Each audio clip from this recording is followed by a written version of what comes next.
Good afternoon. It is Wednesday, March 11th. This is the regular meeting. Sorry, Andorra. Technical difficulties. Please stand by. No, I appreciate it.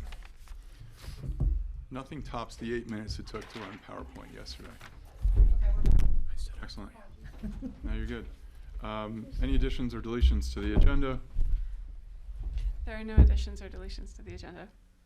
Public comments unrelated to the 20 items on our agenda this afternoon. Anything on the online?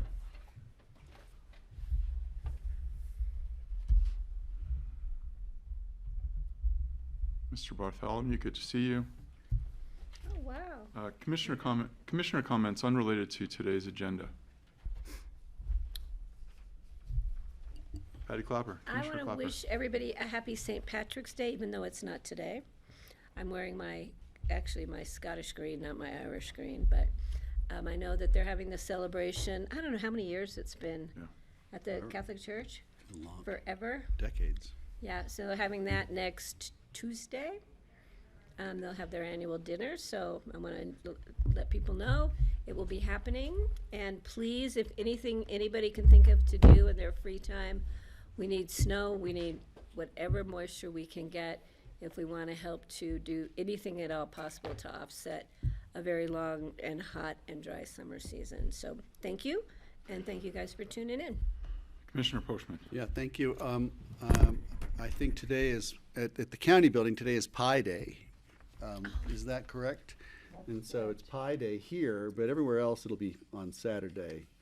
And I had a dinner with a friend last night whose birthday happened to be 3/14/59, which is, that's like the closest you can get for a birthday to be a pi birthday. And that it might explain why his eccentricities. He's on our P&Z, but people still like him. So the other thing was that ACRA put on a conference this morning for their membership. Several of us attended. I thought it was really helpful. Kara was able to speak and was introduced to the community for the people who didn't know her, and you did very well. And they covered topics like transportation, housing, airport closures that were, I think, critically important to the community. And honestly, it's time.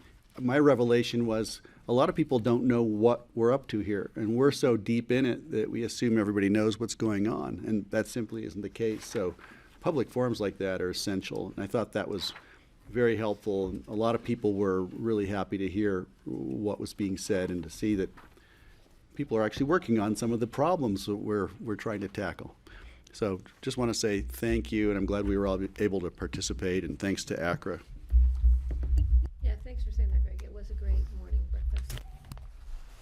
Any other commissioner comments? Seeing none, we are looking on the consent item. We have both the special meeting, which was the District 2 appointment, and the special meeting, which was the District 2 appointment, and the Board of Social Services. I would like to pull off the consent for the minutes. The meeting on the March 2nd. 24th. Yep. And do we have one on the 25th? Because I was not present. You were at the 26th. Yeah, but I'm pulling off the minutes of the 24th and 25th. Wonderful. And you guys can put a motion to approve those. I will have to abstain because I was not here. Looking for a motion to approve the minutes of February 24th, February 25th, February 26th, and March 3rd. Second. Thank you. March 3rd, I was here, Oh, wasn't I? you were here for February 26th, sorry. We'll do it as two motions. Looking for an approval of February 24th and February 25th, with Patty abstaining. Yeah. So moved. Second. Francie and Greg, all those in favor? I. Aye. Looking for a motion for February 26th, special meeting District 2, and March 3rd, 2026, special meeting District 2. So moved. Second. Patty, Greg, thank you. All those in favor? Aye. Aye. Excellent. So the next item of business is we need to know from the assessor's office what cake she made today, because we are not going to be able to enjoy Pi Day, but we'd like you to approach and describe the cake that you prepared and the frosting. I'm being totally serious, Deb. break and go check out the pies. Part of our job. It starts now, so we better leave now. That mic, I don't know why we plugged it back in. That absolutely does not work. Okay.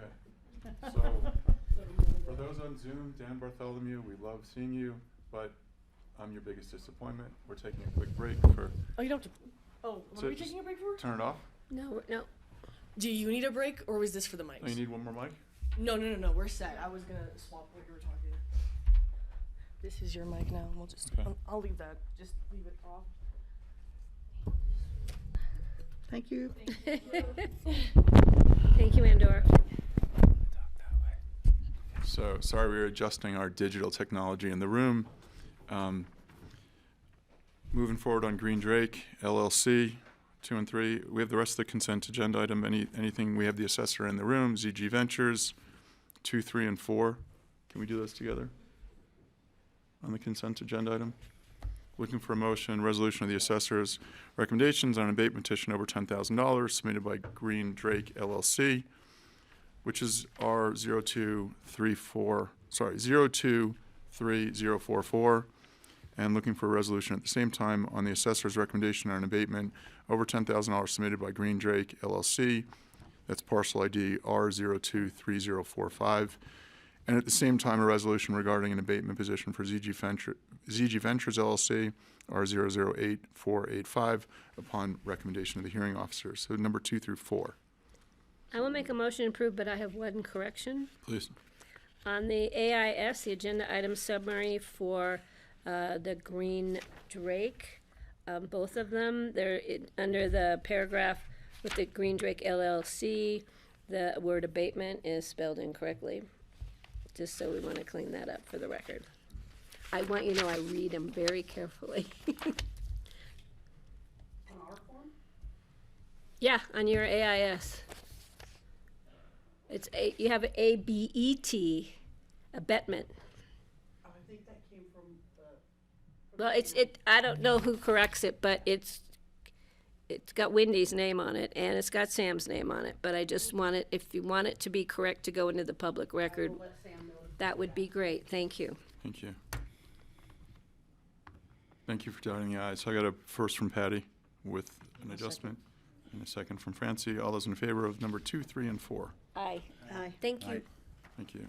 On the board's table, Thanks, everyone ladies. should have an update to, bless you. Everyone should have an update to board assignments. The board assignments are numbers, is in front of you.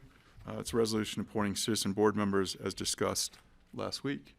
Any questions on that resolution, or I'm looking for a first and a second? I'll move to approve it. I'll Excellent. second that. And I would like to make a comment. Please. Again, I want to thank everyone who applies for our boards and our commissions. It's really important for the county to have that public input and public time spent. We really, really do appreciate it. And it'll be good to have Andrew Travers on the library board and John Olson on the Board of Adjustments. So thanks to them for the time they will be serving. Excellent. Thank you. That was number 5. On number 6, actually, the resolution amending resolution 00. Need to call the vote. Sorry. All those in favor? Aye. Aye. Number 5. Number 6, resolution amending resolution 004-2026, appointing chair and vice chair, commissioner representatives to various boards, committees, and authorities. I don't see Amy, but any questions on the, any questions on the updates to board assignments? You want to make a motion? Yeah, I'll make a motion. Where am I looking here? 6. 6. Or no, actually 5. 6. 6, yeah, 6. Amending Resolution 004-2026, appointing chair and vice chair, commissioner representatives of various boards, committees, and authorities. Excellent. Do I have a second? I'll second with a comment. Please, Patty. I want to thank the members of my board for serving on all these additional committees and committee assignments. It is a lot of work that we all put into it, and so thank you guys. Thank you, Ted, for stepping up and stepping in on your first week. You So stepped thank up in you. a big way. My Appreciate it. pleasure. Thank you. So we are on individual consideration. Call the question. I should call the question. All those in favor? Aye. I already had a check mark next one, so that was the call to question. We are on individual consideration items. First reading set for public hearing on March 2025. Alex Burchetta, you are up. You're amazed that we're on number 7 already. Alex is not Alex here. and Chris. Oh, you guys didn't expect us to get you so quickly. Absolutely not. Eating lunch real quick. Yeah. He's a good shot. So we have the fireworks ordinance, and thank you for bringing this forward. We open them. So we want to circle back around the annual fire restrictions, including fireworks ordinance. Just want to revisit with you guys earlier this season. Obviously, we are moving towards a drier summer at this point. So we're here to ask to have that annual resolution passed now, so we're in place before the summer gets here. Any questions for Chris or Alex? Just have a Patty, comment. please. Thank you guys for bringing this forward. But this is, we do on an annual basis, and we usually try and do it early. Thank you for bringing it to us early. Sometimes we get it in at the last minute, so it's nice to have things in place now, because as you said, we're gonna have an earlier, hotter, drier, more concerns this summer, spring, fall, and winter. So thank you. And I do want to add with all this, as we move towards a potentially drier summer, we're working to clarify our fire restriction messages throughout the entire county with the fire districts as well as our federal partners to minimize confusion. So if someone comes into our valley who's visiting, what is a fire pit and what they can do with a fire pit is uniform across the county, regardless of land ownership. So, and also same thing when it comes to work with chainsaws or other small implements, as well as welding, cutting, all the other fun things that go along with a heightened risk. I think one of the big ones is the loose chains on cars and people Trailer flipping chains. cigarettes. Yeah. So yeah, I know BLM. We spoke to them not that long ago.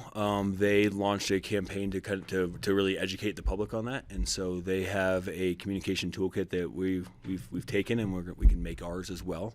They also have a lot of stickers and other and actually chain tensioners that they're handing out, and so we can work with them to really kind of push that messaging out. And I know I talked to our fleet and road and bridge folks.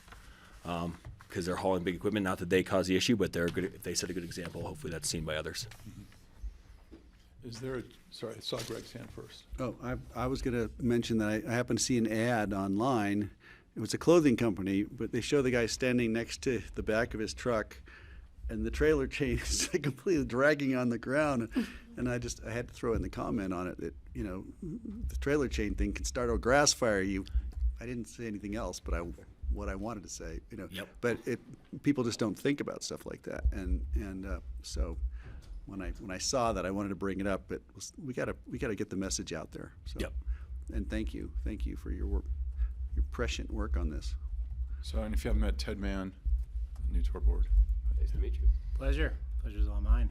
I was just curious, I wasn't aware currently the current fire ban stages that we're in, and if we stay in this pattern, what you kind of foresee as far as timing. So we do go off of science, and that takes away takes the feelings out of it. It makes it much easier to sell the public. We as we move in the spring, we start having a weekly meeting with all of the, I guess, it's kind of the whole northwest corner of Colorado, fire agencies, counties, so county sheriffs, Forest Service, BLM, and kind of what everybody's seen, how many fire starts are seeing, what the conditions are like, what the fuel moisture is, the ERG readings from those different fuel sites. And so when we meet certain thresholds, we would go into stage 1. When we've been there and we move to the next threshold, we'll go into stage 2. And there is a formula that we follow, and it's not always just, is it dry enough?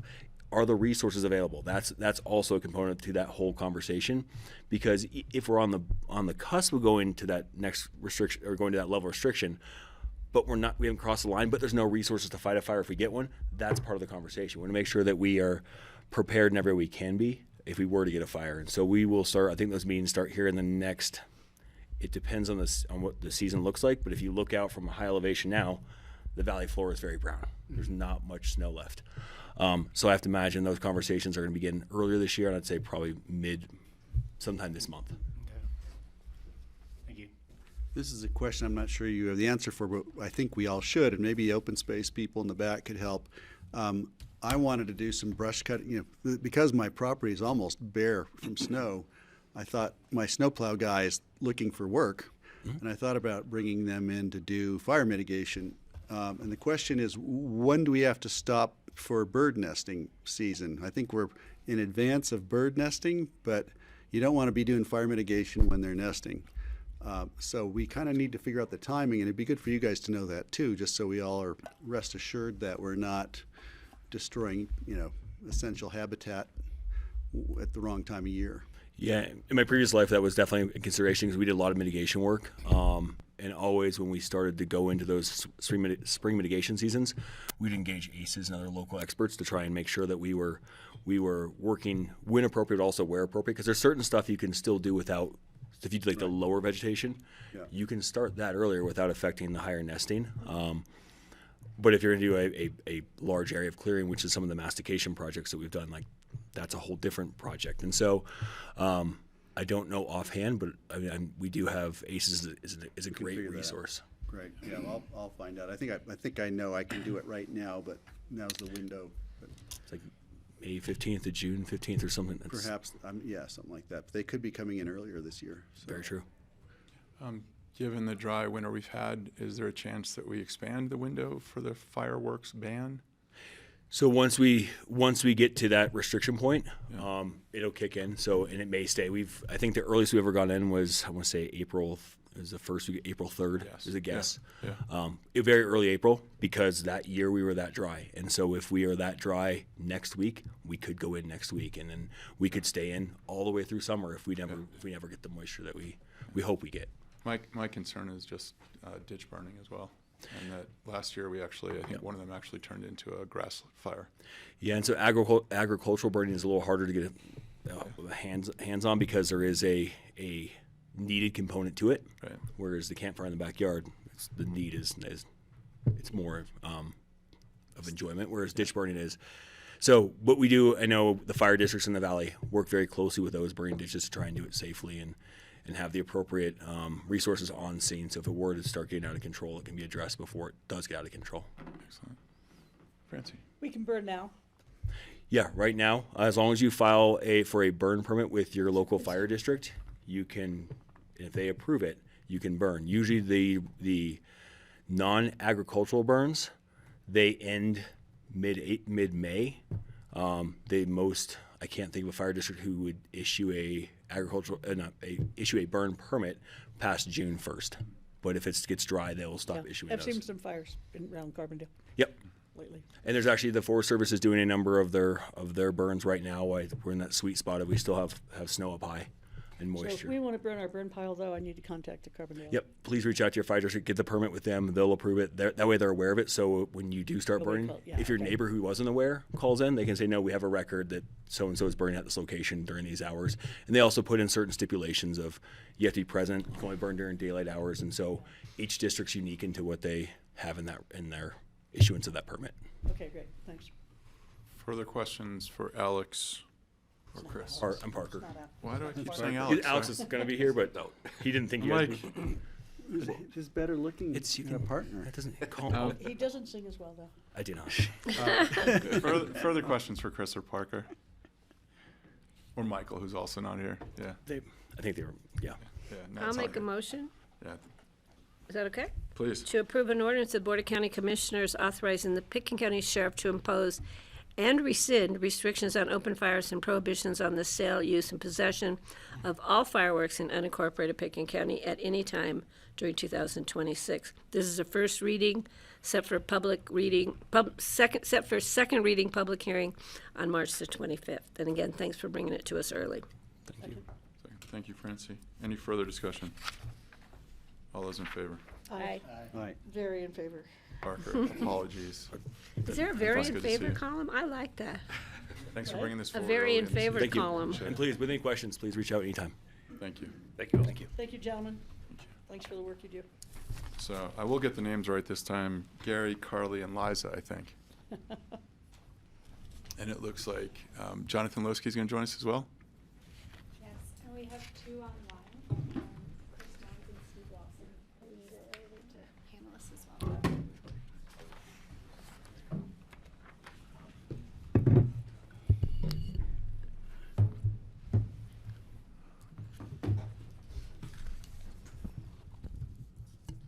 Steve Lawson. And then I just need to be. While you're getting set up, I want to catch you up on the elk that we were talking about. So we had 150 elk, 50 deer, and 100 turkeys a couple of days ago. 100 turkeys? Yes, they're there pretty much every day. If you drive up Prince Creek, right now they're in two groups. One time on our land, they were all together. They're in two groups right now. You'll love it. 100 of them? I've been noticing lots of big groups, but I've never That's a seen 100. lot of I've never turkeys. even conceived of 100 turkeys before. Yeah. For hoarding turkeys? We're gonna charge people to come see our wildlife. It's pretty, Thanksgiving in March. it's pretty amazing. That's a lot of turkeys. It's safari day every day. Should bring my kids. They're such smart birds to have on your property, Francie. We have them in Basalt now. They just run, like, the other morning I was driving out of Elk Run and they're just crossing the road. And I'm like, unbelievable. We have a whole Yeah. huge, And when they're amount of all them. lined up with their heads down, they're just like these perfectly round bodies. Jonathan, do you want to do this? Yeah, get ready would for that be? Thanksgiving. Give me It's some too ideas early on for that. Thanksgiving. Would you join us at the board table? Please. We can make room. We can call you up. We got a chair for you. You're part of the team. come on up. We are having a little difficulty elevating some panelists, and so Yeah. we're sending our presentation to Abby here. No worries.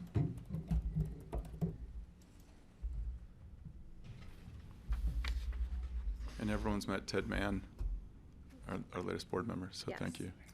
Jonathan Lowski is wildlife, and He's a We'll consultant introduce for ourselves. Colorado Wildlife Science. He's our consultant on North Star. He was the county biologist back in the late 90s, early 2000s. And was, I was like, I put it in front of my face, but I didn't turn it on. And so, yeah, he actually wrote the original 2000 management plan. big. So, anyway.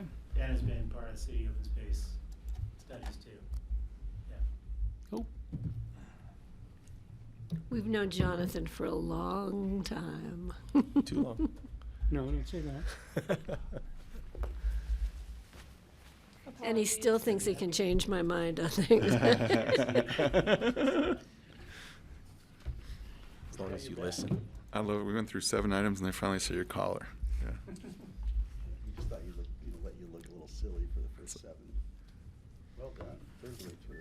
Keep going.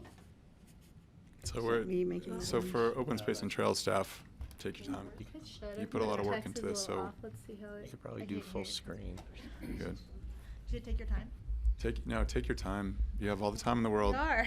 You've, it was 8 minutes yesterday to get PowerPoint up and running. I forgot who it was. It was It was BLM. this computer wasn't Yeah. on, Yeah. and so this this computer takes forever to Just start written up, to John.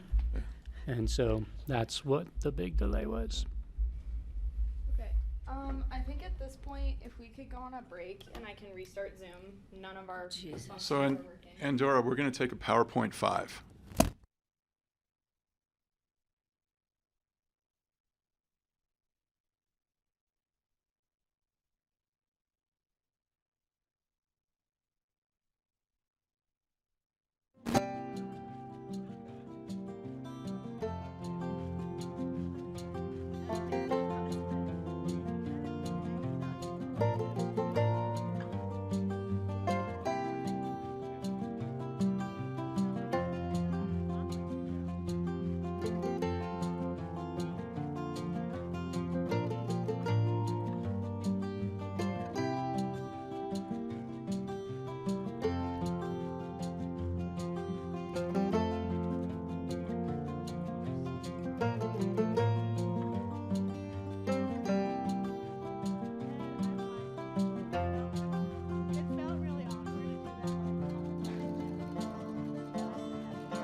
Okay, guys, we're back Good on. afternoon. This is the regular meeting of the Board of County Commissioners.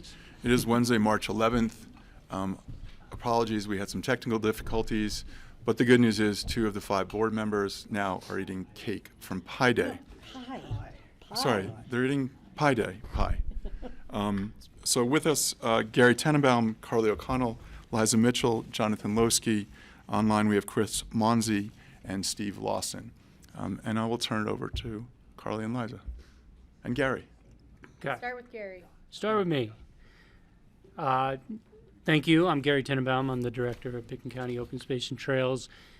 Pretty proud to be here today because the work that has been accomplished for this management plan update has been unprecedented for not only open space and trails, but it's almost unprecedented for open space programs throughout the state and country, because what has happened is North Star.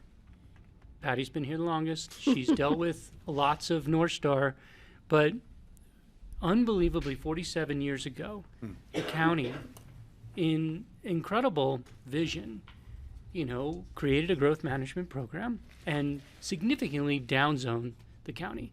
North Star is the east of Aspen area. It was zoned for hundreds and hundreds of units, and they took that away. And they basically then said, okay, let's try to buy this thing. And it's the first preserve that the county ever did. And it was a lot of work at the time without an open space program, and really not much in the terms of like the way to conserve these places. But the county made it happen. Joe Edwards and Dwight Shellman and Michael Kinsley were the board members at the time, and they made it happen. And so for 47 years, that property has had a massive amount of human impact. The agriculture operations significantly straightened the river, changed the makeup of the vegetation, and then obviously we have a lot of water diversions up there that have reduced the amount of water that comes down from Independence Pass, and it changed the whole hydrological cycle out there. We had a lot of residential development. We calmed it. The county did a great job of growth control, but there's still a lot of high-end residential that surrounds this. So North Star is a 200-acre oasis that the county, this is the county's highest priority because it gets the most attention from the public. I met my wife on a volunteer project on this property. And so, you know, and since I got here 24 years ago, this has been on my biggest priority, is to make sure this special place stays special. And these guys have done a phenomenal job of not only watching it, but creating the restrictions necessary to manage the public use. The public use is also an impact. Highway 82 is an impact. These are all impacts. But we manage it so well, and then we also manage the federal lands on Wildwood. And so overall, what we have done with this update, because with this management plan has been updated from 2000, 2015, 2020, 2026. Every management plan is meant to reduce the use and intensity on this property. And basically for today is the Open Space and Trails Board heard, you're going to hear the same presentation a little shorter, but the Open Space and Trails Board did a 4-hour meeting on this last week. And through that 4 hours, they listened to public comment. We've been working with the public, and they'll explain that to you. And they came up with a unanimous recommendation to you guys to adopt this plan. And so today, I'm proud, as I said earlier, to bring it to you guys for your adoption. And so I'm happy to take all the questions that you want, and I'm going to turn it over to Carly, Liza, and Jonathan to walk you through it. Thanks, Gary. Can you touch on, you mentioned the board, any additions that the board made through their deliberations, and you can touch on it during the presentation. We as can. well. It was amazingly very few. It was one to make sure to make sure in the desired conditions and everything that we're talking about was to make sure that this is 200 acres in the middle of a sea of development and impacts. Just to make sure that's recognized, because you know, a lot of times everyone complains, oh, the wildlife on North Star. 200 acres is, you know, the wildlife moves, they move through it, they move around it and everything else, just to recognize that. Yeah. And so there was a small addition to make sure that was a recognized impact on this property, because we can't control the private properties. So we can control North Star, and now the Forest Service has been an incredible partner, and we can do a lot on Wildwood. But the private properties are still private properties. Thank you for Never that. heard you wax quite so eloquent. Well, because to be honest, North Star is one of those properties that, you know, if you look at like Faloa Meadows and you look at the top of Sky Mountain Park, it's a natural area, and they are beautiful, and they have all the natural components. North Star, I've been able to watch over 24 years the rewilding taking place, and it's been really cool to see. And also, I truly believe this public use of this property provides a connection for people. And so that connection is critically important. And it's only 2 to 3 months a year. So that's why I'm very passionate about this property. I've been on this property more than any of our other properties. So when I got here, that was my job, was to manage this thing. And then, you know, obviously now I turned it over to them. And it's like, it's such a special place. And the beauty is about 77% is closed to the public. And when you go back there and you see those little pockets of wildlife habitat, it's pretty special. So that's why I wax eloquent. Patty, and then we're going to, I have actually, one really I'd love quick for them to comment. run through. Next time you take that photo, could you have them turn around so we can see their smiling faces instead of their rear ends? Greg, did you want to throw something in quick Just want to before we say start? that the elk are sending us a message. But also, thank you for sharing that. Thank you for sharing that your personal history of North Star. I had no idea, and I'm really grateful that you shared that with us, because I have had similar experiences up there. It's a sacred place to me. So thank you. I agree in the specialness of that place, you know, and my first relationship was actually working with Roaring Fork Conservancy, providing the educational tours for open space. And now I'm in the lucky position to be able to manage the property in its entirety and still invite RFC up there to do those tours. But had some really special moments out there too. But back to the presentation today. We'll go over sort of the update process first. So you have heard about North Star from us a lot in the past year. This process started about a year ago. Most recently in December when we brought the draft plan to the joint meeting. And so today we'll be sort of talking about, reminding you of that process that we've taken, and going through the adjustments made, and then at the end we have several of our consultants, the experts here, to be able to answer questions or dig in more as needed. That's what we did with the Open Space Board. I wanted to provide you all with that same opportunity. So since this began last winter, we've had over 1,000 touch points with the public and stakeholders. And that public process is robust. That represents a really broad swath of our community, and is the most intense public process and number of touch points we've had in any management plan we've done to date.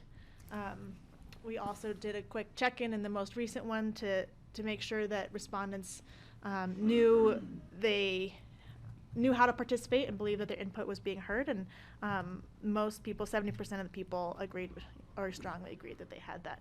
They knew the opportunity and had the opportunity to provide input as needed. So we feel confident in the process itself. It represents an enormous amount of effort, including in-depth research into conservation planning and into recreation ecology, in those fields that are newer in the field, in the terms of academic work.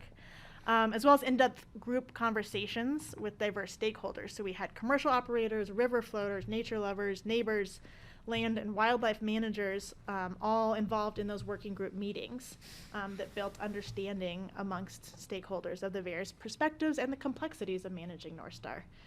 In addition to that public and stakeholder input, we've also relied on over 26 independently produced ecological reports. So that's in addition to our own staff knowledge and institutional knowledge from being out on site year after year. But those independently produced reports take into account formal scientific protocols and methodologies. We also included the results of the visitor use management study, so I have added in that social component for this plan update. And the peer review of our ecological monitoring protocols to make sure that our monitoring protocols and the way that we do the science of ecology out there is robust. We've confirmed it complies with the relevant policies, and we've accomplished a tremendous task as our role as of land managers demands, taking together the complexities, the nuances, the divergent opinions, the data, to present this plan for how best to manage a nature preserve of this scale. So it definitely, as Gary said, raises the bar for our investment in, but also transparency of management into the future. That's one thing that we acknowledge that we want to do better moving forward, is being clear about what studies we're doing out there, how these things are doing, and so we've spent a lot of time through this update process to educate people on what we have done, and this plan commits us to doing that into the future to advance ecological integrity and also maintain that meaningful public access. The conservation values represent this list that is not new, but it is newly presented in this plan. It is really what defines why North Star is so important. We know that it's deeply valued by our community, that it's ecologically important, and that's why conversations about North Star are so passionate often. So this plan now calls out the conservation values to define those important points. At the core is the river itself, the corridor of water and everything it touches, and then moving sort of outwards in scale, not necessarily importance, but then the riparian zone, the wetlands, and the beavers are so intertwined with those elements. And beyond the wetland world, there's also different habitat types. There's aspen stands, there's open meadow, there's rocky hills. All of those different habitat types and the diverse wildlife species are also inextricably linked to each other and to this place. Bigger than that, the biodiversity and ecosystem integrity overall includes ecosystem function, resilience, and those services that benefit all, including our community. And then ultimately the community itself, which has identified value in scientific research out there, education, as well as accessible opportunities for that human connection to nature.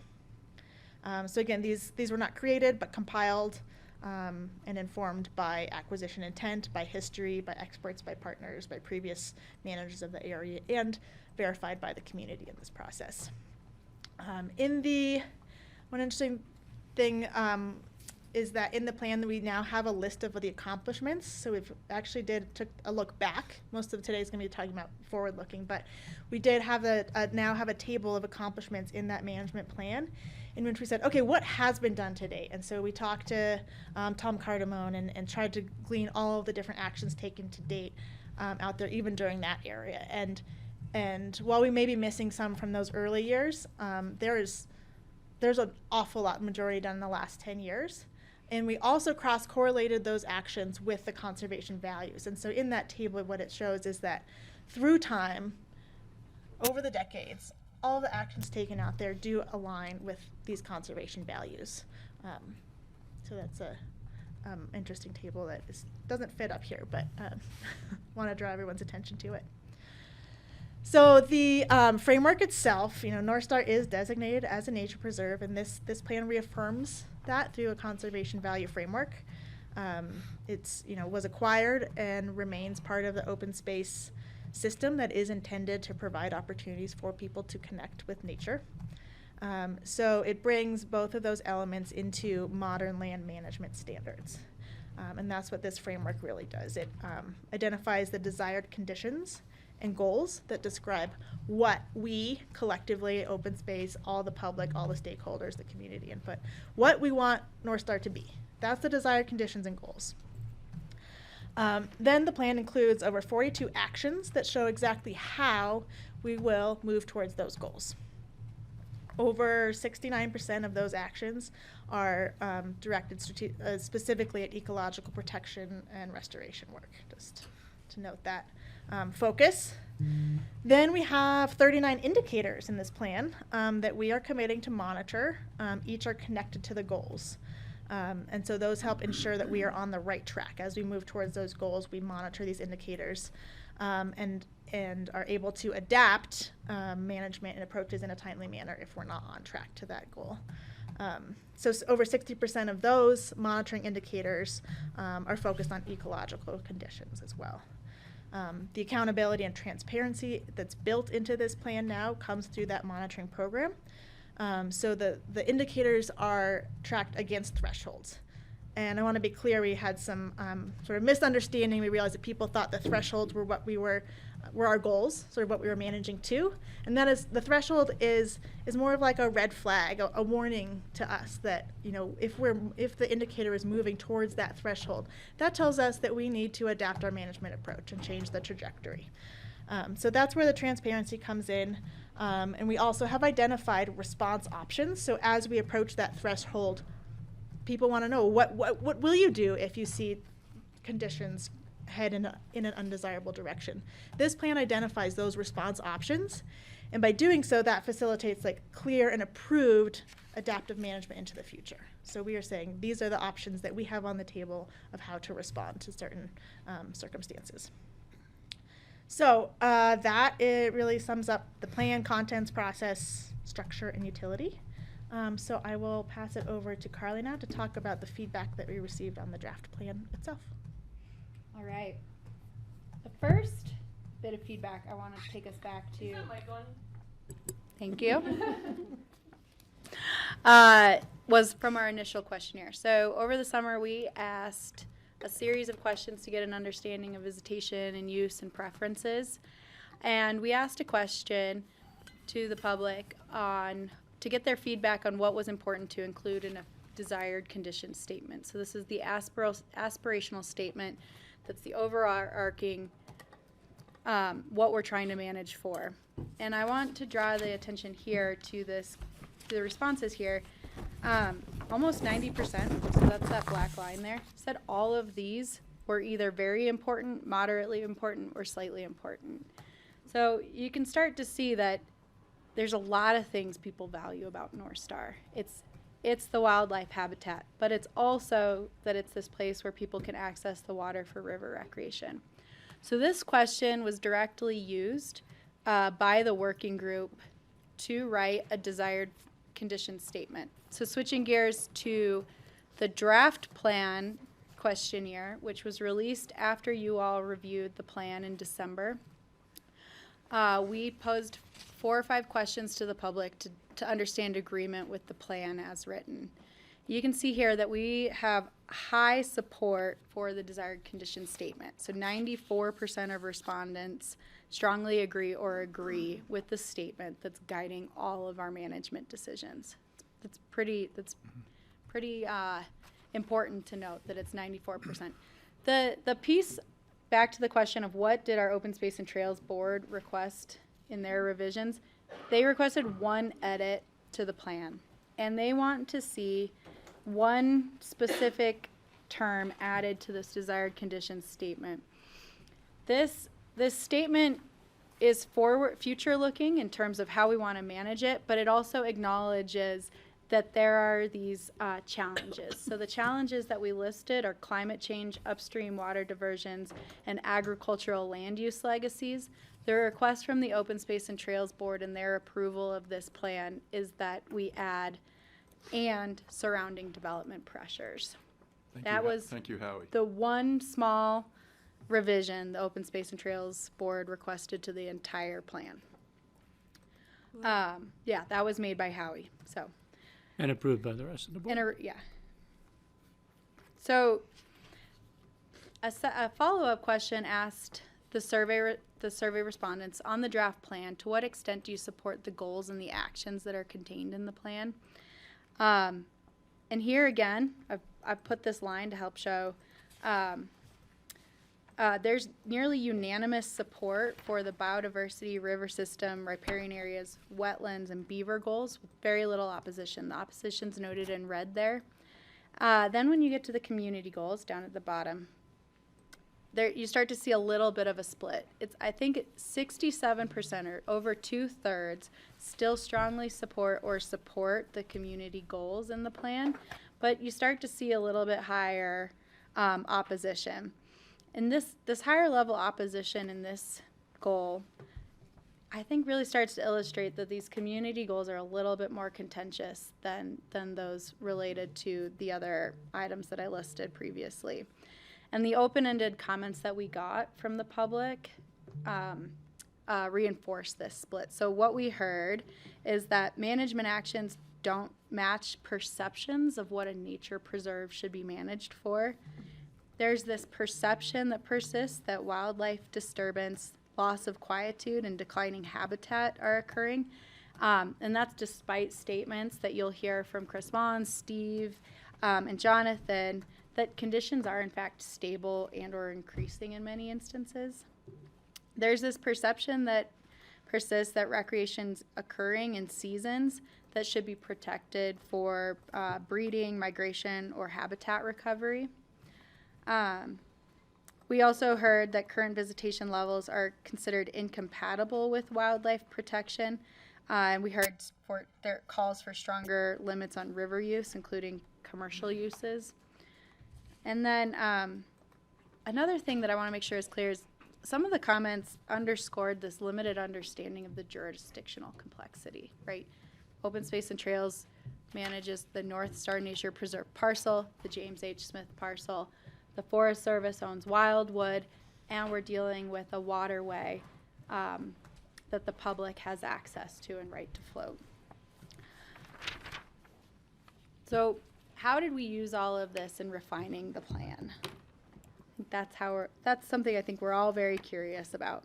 Before I get there, let's just sum up some of the big picture agreements we saw. So we do believe that this draft plan addresses the most frequently cited concerns that we heard.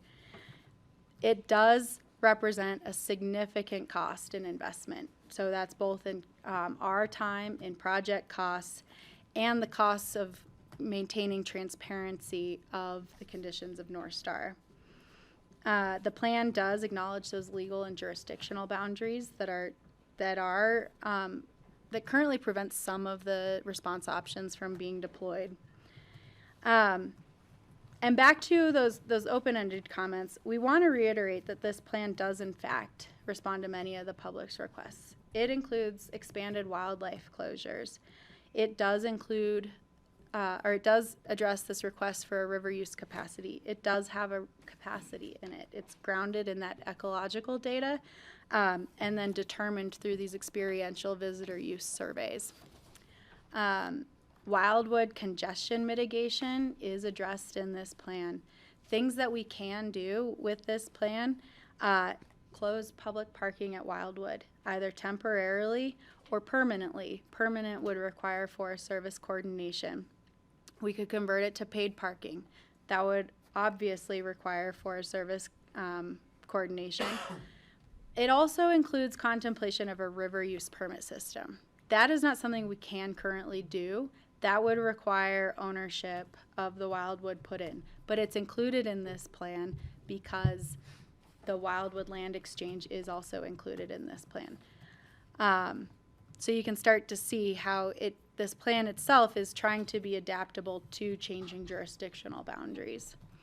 The plan includes a number of response options and action items to expand public user education.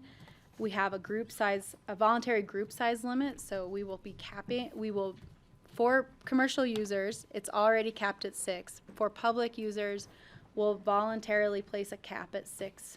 So we have high compliance in many other areas with our requests like this, and we hope that our visiting public will understand that the reasons for the cap are to help prevent this party atmosphere and also protect this sort of wildlife and connection to nature. Quick clarification. Please. 6 people or 6 paddle boards? 6 people. 6 people, okay. Thank you. That's a great clarification. We should make sure that we make not 6 paddle boards. Yeah, 6 people. See, 6 people on 1 paddle board. That could be fine. It does exist. Be a party mode. Yeah. We haven't, and I think this is pertinent to what you just heard. There's voluntary closures included in this plan that respond to decreased snowpack like this year. So if we start to see an earlier spring, we have the ability to go out and close areas if the wildlife need longer season, or if we start to see use pick up in May, but that's an important time for the wildlife to use it, we can close those shoulder seasons with this plan. This plan does accommodate our ability to implement some of these low-tech solutions to improve beaver habitat. And we also are going to pursue that Wildwood Land Exchange.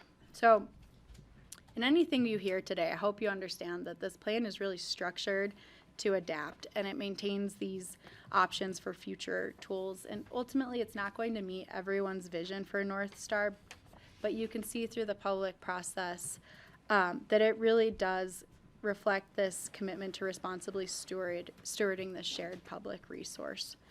So quickly, what I'd like to cover are some of the things that we do commit to refining in this plan update. So first, we do need to make sure we are doing our job to emphasize that this is a conservation value first plan. And we also admit on that second bullet point that we can do a better job of providing transparent and routine updates on the monitoring and the ecological conditions. If you want to find this information now, you can, but it's buried in a long list of links to very complex and scientific reports on our website. So there's a better way we can communicate this information. We commit to clearer and public partner communication of how we're promising to manage the visitor use and the tools that are included in this plan that I just discussed. And we acknowledge, right, we want to be upfront about this, that parking and congestion at Wildwood can be a problem. On 80% of the weekend days in that peak use season, Wildwood is at capacity for 2 hours or more during the day. So we have our peak use management tool ready to deploy for those constrained times during the day. We know that this is an important property, so we commit to greater transparency on the investment that we're making at North Star. We need to show, not just tell the public, how our ecological indicators and thresholds are being used. And then looping people into those limitations, the jurisdictional limitations, the rationale behind decisions. So those are things that we are committing to improve. This next section of the presentation, we want to do this a little bit differently. So rather than hearing from staff, We did this with our Open Space and Trails Board. We want to turn it over to our 3 experts, and I think due to time, I'm going to start with Steve Lawson. And what we'd like to do is facilitate a moderated panel here. So we're going to invite each of the 3 folks we have here today, so Steve Lawson, Chris Mons, and Jonathan, to give you a couple-minute summary of how, from their expertise, how this plan addresses these key public concerns, give you a chance to ask any questions straight to the experts and have that conversation, and then we'll switch to the next one. So Steve has to drop off at 1:20, so we'll start with him. Okay, thanks, Carly. Can you hear me all right? We can definitely hear you. She's probably Should I whisper? You're good now. Sorry if the audio is coming in sexually loudly there. My name is Steve Lawson. I'm a senior project manager at DJNA. And I have been working in the discipline of visitor use management and user capacities for parks and protected areas for about 27 years now.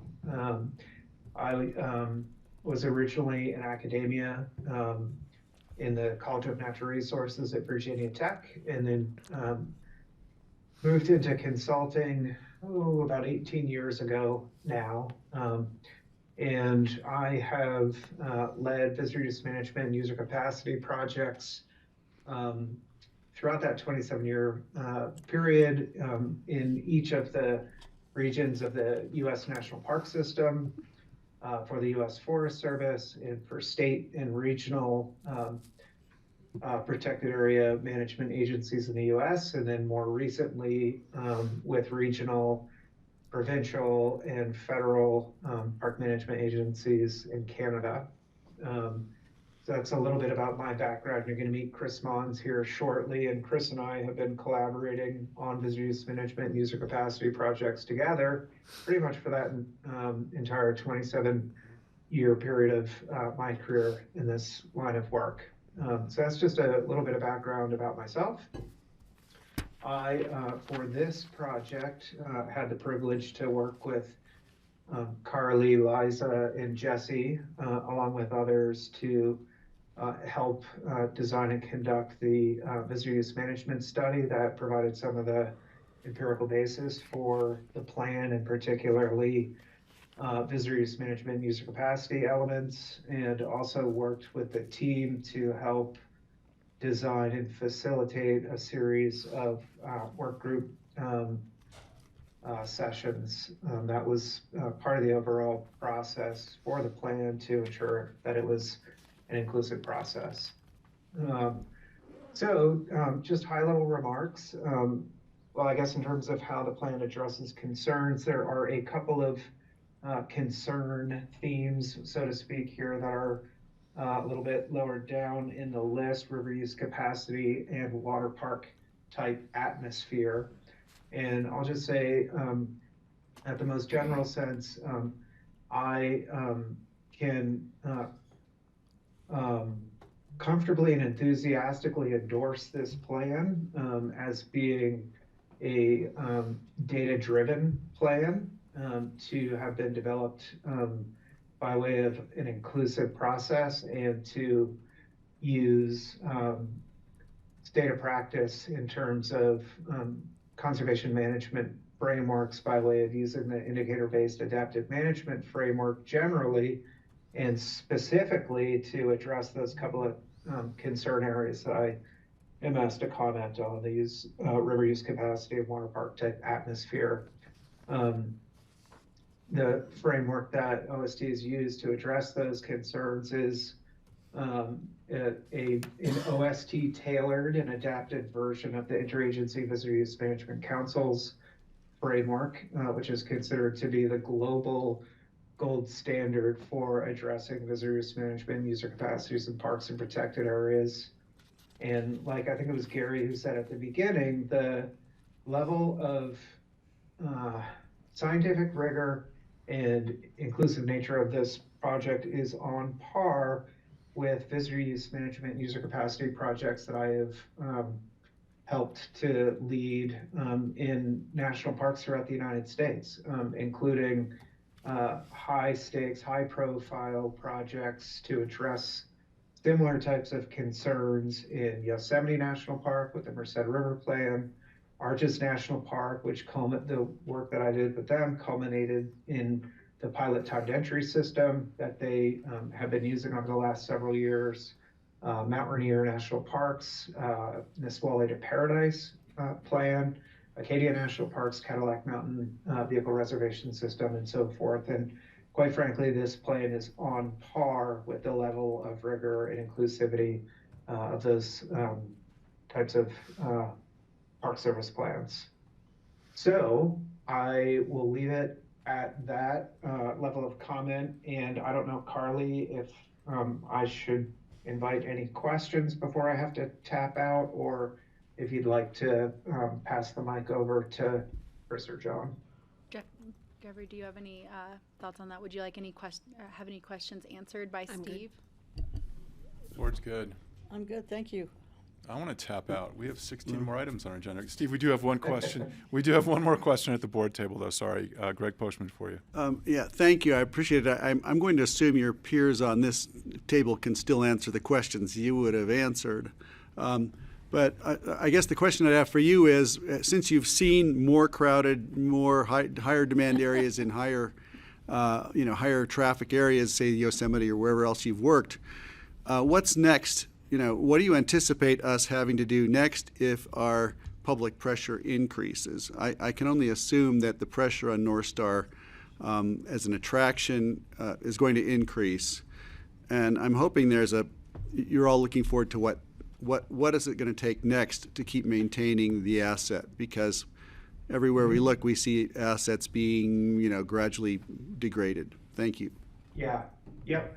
Well, that's part of what makes this plan robust, is that it includes a number of what are referred to in the plan as adaptive management strategies that are not only focused and thinking on the immediate here and now, but also the ways in which OST will adapt in data-driven ways based on monitoring data as things continue to develop and you learn more about how the system functions and so on and so forth. And so the plan very much includes a series of adaptive management strategies for the kinds of circumstances that you're describing. And so that's sort of a general response to it. And then more specifically, in public lands recreation management, the overarching goal is to achieve your management objectives with the lightest touch forms of recreation management that you can and that are still effective, because ultimately we're talking about places where people are spending their leisure time, and there are a lot of elements of spontaneity and freedom and choice and so on and so forth that are kind of instrumental characteristics of a quality leisure experience and a quality outdoor recreation experience. So there's sort of this minimum tool concept that Chris knows all about as well. So the other element of what's really strong about this plan is that those adaptive management strategies are organized and presented and discussed in terms of how they might be rolled out according to that concept of management strategies being along a spectrum from indirect and relatively light touch to more, quote, heavy-handed and direct types of management actions. And so Carly, for example, talked about the land exchange pursuit there, which would facilitate a potential future where a more direct and heavy-handed type of visitor use management in the form of a reservation system might be needed. And going back to the concept of trying to achieve with a minimum tool, not immediately going to a reservation system, because the data and other elements of the effort to put this plan together suggest that that's not warranted, and that objectives are and can be met. The conservation values and so forth can be met with the other types of actions and strategies that are outlined there. But the plan still has those pieces in place if monitoring data over time suggests that you need to move further along that spectrum. Thank you, appreciate that. Mm-hmm. And to answer your preliminary question, yes, Chris and I are pretty much indoctrinated in the same stuff. So he would answer pretty much any of the questions the same way I would. So I'll hang on here another 10 minutes because I'm really interested in the conversation and I think it's really important. So I'll stay on as long as I can. We'll go to Chris next for a short comment from him, and then we'll bring it back in the room to finish with Jonathan. Yeah, thanks, Carly, and everyone. How's my volume sound? Perfect. Okay. So building on some of Steve's comments, just a brief introduction. So my name is Chris Mons. I'm a professor emeritus at Utah State University. I've been working in this field of recreation management and recreation ecology for about 35 years. Had the good fortune in working probably in 30 or 35 national parks, obviously throughout the U.S. I've also worked in 5 countries on parks and protected area issues, mostly looking at ecological responses to different levels and types of recreation use. In the context of this work, I've been working with the OST group to, first of all, review the ecological monitoring strategies that they have in place, and then secondly, to collaborate with Steve as much as necessary in terms of the work he's doing in the visitor use management aspects of the work. So first of all, the monitoring plan. I conducted a review of the entire ecological monitoring strategies and the available data that go back probably a couple of decades now. Jonathan can comment a little bit more on that because he's been very involved. And what I found there is a very impressive strategy of monitoring that's extensive, very professional, is very robust in terms of the range of ecological aspects that are being addressed, and that it's dynamic from the standpoint of being able to be responsive to likely changes in the environment, both from exogenous sources and from any internal disturbance stressors like visitor use. And so I was very impressed at that piece. And as a consequence, that's allowed me to offer some comments in terms of the planning process that we're discussing today. In the context of the plan, I found that what is being proposed uses some of the best of our ecological theory that has been applied to recreation use and management over the years, specifically both spatial and temporal aspects of regulating use and limiting use to a finite spatial area in different times of day and different seasonalities that don't overlap with key ecological times when various species might be affected.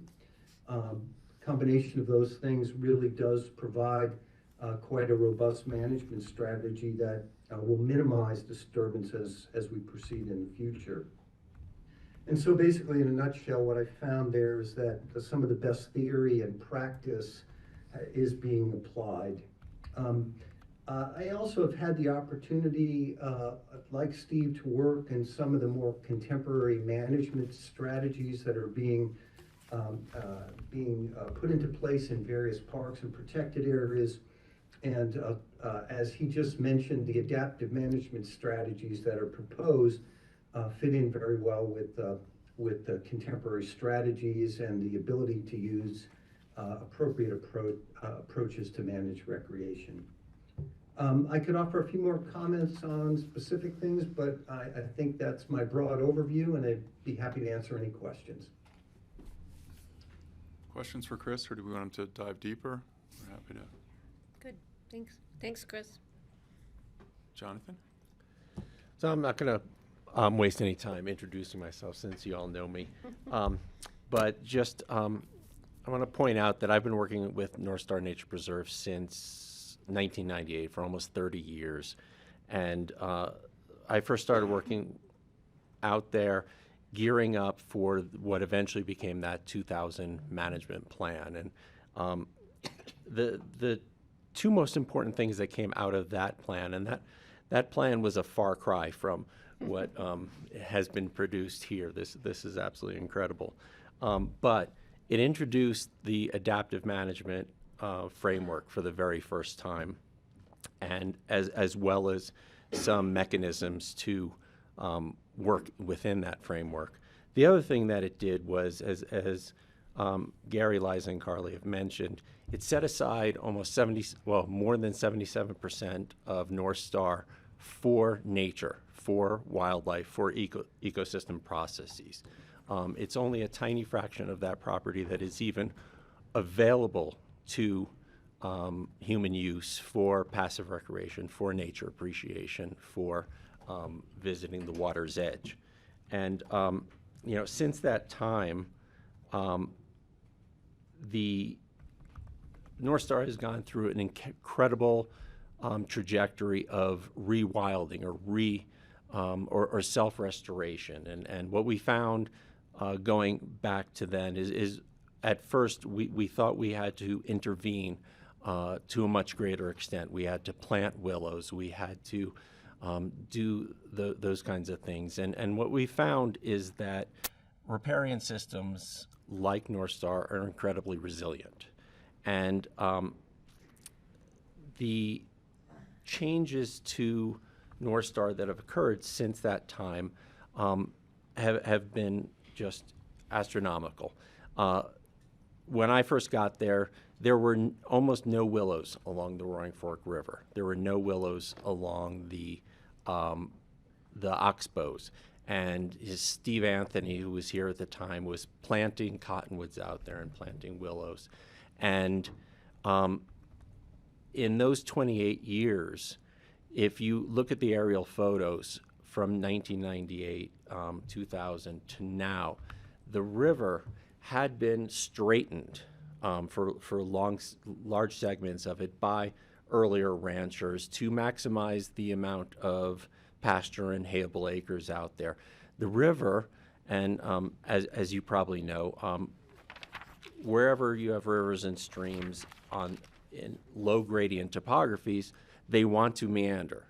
And what we first thought was a problem in terms of those cut banks that you see out there is actually just a natural process, and the river has become much more sinuous, much more complex over time, and that has enabled the willows and the cottonwoods and the hydrophytic raminoids, the sedges, grasses, to reestablish themselves, which have in turn created orders of magnitude more habitat for species such as songbirds and waterfowl and wading birds and deer and elk and small mammals.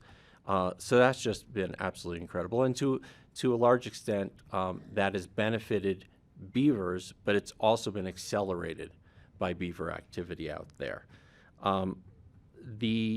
That's enabled all of those sensitive species, as well as the common species, to thrive out there. And what we found through the monitoring that we've been doing is that all of the species that we expect to be out there are there. And that's been tremendously rewarding to see how that has progressed over time.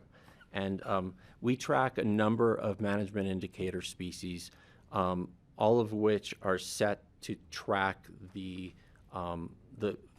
quality and the integrity of specific habitat types that occur out at North Star. Everything from the riparian shrublands and woodlands to the aspen habitat to emergent wetlands and things like that. And what we found is all of those management indicator species are either increasing or stable, and stable is good, except for one species that we found was on a negative trajectory over time, and that was red-winged blackbirds. And that's a species that, is an incredibly common species, but like global insectivores, they have been declining. Well, what we found was we saw that they were declining, and as part of the adaptive management framework, we went out there or Open Space and Trails went out there and they plugged the drainage ditches that were draining their habitat out there, the fen. That's where most of the red-winged blackbirds breed.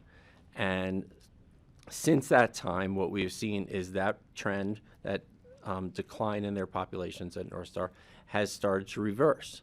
And the past 2 monitoring efforts we've had out there, we've had an increase in red-winged blackbirds. So the adaptive management framework that has been applied at North Star and continued works.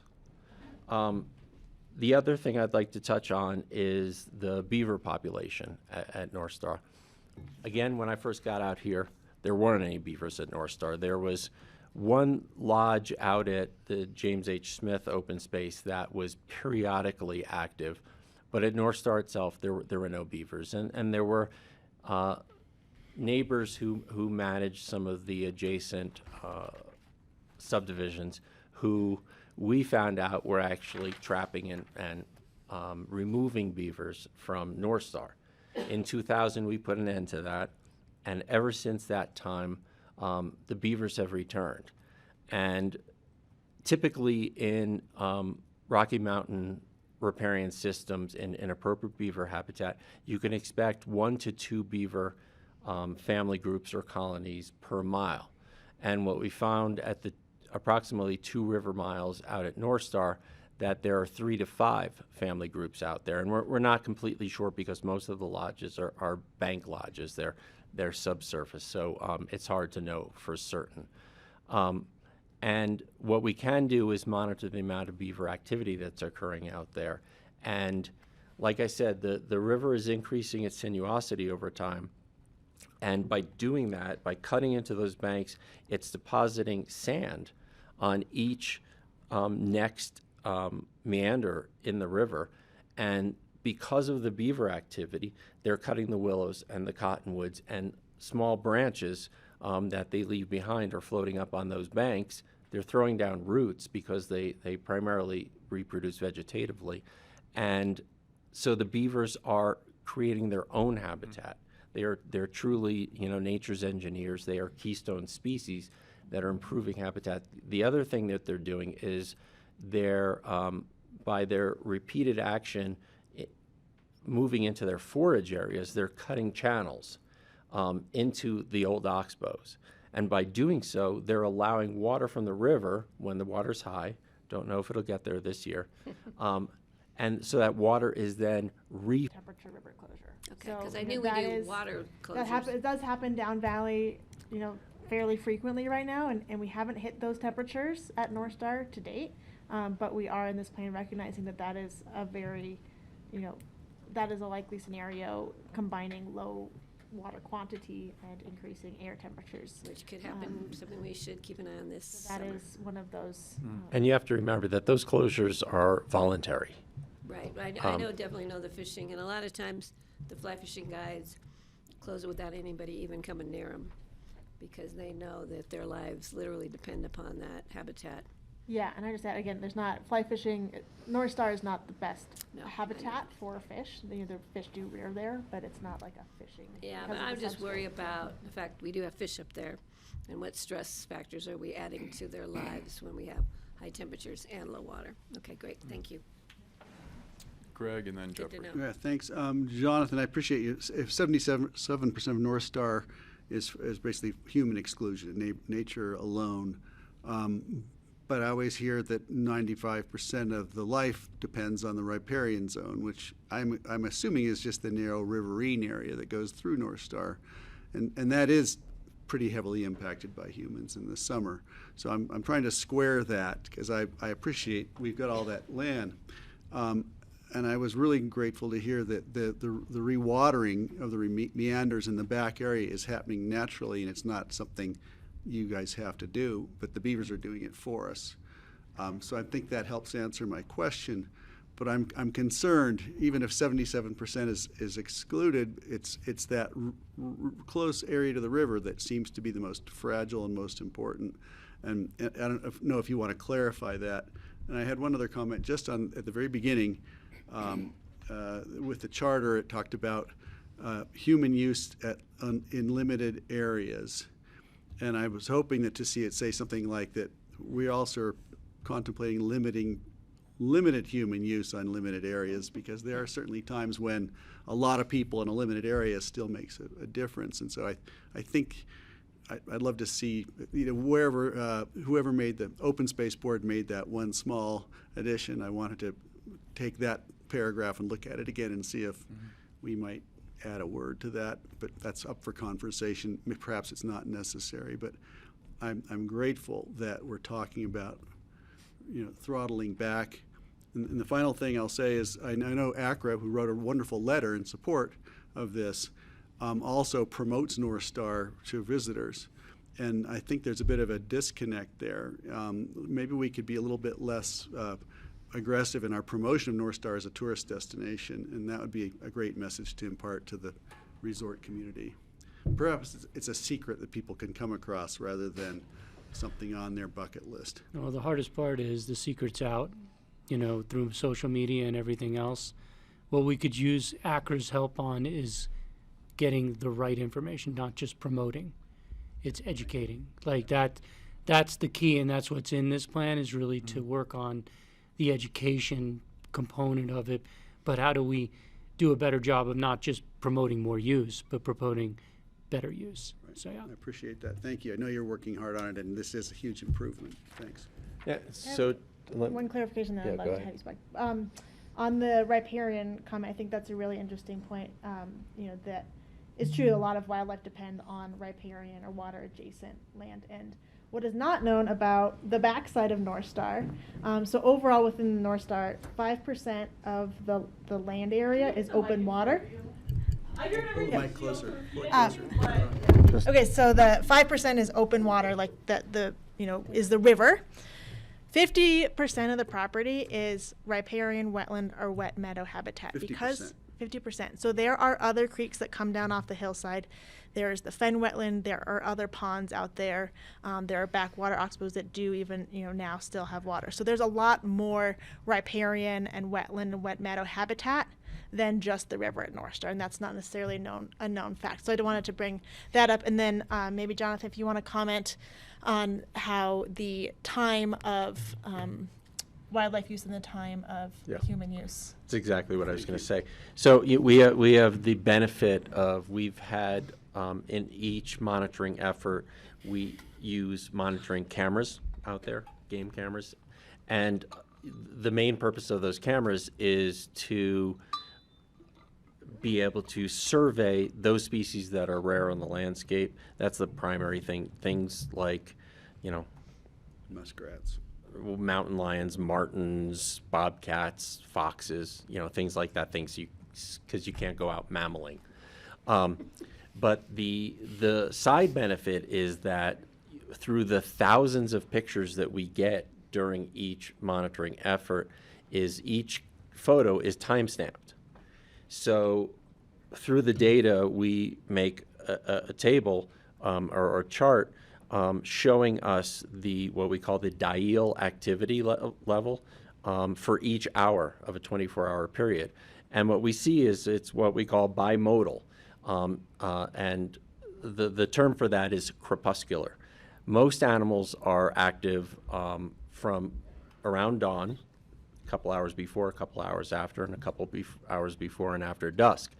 And so the truth of the matter is that most animals are, and the degree to which that was the case prior to human settlement out here, we're not as sure, but most animals are active at North Star when people aren't. And that pattern has remained the same throughout every monitoring effort since we've started. So even though there are lots of people out there on the river, between probably most of them are out there, 10 a.m. to 4 p.m., that's when wildlife are not active. And so when I'm out there doing bird monitoring at 5:30 a.m. and there's elk out there and deer out there and coyotes and bears and moose, I've had my share of surprising encounters with all of those animals. There's nobody else out there. And so the same is true when we do owl monitoring. We're out there at night, and also we run into a lot of animals out there. But when we're out there doing other surveys in the middle of the day, we don't see any wildlife. And so I think from what I've seen, and again, the data supports this, is even though there's a perception that it's become a water park, it still meets all of open space and trails and the county's goals for a nature preserve. Thank you. Thank you. We haven't used the other W word, so we talked about wet and dry conditions, but what about, you mentioned a couple times wildfire partnerships, the resiliency or the buffer that the North Star Nature Preserve protects the city of Aspen, but as we get into a drier climate and potentially dried out peat, how does that continue to be a buffer between the residential and Well, honestly, that's one of the reasons why we're doing the soil monitoring that we've been doing for a really long time, to see what the effects of climate change are. And there's a ton in this plan that addresses like that. And, it's going to be an interesting thing. But with North Star being just 200 acres, the private lands are going to be, critically important. Thank you.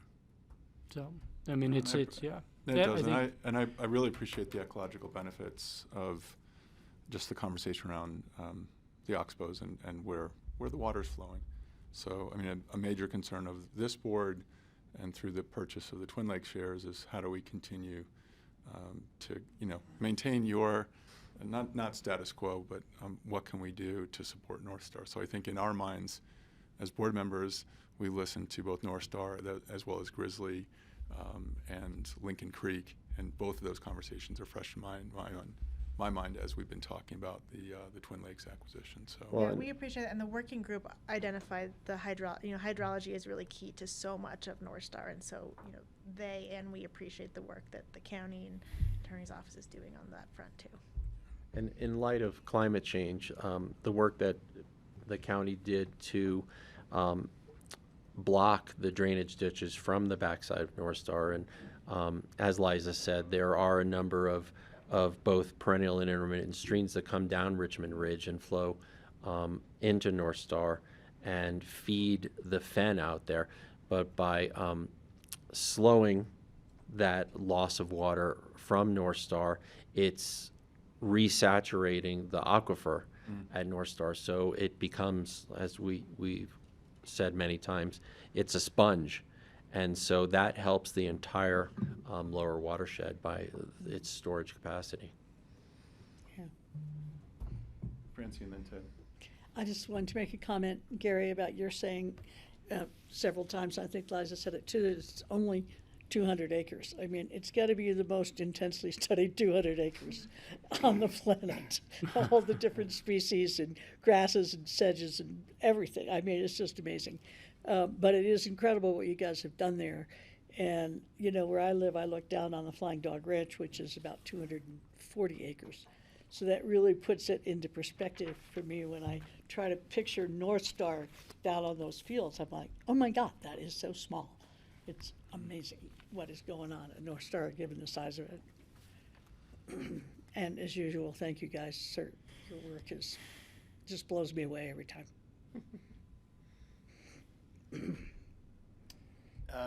This is wonderful. I had a question about commercial permits. So while the document is super impressive, so too were the 130 some odd pages of public comments, many of which seem to have this common thread about no more commercial groups, no more commercial permits. And I kind of question that.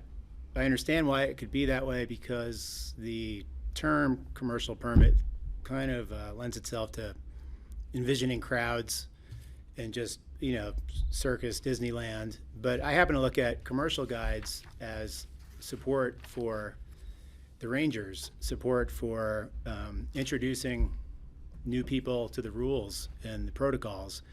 And I think that they are invested in the success here. And so I was just curious how you view that commercial permit system, five permits issued, I think for 3 years. If you agree that you think it is a positive contribution, and or where you see this going, because I actually support the commercial permits. I don't think it's a negative thing. I understand again where that's coming from, but how did you arrive at the number, and what do you see? So the commercial outfitter permits are further described on 72 if anyone's interested in the plan. The number 5 was piloted after a decision made by this board in 2023. Prior to that year, we didn't have a cap on the number of permits, but what we did have was the ability to manage rivals. That persisted. So this board directed us to cap the commercial permits at 5 for the 2024 season. So we have the benefit now of hindsight of understanding what it looked like prior to that change, and then now with 5 permittees. Rick, because of some technical difficulties with the webinar dropping, I don't think he's back online, but if he is, he may correct me. Oh yeah, he is there, so we can have him chat. But basically what we understand from Rick, I think he's at the very top, is that the 5 has enabled more efficient communication with the rangers.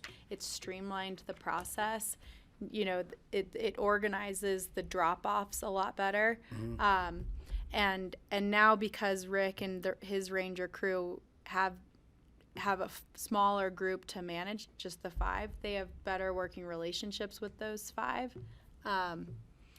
So I think that there has been a lot of positive improvements to limiting the number to 5, while also the tables on I can't pull them up, show that even with the reduction to or capping at 5 operators, the commercial number overall users is staying relatively similar. Rick, would you add anything else there? No, not much. You covered a lot of it. I will say having the 5, we've got a pretty close relationship with these commercial operators, and they really do help us share our message. They help us keep it organized out at Wildwood. And ultimately, they're not really taking up parking spaces. They're coming in every hour using the unloading zone. So we see it as a valuable relationship for North Star, the Rangers do. And one thing that we also point out is the commercial users have to go through a training on their way to the river, and they can't have alcohol. They can't have a lot of the things that the public can have.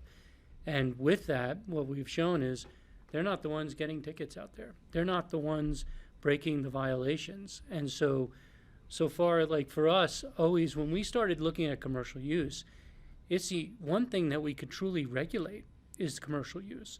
And we regulate them very heavily, and every single management plan regulates them a little bit more.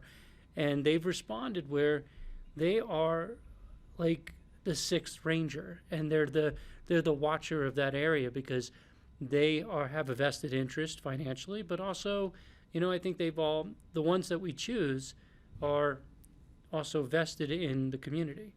And some of them did speak at the last meeting, and they might speak at public comment during the last thing, but they want to help us achieve those goals that you mentioned of protecting this place. Yeah, okay, thank you, because I noticed every time I peruse this, I see something new, and it said no citations were issued last year for commercial groups. All citations were for public groups. Okay. Yeah, that's a trend that we've noticed for a longer period of time. You asked, though, why the number 5. When we presented to this group in 2023, the number 5 was selected really because prior to 2023, like I said, there was no cap. But what we did notice was there were only about 5 active permittees. So despite there being 16 permits, about 5 of them were really using the permits. So we decided, this group decided, let's cap at 5, do the RFP process, and pick the ones that can best align with the commercial permit stipulations. Okay. So 5 are the main drivers of any business, and the rest aren't really working at much. No, there was some that were, but they were doing smaller trips or like every once in a while. And what the Rangers were saying, what Rick really said was, if I can have 5, I can manage them better, because the one random one that just shows up, it didn't make as much sense as 5. And honestly, I think some of you were here when we did that in 2023. It was a more political process too. It wasn't just a data-driven process. We wanted to reduce it to a manageable level. Thank you. Patty, then Greg, then Francine. Yeah, real quick, and I just want to add, I do support the commercial use, and I think the manageable level has been working. But I also want to say, it's my understanding, both my personal knowledge and just hearing from others and from the commercial users, they really are good stewards of the land up there. Like Gary said, they do have a financial investment into it, but they love the land. They love being able to take people up there. They don't just share the experience, they educate them as to how special this place is. And we need some days all the help we can get. So I think that is a real bonus to having those commercial users on the property. Great. Just briefly, I wanted to tell us where enforcement is going. I know the number of enforcement hours have gone up. It's clearly high value, area for you, and I see more resources going there. What do you anticipate with enforcement? Because any plan is wonderful, but if it's not enforced, things can deteriorate. And as you know, I've perceived people breaking the rules in various open space properties, riding their bikes at night and closure times and stuff like that. And so enforcement is important. Where's that going? Well, we have actually increased our ranger, the amount of full-time rangers and seasonal rangers that we have. And North Star, there is we also pay for a forest protection officer. We also have the City of Aspen Rangers helping us out there. They have a financial interest. The city helped us buy James H. Smith, which added about 75 acres to the overall North Star area. So the city's been a great partner. And we have a ranger. Oh, we also have ACES Naturalists out there too. We have one of those or more out there almost every single hour of every use day for those really busy times during the summer of use. So right now, they feel pretty confident, and Rick, you can correct me if I'm wrong, but we're doing a really good job, and this plan actually could help that. But enforcement-wise, we've got it pretty covered, and obviously if things change and we hit a threshold, you'll hear about it, and we can adapt pretty quickly. Thank you. Hunter? Please. I just wanted to thank you for what you said about outfitters, because in this area, we know, for instance, that whitewater rafting out of Glenwood pretty much saved Glenwood Canyon from private uses that were trashing the canyon. And Hatch Outfitters out of Utah and Deso Gray, I mean, these outfitters have made all the difference in our western rivers. So I am glad that we found a way to incorporate them responsibly at North Star, and I think it's a positive thing. Patty, for a follow-on. The 77%, I think that Jonathan can vouch for this. That was a huge discussion, a huge compromise on all sides, not just two sides, but all sides, as to how do we allow public access to land purchased with public dollars, and how do we protect the special nature of the wildlife habitat up there. So that was a difficult decision. It wasn't something taken lightly, or just, we're just going to pick 77 out of the hat. So, I mean, that was really fought for to make it a fair and balanced process. And again, public use of lands purchased with public dollars. Further questions for Steph?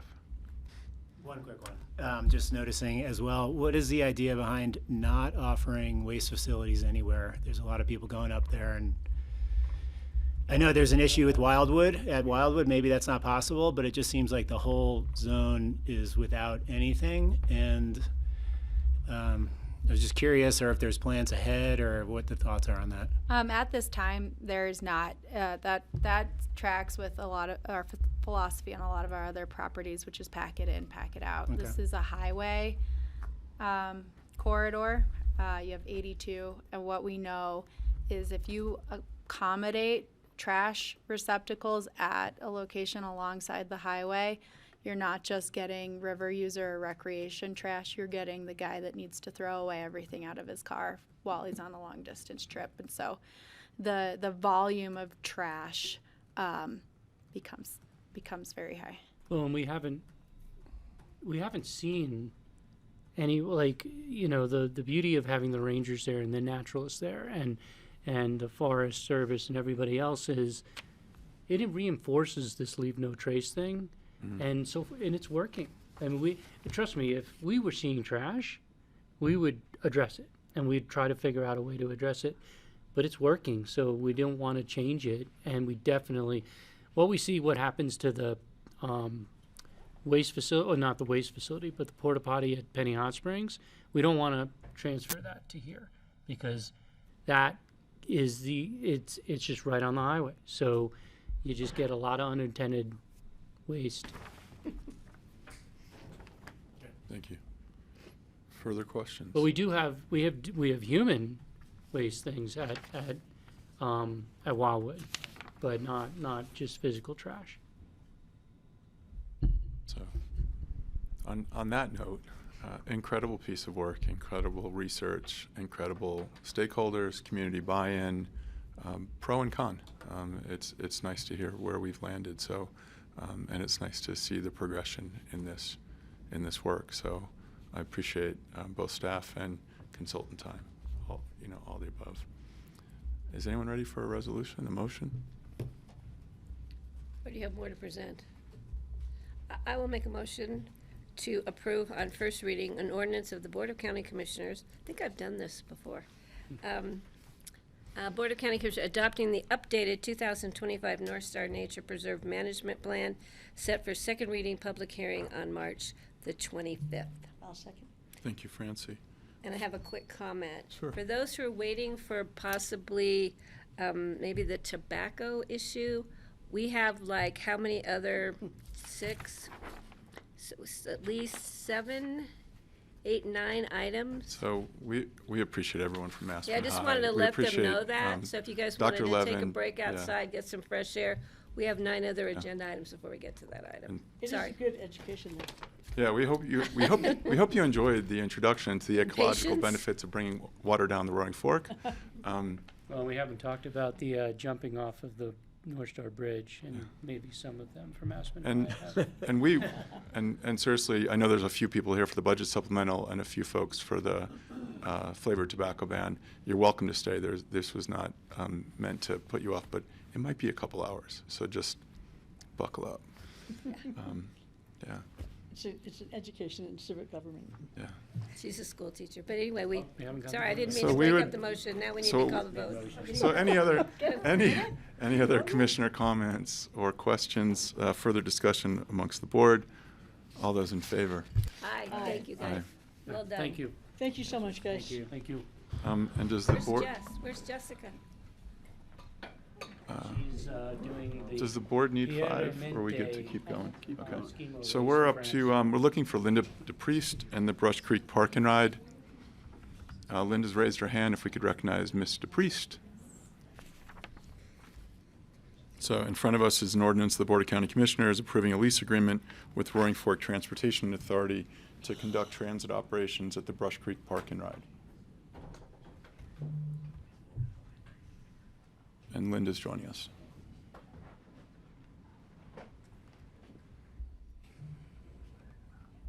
School's out. Here. I saw her on there. I'm here. Excellent. So it looks like the RAFTA board has already agreed with the terms as of their 2/13/2026 meeting, but I will turn it over to you. So can you hear me? Yes. Alrighty, so this is a pretty simple movement we're doing here today. As all of you know, previously the county took over the ownership of the Brush Creek Park and Ride from CDOT. The quitclaim deed was executed on August 28th. And then this is just the next step in the county actually having a contract with RAFTA for their transit use of the property. Nothing is going to change out there in terms of the space they're using or how they're using it. It's just really a formality of shifting it over from CDOT to the county, the relationship with RAFTA. They signed the lease at their meeting on February 12th, I believe it was. So this is just the first reading for us to approve the ordinance to set that lease up with them. Excellent. Any questions for Linda? Any questions for Linda regarding the lease agreement? I would request that the clerk, before it comes out on DocuSign, adjust Kara's name to be properly spelled, page 260 of our packet, or page 10 of the lease agreement. And title, for that matter. Would you like a motion? Was there a title issue as well? No. Okay. We would like a motion. I would like Make a motion to approve an ordinance of the Board of County Commissioners approving a lease agreement with Roaring Fork Transportation Authority for transit system use of the Brush Creek Park and Ride lot. This is a first reading, set for second reading and public hearing on March the 25th. Second. Any further discussion? All those in favor? Aye. Aye. Thank So you, now that the Linda. students left, we can Thank just you, everyone. go faster. Paul Holsinger, is he online? Thank you. Thank you, Linda. Next up is an ordinance, number 10, ordinance of the Board of County Commissioners of Pitkin County, Colorado, approving and accepting a recreation and access easement at 55 Smith Hill Way. Paul Holsinger, Open Space and Trails, in traditional Yeah, garb. thank In you. traditional garb. Good to see you. Yes, usually I'm in person. Sorry I couldn't be there today. No. I'll be there for the second reading for sure. Yeah, this is a recreation and access easement that Pitkin County gained through a land use application. And as always, I'll share the map here. This is an interesting one. So the parcel that this land use application was associated with is outlined in yellow. And Smith Hill Way is the road that travels off of 82 and then turns into McLean Flats Road if you continue off to the right or up the hill. But this stretch of river doesn't have an official access or recreation easement on it, and it's right smack dab in the middle of a very popular, beginning of a very popular fishing area. It's Jaffe Park. The Jaffe Park put-in and turnaround boat ramp is right here, and it is the beginning of miles of accessible fishing and recreation amenity. And we've never officially gotten this easement within the river and dedicated as a open space asset. So when the folks came through with the application, it was a priority for us to request that and work with the landowners to dedicate that access and recreation easement. And to go through, just to back up and talk about the program, we've been picking away at a lot of these recreation access easements for, the entire tenure of my time at Pitkin County for the past 15 years, and we've been able to pick up some really nice stretches of river, and we'll continue to do so. And this just highlights that there's always something out there that a lot of people probably assume we have, that we don't. I think luckily these landowners never really put up a stink or put up fences or signage. But we're now going to complete this access from the bridge here. This goes all the way up through the gorge, almost all the way to Stein Park uninterrupted. So the easement has all of our normal language. The Open Space and Trails Department will have the ability to enforce the rules and regulations of Title 12, and we'll manage it in conjunction with Jaffe Park here. I can answer any questions anybody might have. Questions for Paul? I just have a comment. Comment for Paul. Yeah, Paul, thank you. This is another, excuse me, great example of when we get fishing easements or recreation easements, and there's gaps in them, and people say, why do you want the easement if there's a gap? It's because we never know when those gaps will be filled, and this is an example of that timing. So thank you. Ready for a motion? Yeah, and Paul, thanks for your work on this.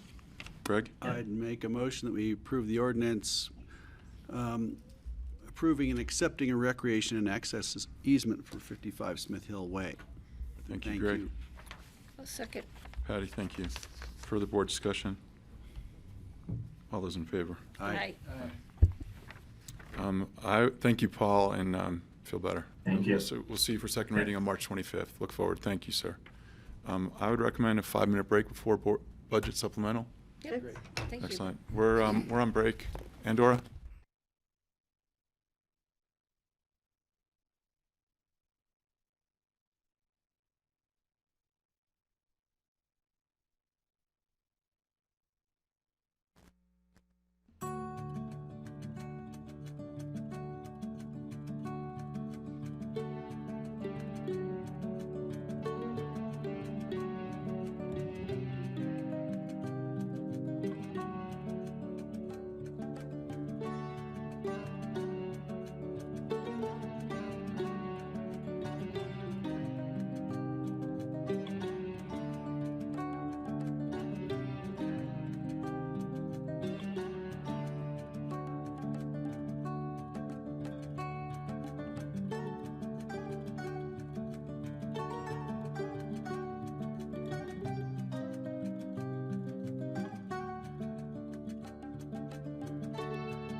Good afternoon. It is 2:05 p.m. This is the regular meeting of the Board of County Commissioners, Wednesday, March 11th. We're on agenda item number 11. Aspen High School was here earlier. That is here for the tobacco resolution. We think we're probably 60 minutes out from the tobacco ban resolution. But Connie Baker is bringing back the budget supplementals for the first quarter. And if Kelsey and the interim or the deputy county manager could join us, that would be awesome. Thank you. They're finishing off the pie. Good afternoon, Board. This is the first reading of first quarter budget supplemental requests. There are 6 requests before the Board today, and if approved, those requests would increase the county's 2026 budgeted expenditures by $2,895,940. This would be offset by an increase in budgeted revenues of $5,619. This is one of those rarer occasions where there's more revenue in the requests than expenditures, and that's due to the bond premium for the Solid Waste Center. I will go through the supplemental requests one by one, as the Board may have some comments on some of them. So the first request from Open Space and Trails is for the aquatic nuisance species prevention, and this would be an increase in budget of $65,000. The second is Roaring Fork Safe Passages contribution from the Open Space and Trails Fund for $200,000. Then from the general fund, a one-time increase of $50,000 for an overlap of the deputy director who's retiring for succession planning. In the capital fund, the sheriff's evidence room fire suppression system. This is an ongoing project that is increasing by $136,000. The jail remodel is also in the capital fund, but will require a transfer from the general fund to fund it. And it is for $1,200,000. And then the last request is the debt issuance cost for the Solid Waste Center and appropriates the various issuance costs, corrects the principal and interest payments from the estimate to the actual, and also adds the bond premium and interest on the bond proceeds. Questions for Connie? I don't have a question for Connie. I just don't know at what time I need to address my request to the Board to continue an item or pull it from this supplemental so that the Board can have the opportunity to further discuss it. Do you want me to do that now? I'm going to do one general comment for Connie, and I should have said it yesterday during the finance presentation. I am so impressed with the finance team in terms of the bonding and the success of our first of 3 bonds in 2026. So a bid to cover ratio of 10-to-1 shows the appetite of investors, likely nationally, for their interest in our paper.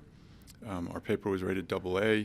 That was also due to bond insurance that was issued on that, but it's an incredible testament to the work of your department and Stuart's there as well. So thank you all, and I should have shared those, the positive uplifting comments yesterday. So what an incredible team. I will pass that on to Anne and Liz and Please. all of the others that worked on the documents. Yeah, thank you. Greg, and then I'm going to stay with Patty's question. I think it was a legal question. So there's a question in front of the Board, which is one of the budget supplementals we last heard the presentation from the organization in September of 25, which was a joint meeting between Open Space and Trails and the Board of County Commissioners. The Open Space and Trails Board approved on a 4-to-1 vote the budget supplemental at their December meeting, but this board hasn't heard from that organization in roughly 6 months. And so I think the question or potential motion is there a pulling of that item either from the budget supplemental or is there another path forward? So in the memo from staff, they provided a number of options. So the staff recommendation was you could adjust it, study only one bridge, you could pull it, or you could approve it as drafted. So that was in the staff Sure, packet. so of course the BoCC can approve the budget supplemental as drafted. If Commissioner Clapper wants to propose a motion to either pull a particular portion of the budget supplemental for additional consideration and discussion, and that discussion could happen before receiving a second on the motion or after receiving a second on the motion, and that motion could stay alive during that discussion and ultimately result in a second and an agreement from the entire board to pull it and approve the budget supplemental absent that particular item, and move that discussion to either later after approving the rest of the supplement for further discussion today, or putting that out sometime in the future. There's a number of ways we can do it, not knowing exactly what Patty's motion is. So you could play with it a little bit, and ultimately leave the decision as to whether you're going to pull a particular item or modify it until you're ready to either approve the larger budget supplemental as potentially amended by the board, should there be either a friendly amendment to your motion. It's hard for me to anticipate totally, but I think it would start with Commissioner Clapper making her motion and potentially getting a second or having a discussion on her motion. So I would like Thank you for that to clarification. pass the supplemental budget, removing the item for safe passages, open space and trails contribution, to removing it from the supplemental at this time. Bringing it back to the Board of Commissioners, that one item, for further discussion at a work session. I think there's still many unanswered questions. The fact that Open Space and Trails chose to have a special meeting after we met with Open Space and Trails jointly to discuss this, then they had more questions, just as I think I do, and I think other members of the board may have, for further clarification. And I think that would give us a cleaner decision after getting updated information or more information, or just clarifying things that we still have hanging out there. And we could, it's my understanding, bring back at any time this item for, we don't have to wait until the second round, the second quarter supplementals. We could bring it back on its own merit and approve it, or whatever we wanted to do with it, in a more short time frame, rather than dragging it out till second quarter supplementals.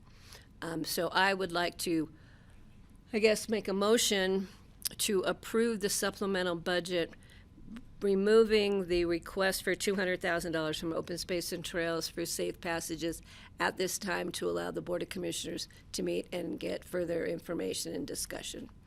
I'll second that, if I could make a comment with that second. Please.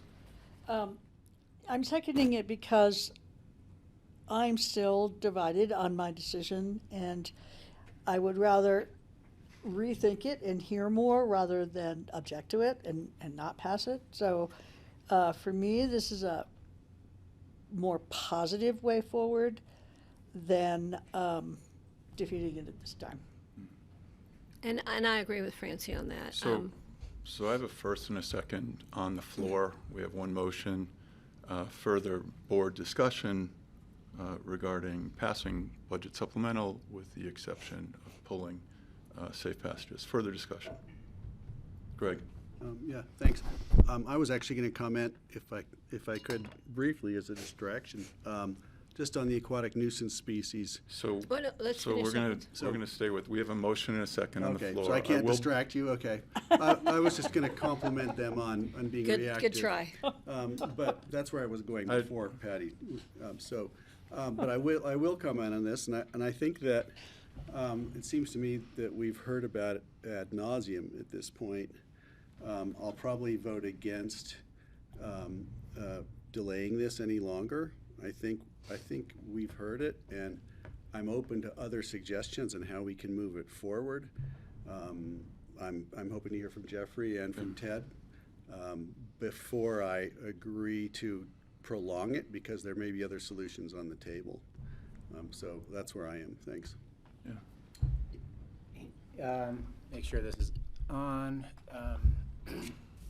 Yeah, I still feel like there's community support for this. I think it's in line with values that we all share. Public comments strongly support. Conversations I've had with everyone who approaches me supports, and surveys do the same. So I still feel like we can move this forward for feasibility and have those conversations. We're not committing to, we're showing our support, allowing them to move forward. And I do have some other questions as well, and I conveyed that yesterday. But I would like to keep this moving, and I feel like that would be more constructive than pulling it. And so that's where I stand. Further comments on the motion on the floor? Yeah, I just want to respond to that. One of the questions I have, and I'm still not totally convinced, is there's still a gray area about whether or not we can legally use open space and trails money to even do a feasibility study, let alone opening the door for future requests for more funding to help, balance out philanthropic dollars that may come forward. And until that's answered, based on the voter language that was voted in by the voters, I'd like to have that clarified before we move forward expending monies from that. Doesn't mean we won't. It means I think we need more time to do it right. I would rather not have people then come out of the woodwork and object after we've moved it forward. Let's get it right the first time. Greg? I would just ask Ry to answer that right now because he's answered it a few times already. I would like it to be done in a work session when That's a delay. That's a delay. It's not, if you want the answer, it's right here next to you. It is. I'm asking for us to pull, Greg, I know where you stand on this issue. Likewise. And I don't appreciate your jumping in without. You just interrupted me. I'm sorry. No, you didn't have, let's not go there. I think from the chair seat, I think the question on the table was permissive use of open space and trails funds to connect county parcels was really the nature. It was, I think you can narrow that question. Study. Yeah, to study. And at the end of the day, the 2050 comprehensive plan, as well as our land use code and the open space charter talks about connectivity and connecting landscapes. So I think that's the, Patty. Can I ask you a question about this particular study? Is this study designed just for the airport to Aspen Village section? Is that what the $200,000 is for? Just to study that section? Who are you asking? Thank you, Gary. Thank you. Yes, specifically Gary this. Tannenbaum, Open Space and Trails. Thank you for joining us. You're welcome.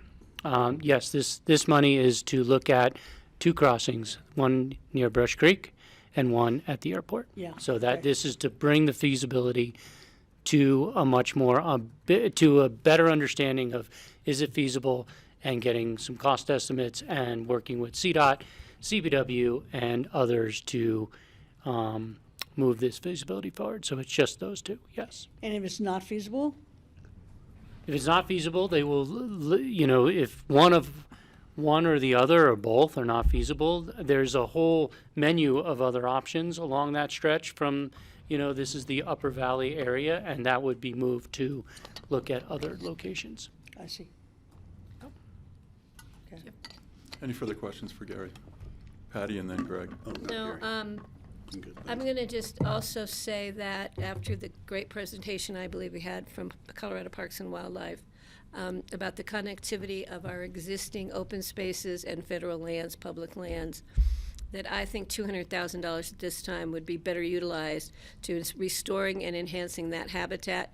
It would also be a great way to help mitigate for wildfire at the same time. Jeffrey, that would answer your connectivity between open space parcels. And that's kind of the stance that Colorado Parks and Wildlife, who this is their job, is protecting wildlife, thinks may be a good first step for us. And I think this $200,000 would be better utilized going there, and it could go there now. We wouldn't have to do years of study and then trying to finance bridges or underpasses or whatever. And so that's why I would like us to approach this carefully with full information before we, we either don't pass it or do pass it. And I think the letters from people have been great. They've been very one-sided. There's a lot of misinformation in those letters as to where they think they're going to go and what problems they think they're going to solve with these overpasses. And I want to just make sure the public is also well-informed so that they have more information at hand. It's part of our job, I think, as commissioners, is to make sure we have an informed constituency. So I think the motion, I'm happy to take this to a vote unless there's further. Only that, are you comfortable with Rye responding just regarding the legality of using open space? Well, that was the question. Yeah, sorry, I apologize. Sure, I'm happy to talk about that a little bit. Generally, what you need to look at when you're evaluating the allowed use of the open space fund, or really any other fund that's been designated for a specific purpose by the citizens or by the BoCC, is you need to look at the allowed uses of the fund, and then look at the expenditure. And there needs to be some nexus or link between, or a tie between those two things. And to some extent, the basis for linking those two things, or the nexus, can be developed by the board as long as you don't get too remote from the allowed purposes of the fund. In this case, I've heard Commissioner Woodruff mention the connectivity language in the open space and in the Home Rule Charter as it relates to the utilization of the Open Space and Trails Fund. That could be a basis for linking this particular study to the allowed use of the fund. Now, the Open Space and Trails Fund is generally limited to improvements to real property that are managed within the Open Space Fund portfolio. So for this particular project, there needs to be, for this particular funding request, there needs to be some kind of link as to how you would see an improvement to a piece of real property in the open space portfolio. So if this study can be linked to that purpose, meaning ultimately there could be some improvement, that could be wildlife enhancement management activities, that could be actual construction on those properties, things like that could link these two things together. Now, the opposite could be true as well. If the study is too remote to support some sort of improvement or management activity on a piece of real property in the open space portfolio, then that would support not utilizing the fund. So there's two ways to look at it, but ultimately you as the board, and with my help, of course, and staff's help, who you have sitting in front of you, need to look and evaluate whether the proposed funding request can be linked in that way to the allowed purposes of the fund. As Commissioner Woodruff mentioned, one of those is wildlife connectivity, but you also need to tie that to a potential improvement to a piece of real property. So that's how you need to look at that. I think we've heard a lot about wildlife, improvements to wildlife corridors. One thing that you probably couldn't use the fund before would be just installing fencing in the Highway 82 corridor. I think that would be too remote of an allowed use of the fund. But if you can link it to something like management activities or construction on a piece of real property that is in the county portfolio or in the open space portfolio, that's what the board, as you're moving forward with this, needs to consider. And it probably helps to state the basis for that if Commissioner Clapper's motion were to fail today, because you'd either have a corresponding motion to include it in the budget sub today, and or if it were to go to another meeting sometime in the future, that would be the basis that you are looking. You'd be looking for that tie, basically, between those things. So we can work on developing that today if a different motion were to come in front of the board, or we could look at creating that tie at some point in the future, too. Well, and I'll add too, Ra, you added it's in the budget supplemental on the background that you've, there's 3 paragraphs in there that explain this. It's not clear, and it's not magically it's not perfectly clear, but there was also a proportionality. It's like what proportion of this project actually touches or improves an open space and trails asset. And so in this case, we're looking at Cozy Point South, which is part of Sky Mountain Park, and we're looking at the Roaring Fork Gorge. So there are two properties that would be linked, but it's a proportionality piece, and he could explain that better than I can. But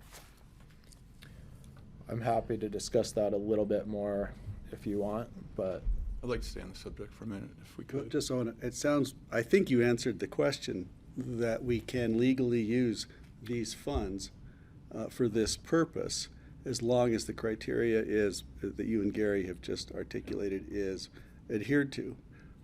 I've heard that again and again and again now. So another motion will have to come forward, but I would like to move that forward so we can at least begin that process. This is a slow-moving, very slow-moving process, but it has to start sometime. And I think the level of commitment in the community is here to begin that. So that's where I am. So Rod, one follow-up. One of the concerns of the board is going from study to construction, and that the open space and trails funds would not be used necessarily for a bridge. And so do we need to clarify that within the budget supplemental itself? So I suppose there's a legal component to that, and that maybe gets into Gary's discussion and mention of sort of a proportionality analysis. But then there's also a policy aspect of that as well.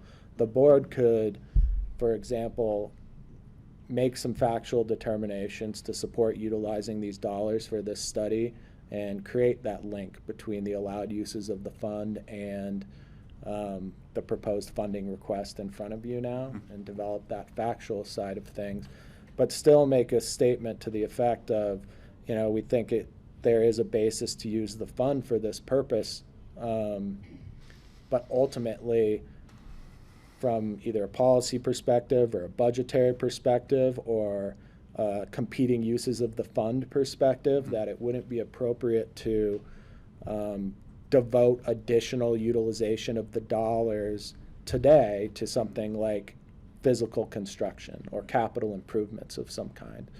You don't have to say that. You can. As you get into a proportionality analysis, though, you start considering whether utilization of the fund to construct what could be characterized partially as a habitat connectivity project and partially a transportation-related project, particularly as you start making improvements into the Highway 82 corridor and property owned by the Colorado Department of Transportation. There needs to be some consideration of the balancing purposes of the project, or the balancing and competing purposes of the project. And they may not be directly competing, and they may be complementary with each other, but at some point, I don't think you could support, for example, using the fund to wholly build wildlife crossings across Highway 82, although you could use some of the fund, arguably, to fund portions of that construction, or a proportion of that construction that can be articulated and linked to improvement of open space property. Thank you. So, thanks for that. I understood that part. Further questions for Rye, or was that a yes? No more questions. I'm good. Thanks. Patty? I would just like to make a comment, if I could. Please, in line, and then Patty. Who, Tat, did you say? Patty. You can go first, Oh. Nancy.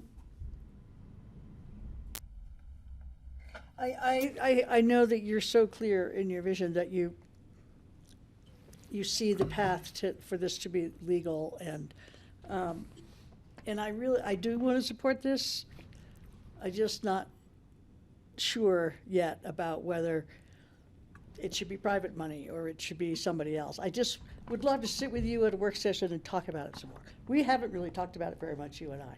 We've had very short conversations, and I honestly don't want to not approve it, but I'm not ready to do that. So I would appreciate your tolerance of my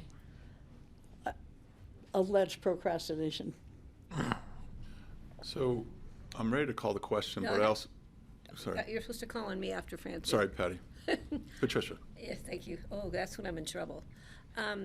Patricia Campbell when I'm really in trouble. Gary, management plan for Cozy Point and for the Royport Gorge. Do they allow for construction of something like this in the current existing management plan? That's another question I have that can be answered, I think, as part of a further discussion. I think I'd rather not have to wait and try and do a nexus or a tie now. I'd rather have that cleared up before we move forward. Just so we're clean. And I think approving it now and saying, oh, we're going to add at some point the nexus to make it legal does not give me a level of comfort. If we're going to move this forward, I want to have a level of comfort that somebody out there might come back and say, you illegally used Pickens County open space dollars for this. I don't want us to have to go there. I'd rather clear that up ahead of time before we move forward. Not to allegedly procrastinate, but to get it right before we jump into it. So that if we're going to move it forward, we move it forward on the right path. That's why I asked for us to continue it, to have the discussion. This board has never sat as the Board of County Commissioners and discussed this. We did a joint meeting with Open Space and Trails, but the 5 of us have not had the opportunity to discuss it amongst the 5 of us. And that's all I'm asking for. Let's clear things up, answer questions, and see where we stand at the end of the day. So there's a motion and a second. We've had discussion. If this motion does fail, we'll come forward with a second, with an alternative to move forward with the budget supplementals as drafted, but with the revision to the allocation to safe passages. So if this motion does fail at this board, we will come forward with a reduced amount for safe passages, but a full passing today of both the budget supplemental with a reduced amount for safe passages. Again, sort of proportionate to connectivity. So I'm throwing that there as my comment, but I've got a motion and a second on the floor. I can't make an alternate motion at this point. I don't think you could make an alternate motion, but you certainly could propose another path forward if you know, it's up to you whether you want to tip your cards as to what that alternative path forward you'd be looking at. But if it may, I suppose if you're not going to support Commissioner Clapper's motion and you want to propose an alternative at this time, you could let the board know what you're thinking, and it may influence the way some of your other commissioners vote on that particular topic. But otherwise, Thank you. Well, knowing what your alternative to reduce the amount of money being allocated to safe passages puts me in the same quagmire. We still haven't answered the question and haven't cleared up the legal issue in my mind and in some others' minds as to the nexus between using these monies for this issue. So it puts us back in the same place where we are now. Just by reducing the amount doesn't take away the concerns as to whether or not we can use the money and how we can use the money in a clean and transparent fashion. If it pleases the board, I'll put my cards on the table. Yep, and I just understand that. Is it okay with the board if I put my cards on the table? So I believe moving forward with safe passages is in the best interest of the health, safety, welfare of Pitkin County. It meets our comprehensive plan, which talks about connectivity and landscapes.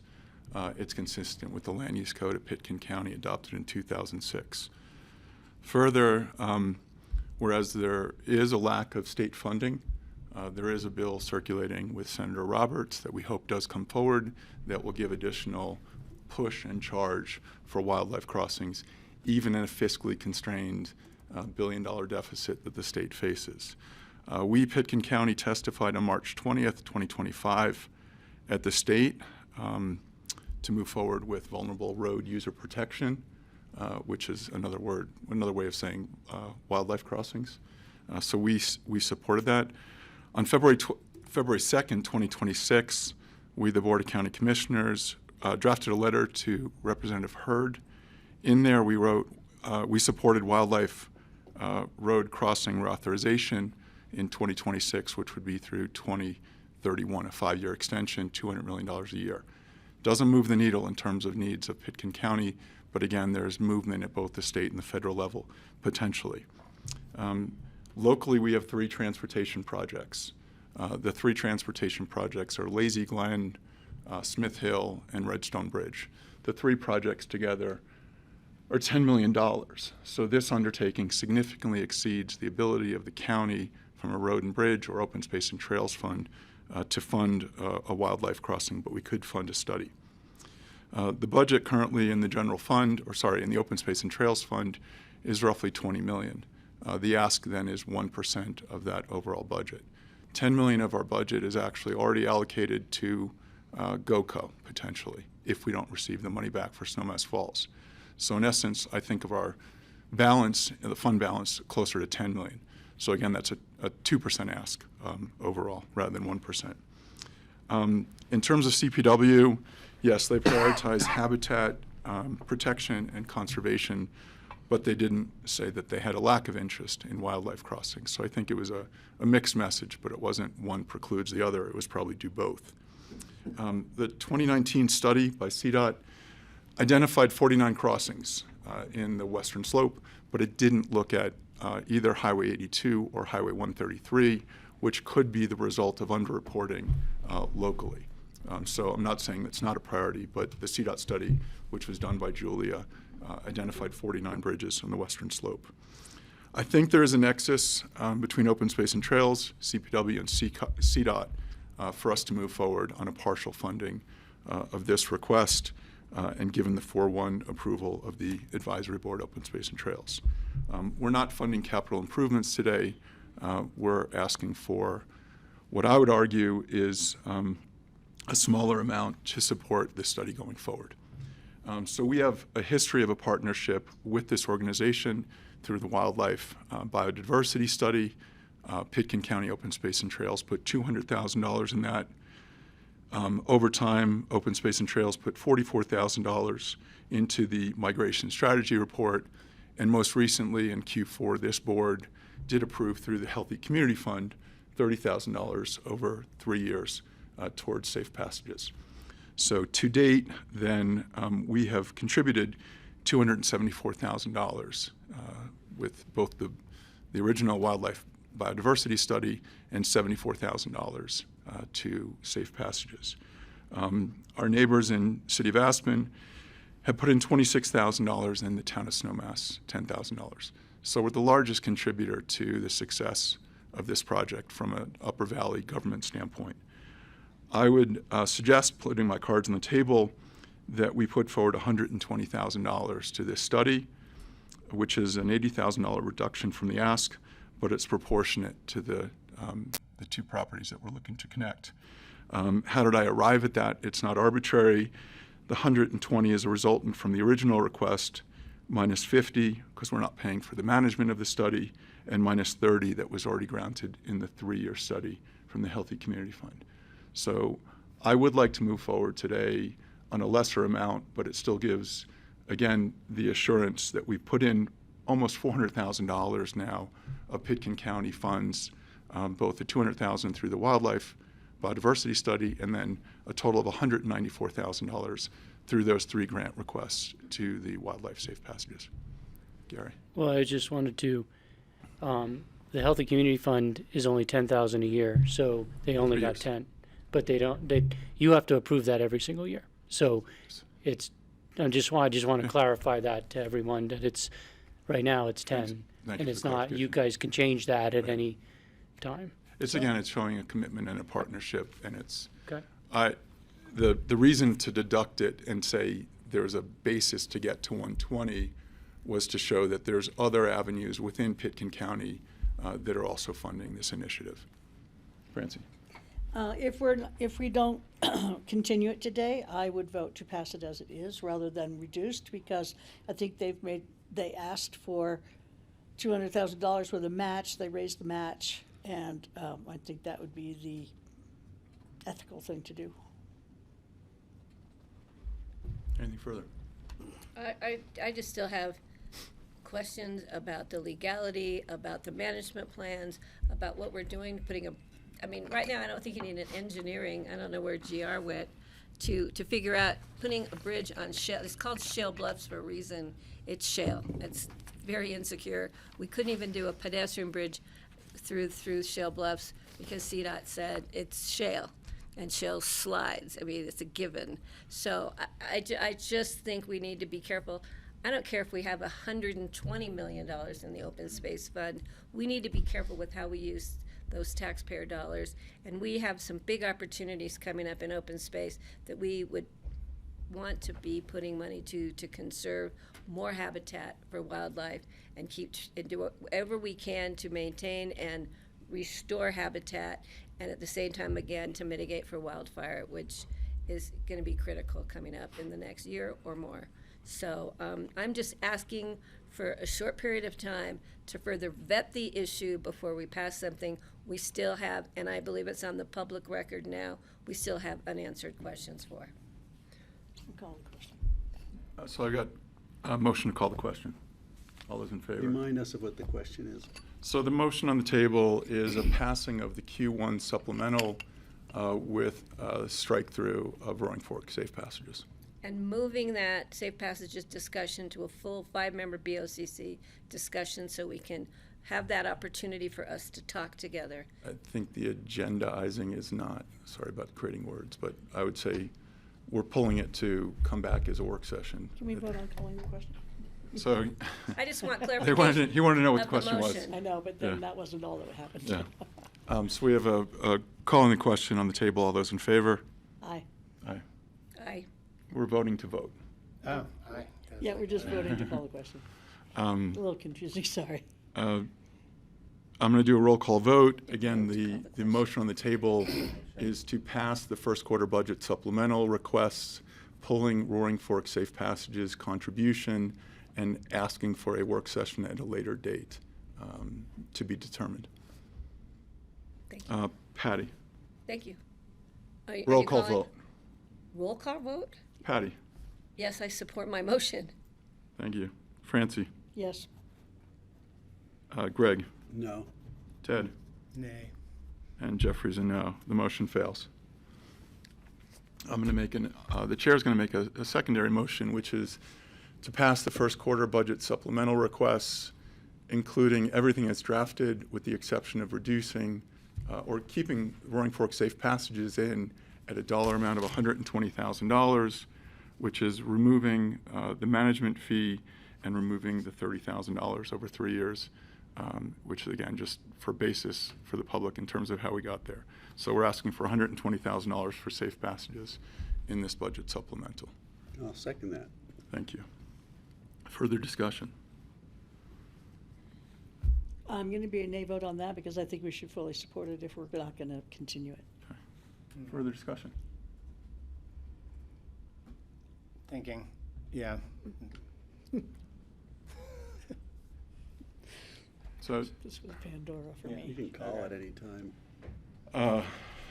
I'm calling a roll call vote. Patty? No. So yeah, thank you. Francie? No. Greg? Yes. Ted? Yes. And Jeffrey's a yes. The motion passes. Thank you. Thanks for the Thank discussion. you all for that. So I will amend the supplemental resolution, so it's second reading. It will have $120,000 for Roaring Fork safe passages, and the remaining requests remain as they are in the resolution. Thank you. Thanks for your help. Thank you. Okay. Thank you. Thank you. Thanks for going through all that. Could have passed it for 200.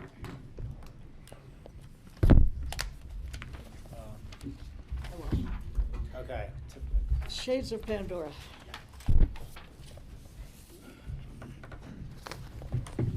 Just trying to calculate some. So if you could promote Dan Bartholomew. Deep breath. And Dan, what is your background today? Who is this guy, Dan Bartholomew? I don't like red road. I love it when they flip on at the last minute. Yeah, I didn't see that. I think they can get private funds. We can always count on him for some humor. There we go. Who is that Well, guy? hi there, airport. Hello, everyone. Hi, Dan. Hi, everybody. Great to see everybody. That's Nice not to Mount see you. Sopris behind you, is it? That looks like Fuji. It's Rainier, come on. It's Hood. Good, thank you. I was about to say, thank you. Just letting everyone know. So Diane Jackson, I'm gonna leave introductions and everything else to you. I might be tied for words for 5 minutes. I'm just gonna relax and No enjoy the meeting. worries. So I thank you. appreciate Enjoy the meeting. Thank you very much. We appreciate coming forward. Diane Jackson, Airport Director, and I am accompanied by two very familiar faces along with Ryan. So we have GR from our PM team and Dan, who we just won't let go, from the airport team to kind of introduce 4 items before you. And with your permission, Chair, we'd like to give a presentation for all 4 items before you that include administrative documents, updating them to keep them in line with the modernization projects. These include repealing and reenacting Title 10, rescinding the Resolution 014-2014 Airport Design Guidelines, affirming the modernization plan for locations and extent review, and a resolution authorizing noise ordinance for the project. And we'll get into all of those details through the presentation, and we can answer questions at the end if that works for everyone. That's perfect. And just for the public, we are going to handle items number 12 through 15 simultaneously. So thank you. So the first item that we want to take forward is Title 10, and I will say that Dan and Rich Englehart worked very hard on this updating. It's a 20-year-old document in the making with out-of-date information and regulations that we're just bringing up to speed. And Dan, I'm going to let you kind of take it from here for details that you put into Title 10. Okay, thank you, Diane. So Dan Bartholomew, I'm the former airport director there, and I'm currently consulting with the airport, performing such tasks as the update to this Title 10 here. As Diane mentioned, I mean, this is the first significant update to these standards in about 20 years, which is a long time for such a document. Title 10, which is Title 10 of the Pickton County Code, is also referred to airport minimum standards. And what these really do, just to give you a little background, it ensures that the airport is operated, at a sponsor level in a manner that ensures all users are treated uniformly and consistent. So everybody is treated relatively the same. It includes both FAA, Federal Aviation Administration, and sponsor requirements, county code in that case. So by incorporating and codifying these minimum standards into a county code, it, in effect, kind of weaves together the sponsor, community needs, user needs, and the FAA's requirements all together, and it also provides some teeth from a regulatory aspect within the county, so to speak. This revision to the county code, Title 10, which was rather significant if you've seen the comparison document and how much redlining is involved in that one. This document not only ensures that there's continuity between existing rules and regulations that were in Title 10, such as the airport's mandatory nighttime curfew, which is probably the most prominent one, but reflects changes based on other items, such as changes in FAA policy over time, the application of the new and improved airport layout plan and the common ground recommendations, changes in the industry, such as energy efficiency technology, ride-sharing companies such as Uber and Lyft, security and insurance best practices, and some other things. Adjustments were also made to ensure consistency between newer lease requirements that the county has undertaken in the past several years and county code, so there's not any inconsistencies or limits the number of inconsistencies there. And it also makes some changes, reflecting some inconsistencies that we've noted over time, that just due to routine occurrences such as individuals driving on the airfield or where some leaseholders are storing equipment or how they're storing equipment, and the future introduction of self-fueling of aircraft. We wanted to incorporate into a new Title 10 so things can help out with applying some of these moving into the future. Just to note that the FAA will also have to concur with any changes to the county's Title 10 or minimum standards at this point. But that pretty much covers what Title 10 is and the changes we made. They're extensive, but it is really a cleaning up of the document is what it really was. And I would add to Dan, after Dan and Rich went very thoroughly through this, legal also reviewed that as well. So it has had legals review, Anne Marie specifically working with us on this. So this has really been a team effort and months in the making to get it to where it's at today before you. I'm getting about 75% of your words. You have to speak It's up not the just speaker, into it's the not room. this. I will talk louder, sorry. Thank you. It has been a long process for us.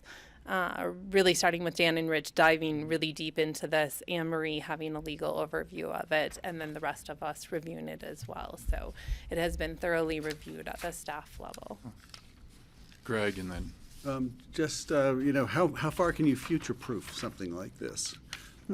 Does it consider eVTOLs, for instance, or whatever is coming in the way of mobility?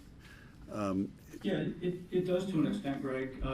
It is a living document. Even though it hasn't been updated in quite a while, it is a living document. So as things change, and we expect that to accelerate over time, that things can be changed and incorporated into it. What we tried to do with this is things that we knew were coming up, such as allowing aircraft owners and operators to self-fuel their aircraft, but also some provisions for electrification, both on the airfield and off the airfield. So things that we could foresee in the future, we've added into it just to sort of tee up those future changes. But there will be changes in the future, of course, too. Great, thank you. Great job.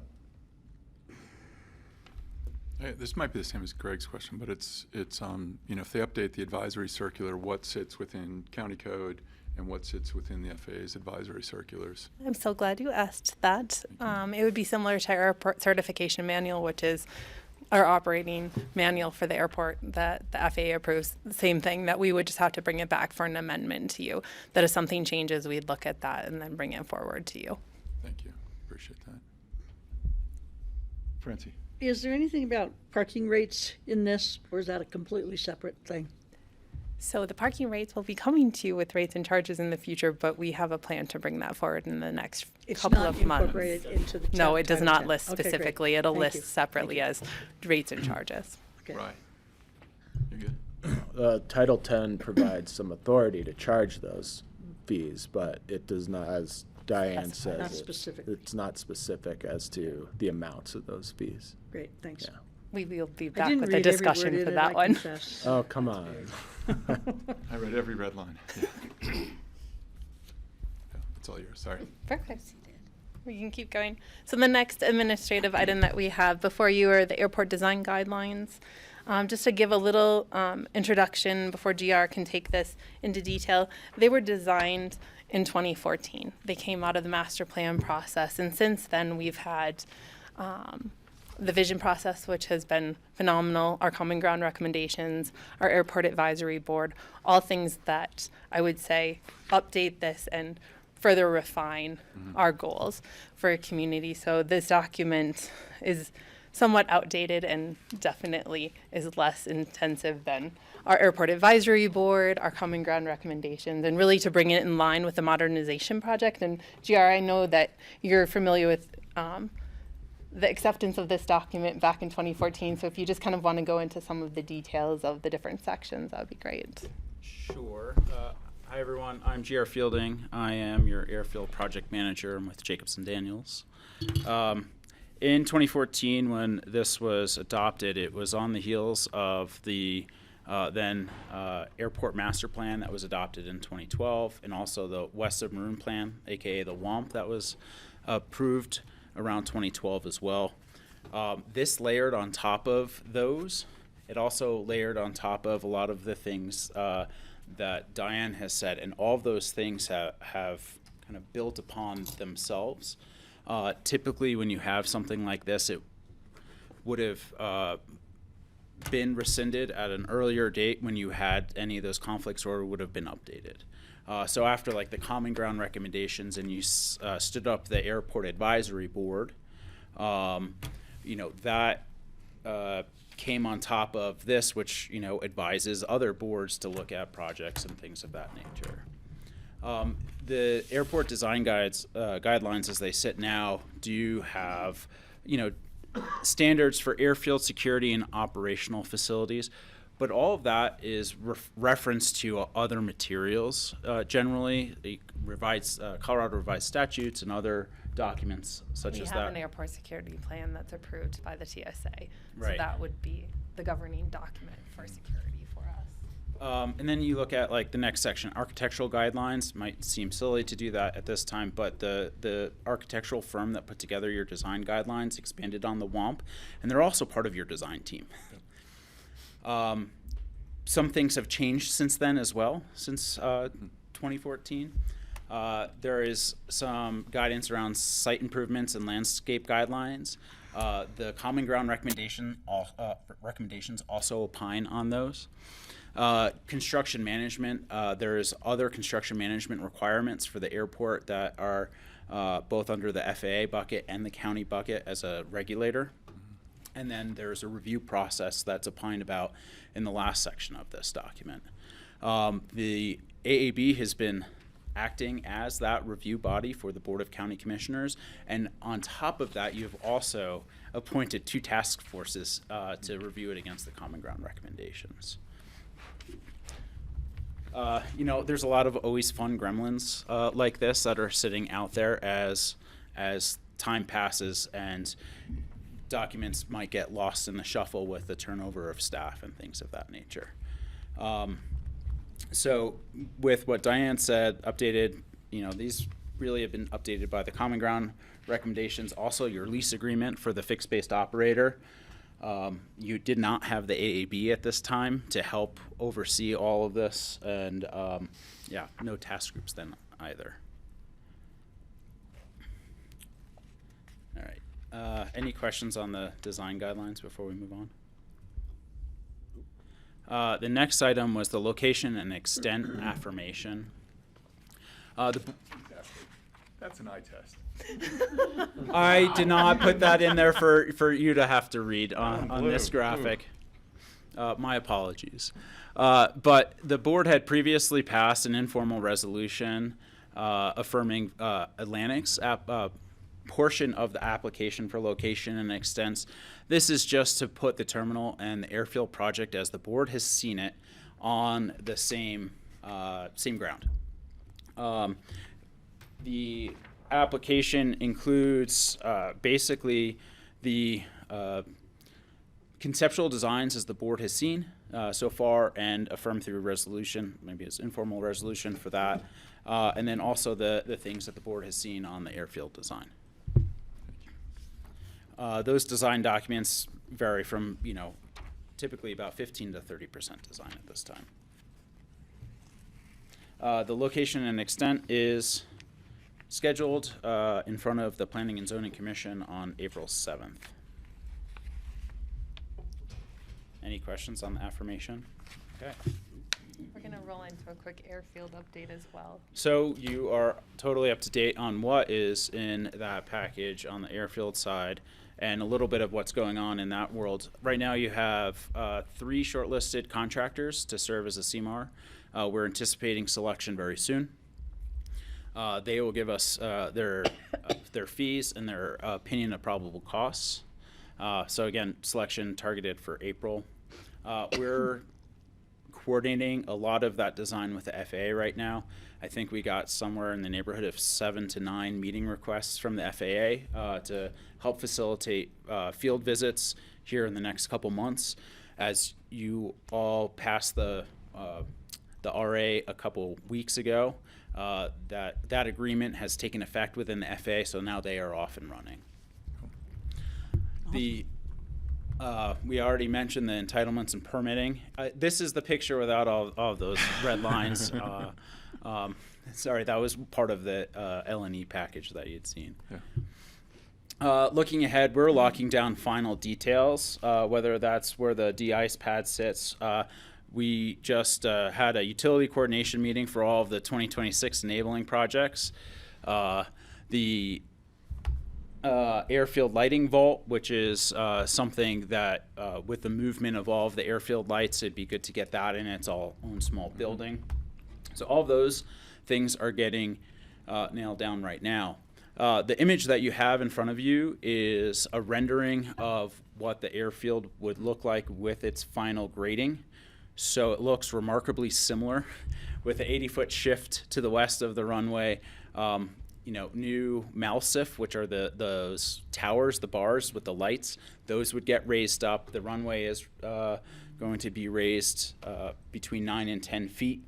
And that area to the north of the airfield there will be used for storage of some of the materials, so it does not have to go off of site. So that's what that will hopefully look like. I think Commissioner Clapper has a question for you regarding No. de-icing. No, I've got it in. I don't have questions anymore. Thank you, sorry. Who wants to answer questions? The last thing that I think that this board hasn't necessarily seen is a bit on the 2026 enabling projects. Also looking at the staging, stockpiling, lay down and production areas that we'll see. On the left of the screen, there's a pink and orange area. That's the north end of the airfield. We're working with CDOT to try to reestablish a temporary access onto the airport to help expedite shipment of materials onto site. It'll also take a lot of trucks off of the highway before you get to the merge zone, and so they don't have to come all the way around on Elk Creek. The purple area that is around the hayfield, that'll be one of the areas to lay down materials and produce materials. In our conversations with a lot of the contractors, it's become apparent that they would really like to establish an asphalt batch plant on site. It's something that we've considered for a long time. It's been done on the airport before, so that would be the likely area to see that. The blue area, as you move, Purple, thank you. yeah, the blue area as you move to the right would look like this would be, sorry, an area where we would see some utility That's work. turquoise, dude. Turquoise, cyan, pick your aqua. The purple area here is behind what's now called the boneyard. That's been used as staging as well. Other enabling work around the AOC, and then we zoomed in a little bit so that you could see some of the other enabling work that would happen to the east of Owl Creek Road, and then this bluish purple area. Francie, any recommendations on the color? No, you're good on that, Chair. Okay, so that would be Owl Creek Trail and Owl Creek Road, which both need to shift to the west to facilitate the airfield move. Can you touch on GR? And sorry, you can say stop interrupting as well. Oh, no, please. But one of the what keeps me awake at night is utility improvements. So specifically, I know we're seeing Brian next month, but my experience with utility extensions or going from even at a residential level 200 amp to 800 or 1200 is a one-year process to bring out a new bucket, to bring a new transformer, to bring out a new pad. And so sorry, my experience is residential, not building airports, but it doesn't seem like it, how do you get all of the extensions, given we're electrifying this airport and the FBO, and we're going to have electric planes, how do we bring all this online, sort of given, and all due respect to Holy Cross, it's not an overnight experience. You're right. It's not an overnight process. In fact, Diane and I were, as we were waiting, we were other members of the airfield team were facilitating part of the utility conversation on that coordination. We have talked to Holy Cross, City of Aspen Water, Buttermilk Metro District for their water district, Lumen/CenturyLink, Comcast, all of those utilities have been contacted. We're working through that. The things here on the west side are on a very tight time frame, but those are all relocations. Whereas on the east side is where your comment and question really center, and on that side we have a little bit more time to try to hone in on what is going to actually be needed there. Hopefully there's a reduction in need of, say, some services and increase in others, right? So whether it's gas or the electrical or the water. So we're deep into those conversations right now. Thank you. Yeah, I just know we're constrained today in terms of electrical, and I'm worrying, We're fortunate to have some of those standing relationships with Aspen Water, Buttermilk Water District, just from our previous projects at the airport too, with pavement maintenance, et cetera. So at least we have those relationships to start from, and they were very aware that this project was coming, so that is also helpful. I'm less concerned with the IGAs than I am with, again, just upping the service and just the time at which it takes to turn things on. So, Greg, and then, sorry. Then finish. I was just going to say on all of that coordination and that the other question that we get a lot of time is just the when. And so what you see on the west side of the airport along that Elk Creek Road corridor, we are trying to get done this year in 2026. We should, have a very clear path forward here in the next several weeks, but the exact timing we do not know yet, but we will definitely be back to let you know all of that. Excellent. Greg, and then Francie. Just in a conversation last night, a neighbor told me he'd bet me 10 to 1. He'd give me 10 to 1 odds that we wouldn't be able to get this completed in time. And I said, well, I think I'll take your bet. But the concern was, you just mentioned water. There's an abundance of water at the airport, and I think that's the problem underneath it and underneath the runway, and I think that has been an issue all along. Could you just describe briefly is it a mile-long French drain on the west side, or like how are we going to keep the water that's coming underneath that runway from persisting in destroying it? It's a great question, Greg, and that's something that we're working through a lot of the details on right now. But there is a multi-pronged approach to a lot of the water on the airport right now. The first I would highlight is one of the areas in the cyan aqua area is going to be to further pipe Owl Creek. So right now Owl Creek crosses the airfield. Part of it is open and part of it is in a pipe. And so we're going to extend that pipe 400 feet further into the hillside on that west side of the airport. The second thing is just like you had said, is there going to be a French drain along the entire west side? There will be a French drain along both sides of the new runway. In this context, we call it an under drain, and that will be piped to the water sewer system to get that water off of site as well.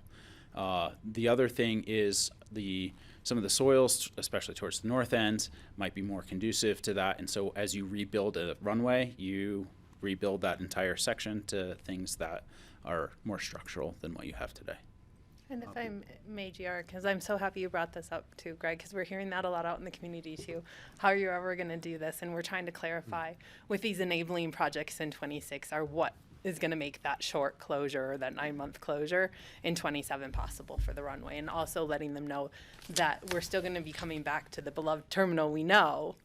We're just going to have a foundation for a new one started. So I think there's some misconceptions out there too of what they're going to see when we reopen 27. Yeah, I think it's the runway closure for a specific period of time was just waiting for the contractor to come back. I guess that's GR to come back and say, we didn't realize there's so much water under this runway, and our French drain needs to get bigger and go farther.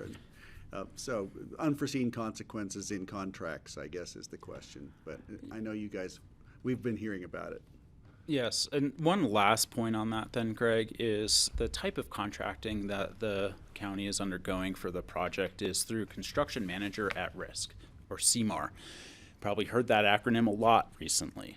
That brings the contractor on for the airfield. We're going to be somewhere in that 30% design range when they come on and get to work with the designer, as opposed to a designed build type of contracting, which you're probably a little bit more used to. You get all the way through your planning and your design, and then you go out and you get the contractor on board. That we're doing this a bit differently, so that we can work through some of those problems proactively. Great, thank you. That's what I'll keep it. I'll take his odds. Thanks. Public disclosure of his entanglement now, Yeah. his financial entanglement. Exactly. You don't know the dollar Do I have to amount. recuse? My question sort of builds on what Jeffrey asked about. So we had originally talked about a solar field somewhere at the airport, and I never see that anymore. So is it like going to be the repurposed batch plant area, or is it just not on the table anymore? for discussion now, or where are we on that? So I think we're in discussions with that with Holy Cross too, and what they can accept on their grid now.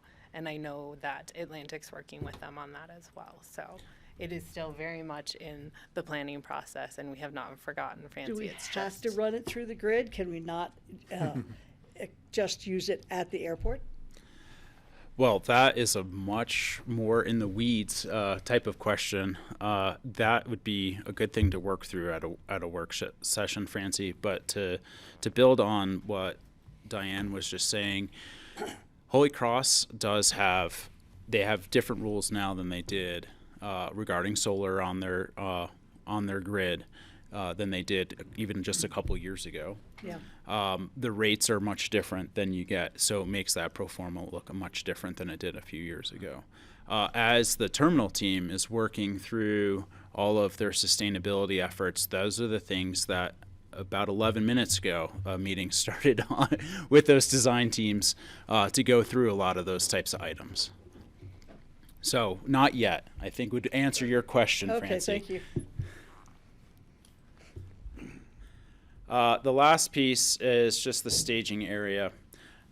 This is adjacent to the battery energy storage system. The area has been highlighted for temporary use for either a temporary conrack, so rental cars, the couple trailers, or as an additional area for, say, lay-down yard for, or maybe a couple construction trailers for some of the contractors. So that's the only thing that we're really highlighting right now that's on the east side of State Highway 82. So that's kind of a very brief update on Airfield and a few of the things that have gone into your location and extents package. Just, can I ask a quick question just regarding that area? Are you saying that could be rental car storage? During the life of the project. So are we clearing the meadow? It looks like there's a sage meadow probably with large boulders and some scrub oak or something in it. We have to clear that and put down asphalt to create that? Yeah, it would be a temporary parking lot. Got it. Maybe just dirt then. It could range anywhere from like a classic gravel to a full paved asphalt. So I'm sure the rental car companies would prefer to have an asphalt lot.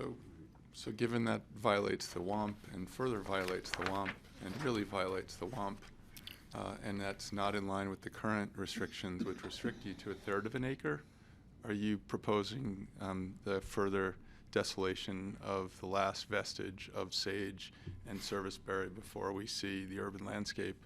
Are you coming in under a second LNE, or this is part of the same LNE? So basically all you have permission for right now from planning and zoning is 1/3 of an acre, and I think your bucket trees never took. So I'm concerned that you're hitting sort of that 3-acre mark from what's depicted, and it's not approved by planning and zoning to date, and it violates the WAMP, specifically this lot.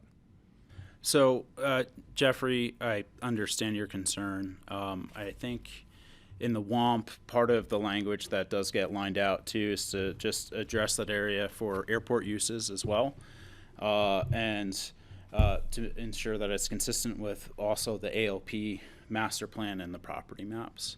I think the acreage of the lot is somewhere in the 20-acre range. It extends almost all the way down to the Brush Creek Park and Ride. This has been one of those areas that has been discussed as some level of storage, or on part of the ALP, it also delineates that as a 2.2 or a solar field as well. So just for the BoCC's perspective, this parcel specifically called out in the WAMP as do not touch. It's the last field of sage and serviceberry before we get to sort of urbanized. And just to clarify to your question, this is what is all included in the LNE that is deemed complete and will be going before P&Z on the 22nd. And so we wanted to use the time here with the board to call out some of those items that would be that could potentially be in conflict with the WAMP, and are part of the necessary pieces to really leverage all of the airport properties for the closure and redoing the runway. And GR is not surprised by my comments. Absolutely There's not, a- there's a Jeffrey. history. That's why I wrote down the airfield portion from the WOMP just before I sat down here. Greg, and then I have to say. I don't want to pile on. But I do want to ask, if this becomes an issue and P&Z has an issue, do we have alternatives for parking cars that could possibly be less impactful for the view plane and for the Sage Meadows? And that is important stuff. Right, and understood, Greg. The reason this is being proposed is because of how tight of a site you have, particularly landslide, and particularly during the construction of the terminal and the landside improvements at the airport. I don't think anyone would have just put their finger on this spot and said, oh, that's where we should put this, if we didn't have that as an issue. So, And I think sorry, it's follow important- up from Greg, and then. Just the follow-up is,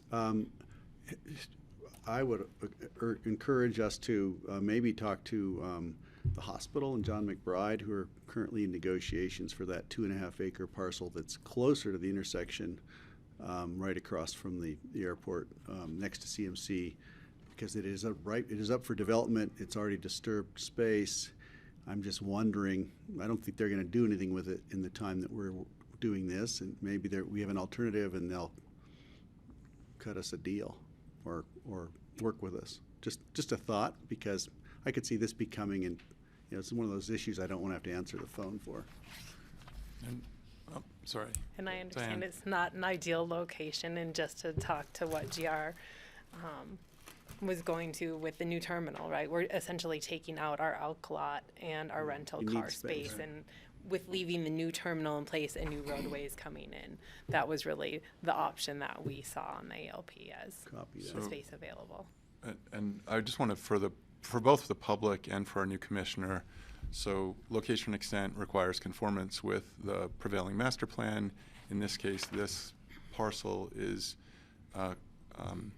called out in the Western Maroon Plan as the WOMP, for lack of a better acronym, and not as cool as Rambo. But I think what you're hearing from the board, and you've heard from me for years, is, we already have disturbed space at Brush Creek. It's not even a traffic light away, and we use that for staging for large events all the time. Wouldn't that be a more suitable place? We know the owner. Than continuing to disturb Greenfield, because that was really the original location extent was 1/3 of an acre, and so it was really limiting that disturbance on this lot. And it is an eyesore. It's a picket fence from, sorry, you've heard it. I do have a T-shirt that says "I love service berries" that I was going to wear for you. I was hoping that you would have that Yeah, on today. I Jeffrey. apologize. Can I just Yeah, please. bring And we up- don't need to belabor this one. It's just, Yeah. it goes back. We have a history of a couple of years on this one, GR. Yeah. And Yeah. I've been Been briefed briefed. on that, but one other thing for us to consider that I think we need to look into a little bit more with this location is it's still on airport property. And so being able to capture that revenue from the rental cars while we otherwise won't have revenue coming into the airport during the closure, I think that's just a consideration, that if it's on a different parcel that's not airport property, that may or may not be able to benefit the airport. So, And again, I'm just saying you're inconsistent and you're in violation of the master plan, and I think that's. Just letting you know Just that. because you raised it one more time, let me reiterate. Fair. And there's other places that are already disturbed, like Brush Creek. So, I know the landlord. Thank you. Sorry to interrupt. No. And, we can certainly explore some options that Greg and you have brought up as far as this, as far as temporary storage, especially for the rental cars. I don't know exactly all the language for Brush Creek for that specific item, so. Thank you.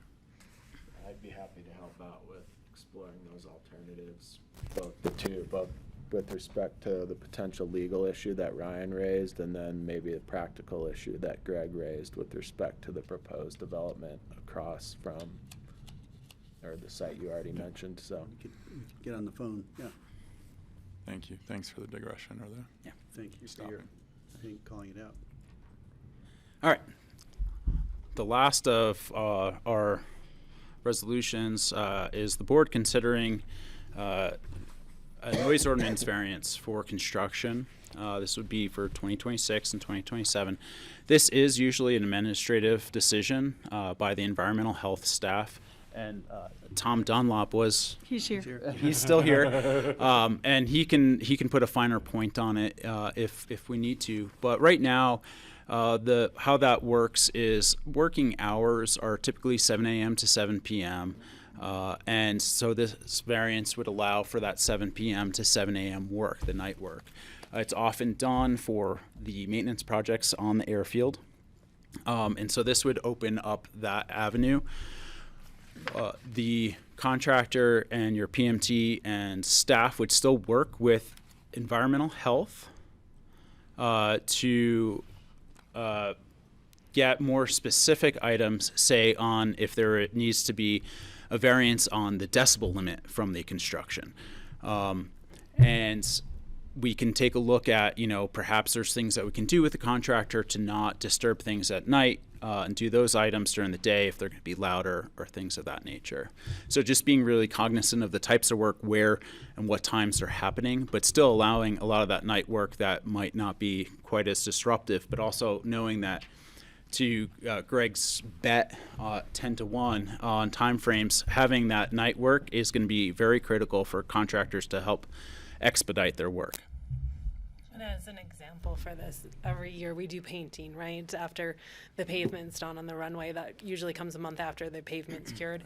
We need that variance to do the painting overnight, not to disrupt operations during the day. Excellent. I see Kurt has his hand. Can we promote Kurt Dahl? Thank you. No, you're good. And Tom's coming up too. And Tom, did you want to comment?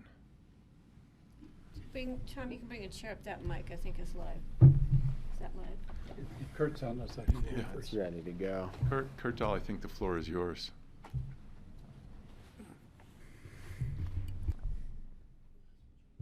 I don't know if you all can hear me. My video is off. Can you hear me all right? We can hear. Yeah, we can hear you, Kurt. A little muffled. Okay. A little noisy right now. Sorry. I'm on vacation. So I just wanted to let you all know that I was here if there were questions specific, but GR and I have been discussing the noise ordinance and talking through the need to think through the decibel side of things and taking that on a case-by-case basis. A lot of this was really around the noise code is the code that actually controls construction hours, and that was a big piece of this. So, but I don't want to keep you all too long because I just want to make sure if there were questions I was here to answer them. Kurt, can you just describe current property line levels for both residential and commercial, and then daytime construction versus evening, and what you're thinking in terms of a variance? Well, I think one, we would handle it case by case because that is such a large property. When you think of a construction zone, that is a 65 decibel piece, and then again, the noise code controls hours, so we're not necessarily dealing with daytime, nighttime with construction. The question that we would have would be, are those even being violated during construction hours, and then working with the contractor to address that as we need. It's an ongoing piece of we don't quite have all the answers we need in place, and we're going to work with GR and the contractors to actually make sure that we have something in place that will work for everybody. Yeah, my question was really, sorry, Kurt. Go ahead. Go ahead. Jeffrey, I think my question was really aimed towards communication with the North 40 and Yes. any impact they may have during the construction and just being a good neighbor.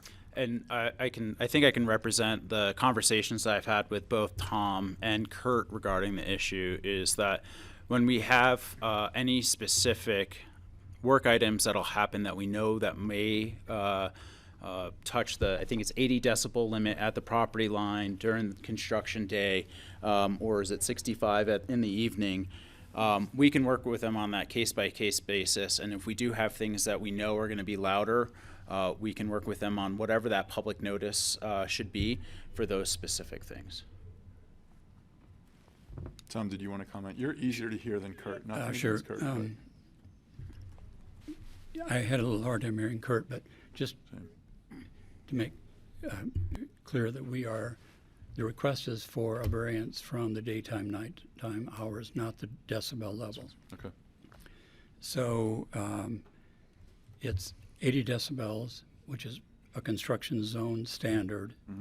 And if it's going to be based on what the construction work plan might be or is described, if there are activities that are going to be predicted to exceed that decibel standard, we are requesting that the applicant notify our department 5 days in advance so that we can converse with them, and also, as JR mentioned earlier, talk about possibly modifying the procedure a little bit to make it as quiet as we could, but also that would give us enough time to either through like using Pitkin Alert, the newspaper, social media, physically calling people, going through the neighborhood saying, for this period of time, for this activity, we're going to be anticipating violating this standard.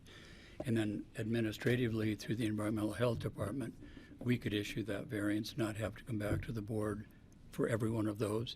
And also, our experience, just life's experience with these types of projects, stuff's going to happen that is not predicted. It's an unanticipated event is going to occur, and where there won't be a 5-day ability to notify.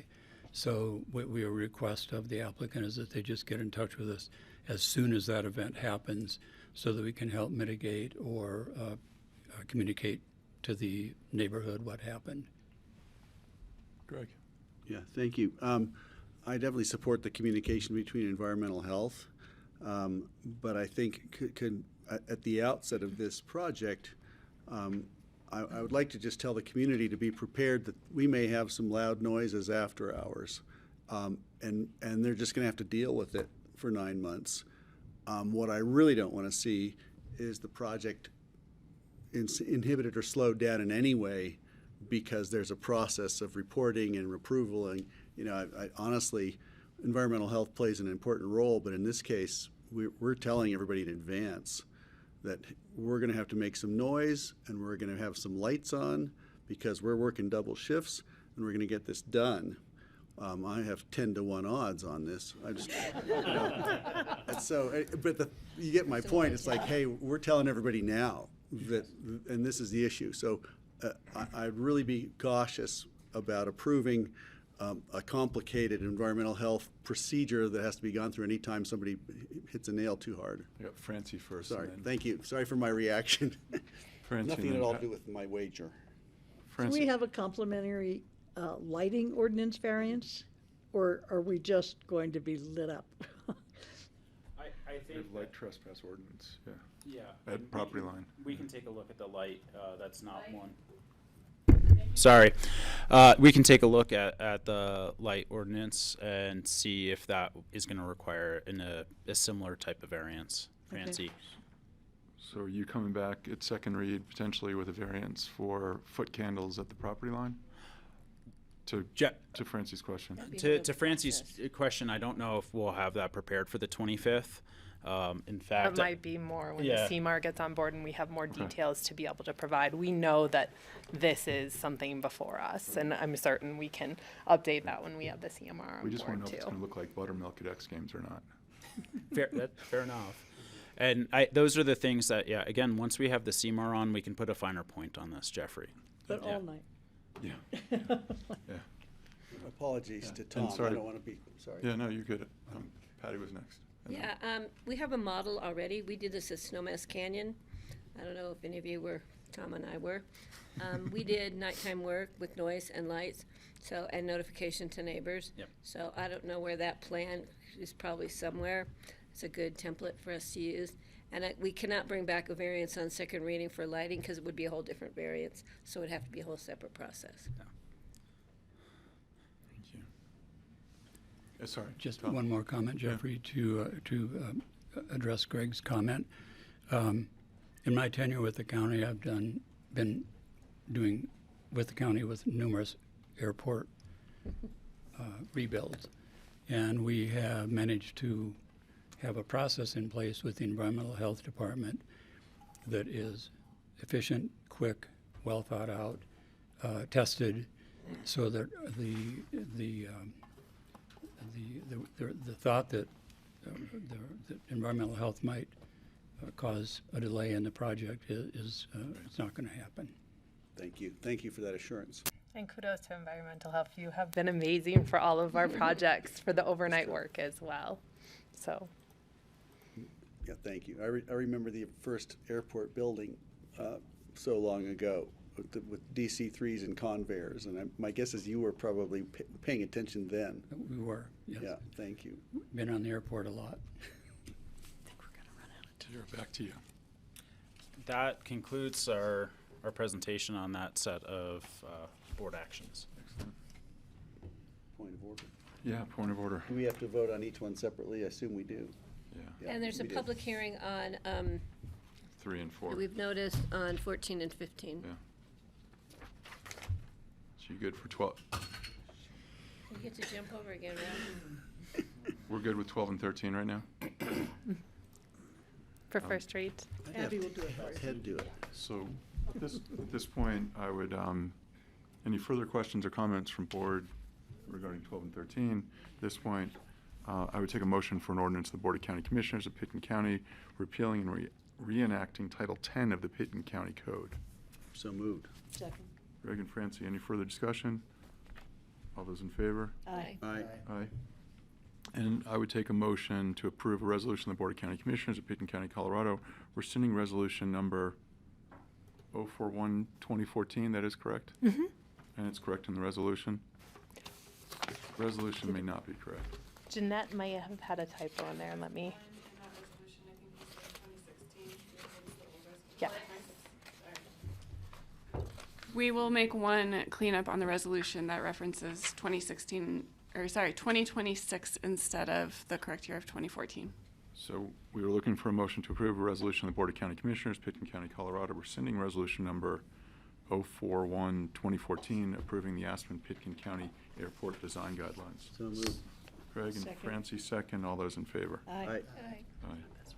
So the next two items are individual consideration items, one reading and formal resolution, and we will take public comment on number 14 and number 15. The first one is wow, Dan, larger than life. Mount Hi, Hood. Dan. In front of Mount Fuji. Oh, no, keep it like that, please. It really was. It's from here. It's a little scary. So, Dan, yeah. Last time I saw you was Portland. So good to see you in Is Portland. that Rainier or is that, Yeah. Diane, the table's yours. The floor is yours. looks like Rainier. Is there anyone that needs public comment? Well, thank you. For the first two items, do we go forward with the second two with first read? For item 14 and 15 that we already went That'd be over? great. You're ready for me to do a motion on both I those as well? am. Yep, we went Right. through both, and we're ready to So take item- questions. Item number 14, before I entertain a motion, I'm going to open up to public comment. Thank you, Ryan, for joining us. Any public comment regarding a resolution of the Board of County Commissioners of Pitkin County, Colorado, affirming the Pitkin County Sardi Field Airport Modernization Plan as submitted for the location and extent review? So public comment online or in the room. It doesn't say public comment. It says public comment will be taken. Item number 14. Oh, at the end, thank you. Yeah. I'm bringing it back to the board. If there's no public comment, I'm closing public comment. At this point, I'll take a motion to approve a resolution of the Board of County Commissioners of Pitkin County, Colorado, affirming the Aspen-Pitkin County Sardi Field Airport Modernization Plan as submitted for location and extent review. So moved. Oops, second. I'm gonna go Francie go and to then Go to Greg. Francie. All those in favor? Aye. Aye. Aye. I'm opening up the public comment regarding a resolution of the Board of County Commissioners of Pitkin County, Colorado, authorizing a noise ordinance variance for the Aspen-Pitkin County Airport modernization projects. Looking online, not seeing any hands. Looking in the room. Closing the public comment, bringing it back to the board. Move to approve. Thank you. Francie? Second. Greg? Any further comments? All those in favor? Aye. Aye. Thank you, guys. Thank you. Thank you, thank you. Great to see you, Tom, as always. Hi, Tom. Hi, Tom. Can we hand out earplugs? So I have a request. Oh, yeah, of for you. Emma. Could we take a moment to introduce the new Assistant County Attorney? This is his first opportunity to sit at a regular board meeting. So Ryan, thank you for joining us. If you want to introduce yourself to your colleagues, and thank you for joining us at your first Commissioners meeting. The high school students in the room are here for the ZIN ordinance that is the next one on our agenda. So, Finally. Are those high school students? Still waiting for Alexa is on her way. okay, do you want us to take 5? Yes. That would be great. No, you guys have been No. patient. Give Yeah, Ryan. sorry. Ryan, a quick introduction before we take 5. Peter, we'll take 5 after the introduction. Perfect. Yeah. My name is Ryan Scheit, and I am the new Assistant Pekin County Attorney. It's nice meeting everybody. Welcome. And you dove right in, and you've got caseload already. Yes. So thank you. Are we taking a break? So grassroots, we're We're taking a break because somebody's not here, is that correct? Yeah, waiting for a presenter. grassroots. We're taking 5 for one of our presenters. One of the doctors is en route. We're on a 5-minute break. Andorra.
Good afternoon. It is 3:45, Wednesday, March 11th. This is the regular meeting of the Board of County Commissioners.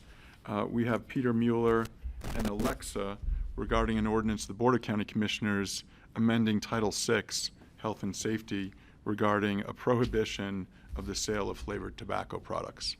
Great. Thank you very much. My name is Peter Mueller. I work for Pitkin County Public Health on the state's Tobacco Education and Prevention Partnership. I'm sitting with Alexa Yang. Hi, I'm a junior at Aspen High School, and I also am a skier at AVSC, and I play soccer too with the school.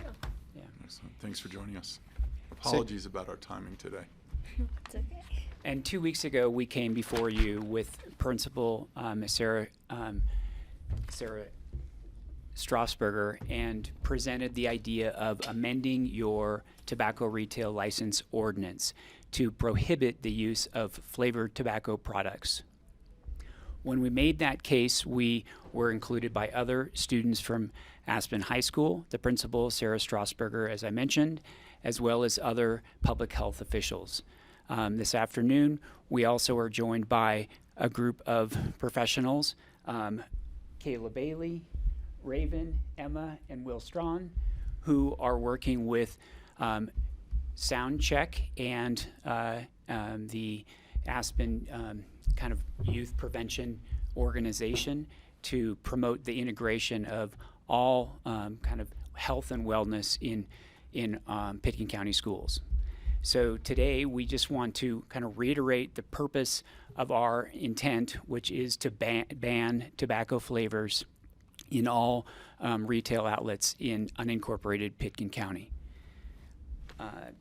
As I mentioned in the slides above here, 40%, as you can see, nearly 1 in 2 students have had access to flavored tobacco products through vaping.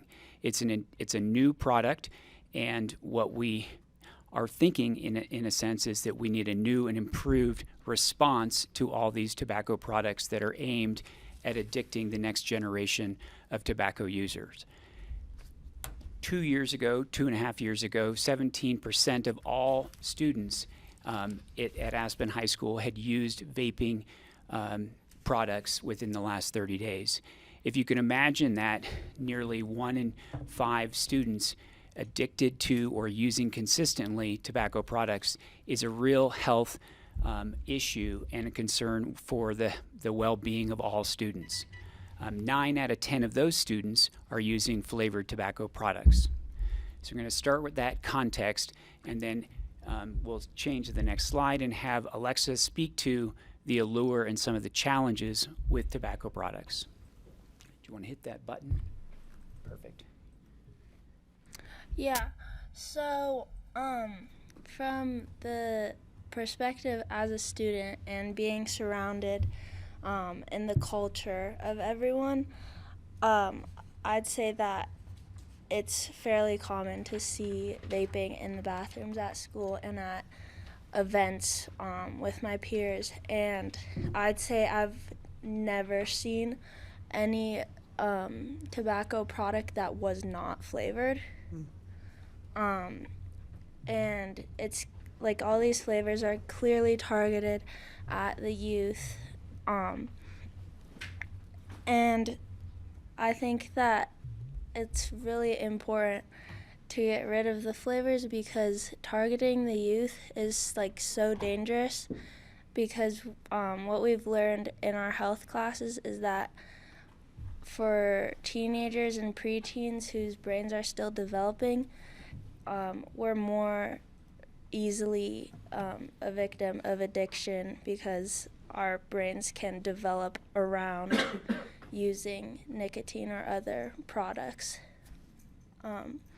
And like in our school and community, it's such a common thing to see, and it has just the image of being pretty harmless. We learn about long-term dangers, but if you see your friends or peers using these products and they're still doing fine in school and in their lives, you don't think of it as an extremely harmful thing to try just once. Great, and so we're getting kind of a firsthand perspective from a student's viewpoint. I also wanted to introduce Bridget Durkash. If you could come on up. Bridget Durkash works for the Aspen Hope Center and oversees all the school-based mental health clinicians in schools. So she has a unique perspective on all of the support the Hope Center is giving in conjunction with the schools to support students who are struggling not only with mental health, but with the initiation of tobacco use. So Bridget, welcome. Thank you. Yeah, thanks for having me. Hi, I hope you all are doing okay. This is a long meeting. I was thinking about you. But as Peter said, my name is Bridget Durkash. I'm the School Services Director for the Aspen Hope Center. We have clinicians in 18 schools from Aspen down to Rifle. And so from the Hope Center's perspective, we are working with students to help navigate mental health and mental wellness. And what we're seeing really aligns with national data that flavored tobacco and nicotine products are one of the primary entry points for youth into using those products. My goal today is to briefly share what we're seeing with teens with flavored products and how particularly appealing they are to youth, which Alexa was just talking about. When I brought this topic to our clinicians, we actually started talking about it at the beginning of the school year. And throughout the year, we've brought it up in different group supervisions and workshops that we've been having. And what they have told me is that students that they work with who are using nicotine products, they call it NIC, are almost exclusively using flavored products. And the students report that the flavors are a major reason for why they start to experiment with those tobacco products. And so I drilled down to try to understand more about why that was. And it aligns just exactly with what you were just saying. A lot of students feel like it's safer or less addictive than other tobacco products, which is a myth, as we know, but it's also more socially acceptable.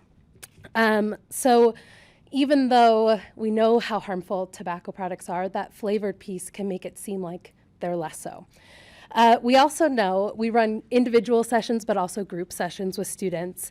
And for our group sessions, we thought, okay, these referrals for the groups are going to be coming from administration, from when students get in trouble for getting caught vaping on campus. And that is not the case at all. The referrals are coming from students self-referring into tobacco or nicotine groups to help with cessation. What the students are telling us is that they can use on campus without getting caught. The flavored tobacco products are very easy to hide and conceal, and it's really easy to just go off campus and use those products. So what they've said, and I don't know if I should say this, but I'm just going to, is that like if you want to get caught, or if you do get caught, like you kind of wanted to. But the most interesting piece of this is that they're self-referring into these groups, like they want to stop. And the kids that we're seeing are incredible. They're smart, they're motivated, they're talented, and they just span the spectrum from student athletes to scholars, artists, drama students. They're just smart and articulate students that know the long-term impacts and are realizing, whoa, I was just using this socially, and now all of a sudden I have an addiction. It's really snuck up on me. Students report that they start using socially. It's sort of just the social peer piece, and then quickly they become addicted to it. And they move from using in social settings to using in isolation. And in our perspective from mental health therapists, we're working with students who struggle with anxiety, depression, and what they're telling us is that they're using these products in that isolation to help as like a coping mechanism or to self-medicate. But what we know is that, and I work with kids, so again, I apologize, but it's like this spiral of doom, right? Because nicotine then impacts anxiety and increases it. And so then they need to use more, which makes it worse and worse and worse. And so it's something that is really tough for students to deal with. So what we know is that the flavored tobacco products really have a long-term impact on addiction for students, and it's impacting all of them. And the last piece that I wanted to share from my perspective is that for the past year, we've really been diving into this topic. We're really grateful for public health and the support they've given us to be able to access trainings. And when I first brought this to our team, I was looking at the data of like, okay, we need to address this, and I was kind of worried. All right, I'm going to have to convince my team that we need to be really addressing nicotine use with students. And my clinicians just jumped at the opportunity to be involved with this, because what they're seeing with the clients that they're working with is that they want support, they want to stop, and my clinicians are trying to figure out, well, how do we have the tools? What training do I need to get to be able to help them in that process? And in fact, today I have 5 clinicians that are a part of a training for group interventions, and that was a really competitive process for them to get into that. I have 3 more that weren't able to get into that process. And then we have another training that we had to go through where we only had 3 seats available. And I had to go through this process of like, okay, who's going to get in? And we hope to continue that training in the future. But again, the big pieces of this are that students are self-referring. They want to stop. They realize that it's an issue. The majority of students that we're working with, almost all of them is what the clinicians say, are using flavored tobacco products or nicotine products. And the school-based clinicians really see this as a primary concern. They want to dedicate their personal development time to learning resources and tools. So, thank you. Awesome. Thank you, Bridget. Let's go to the next slide. A couple of weeks ago, we gave you a larger context, and I want at this time to introduce Chelsea Carnoli, who is from Eagle County.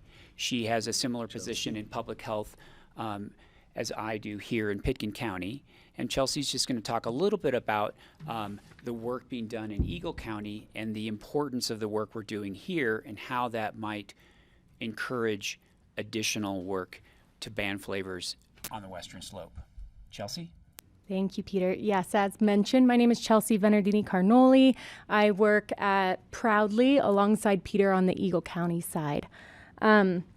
As mentioned, I am here to speak directly about the significance of today's decision, because while many towns, as you see here and as Peter has shared with you in the past, have taken steps to curb nicotine youth nicotine access, Pitkin County's current decision is standing on a threshold of something so much larger, and that is comprehensive coverage of tobacco policy across Pitkin County. And this decision will set a gold standard for counties across Colorado, of course, including Eagle. So I'll start by highlighting some of the concurring efforts over on the Eagle County side. So this fall, the town of Eagle passed an updated tobacco retail license ordinance that does include a flavor ban. This was implemented on January 1st of this year. And we have had a very positive conversations with the town of Eagle's administration for implementation support, which we're using some shared resources that Pitkin County would also have available if you so chose. Other towns throughout Eagle County have expressed great interest in pursuing a similar policy. These changes, based off of the town of Eagle, municipalities like you see here on the screen, as well as Pitkin County's decision today, we are very confident that the influence will build more stronger response throughout the municipalities of Eagle County. And now more applicable to Pitkin's pioneering consideration of a countywide flavor ban in the unincorporated parts of the county, we will see very meaningful impacts closer to home. And particularly, I'm speaking of Basalt and the unincorporated neighboring areas of Eagle County and the Roaring Fork. So you may recall a letter of support from Basalt Councilmember Hannah Berman, expressing interest and support, again, of what you all are pursuing here today. I just want to bring that up and note that considering the town's obvious unique placement between 2 county lines and the surrounding unincorporated areas for both Eagle and Pitkin County, tracking the progress of today's decisions as well as any consequent, those are key in decision making for the town. Also, as mentioned, the importance of Eagle County's consideration is key, particularly in knowing the high traffic of retailers in the Elgin area. As you all know, the pursuit of a countywide flavor ban here in Pitkin is one that sets an example for counties, again, including Eagle, throughout the state to protect our communities and youth from the harms of targeted nicotine sales. Thank you all so much for your courage and leadership in this area and in this important public policy space. By considering this policy at the county level, you are setting an example for other localities across the state to protect public health and resident well-being from these harmful and addictive products. Thank you, Chelsea. Thank you. Thank you. We just met with Jeff Schroll, so. Excellent. And he was super informative in terms of what the landscape is, both in Eagle, but also the state. So Perfect. thank you. Wonderful. Yeah, thanks to Eagle. Thank you for your time. So before I ask Alexa to close, I just want to kind of frame what we're asking you to do. The evidence, both objective and anecdotal, is really clear. Youth access tobacco because of flavors. The tobacco companies know that. There are predatory corporations that are looking for their next generation of addicts and users.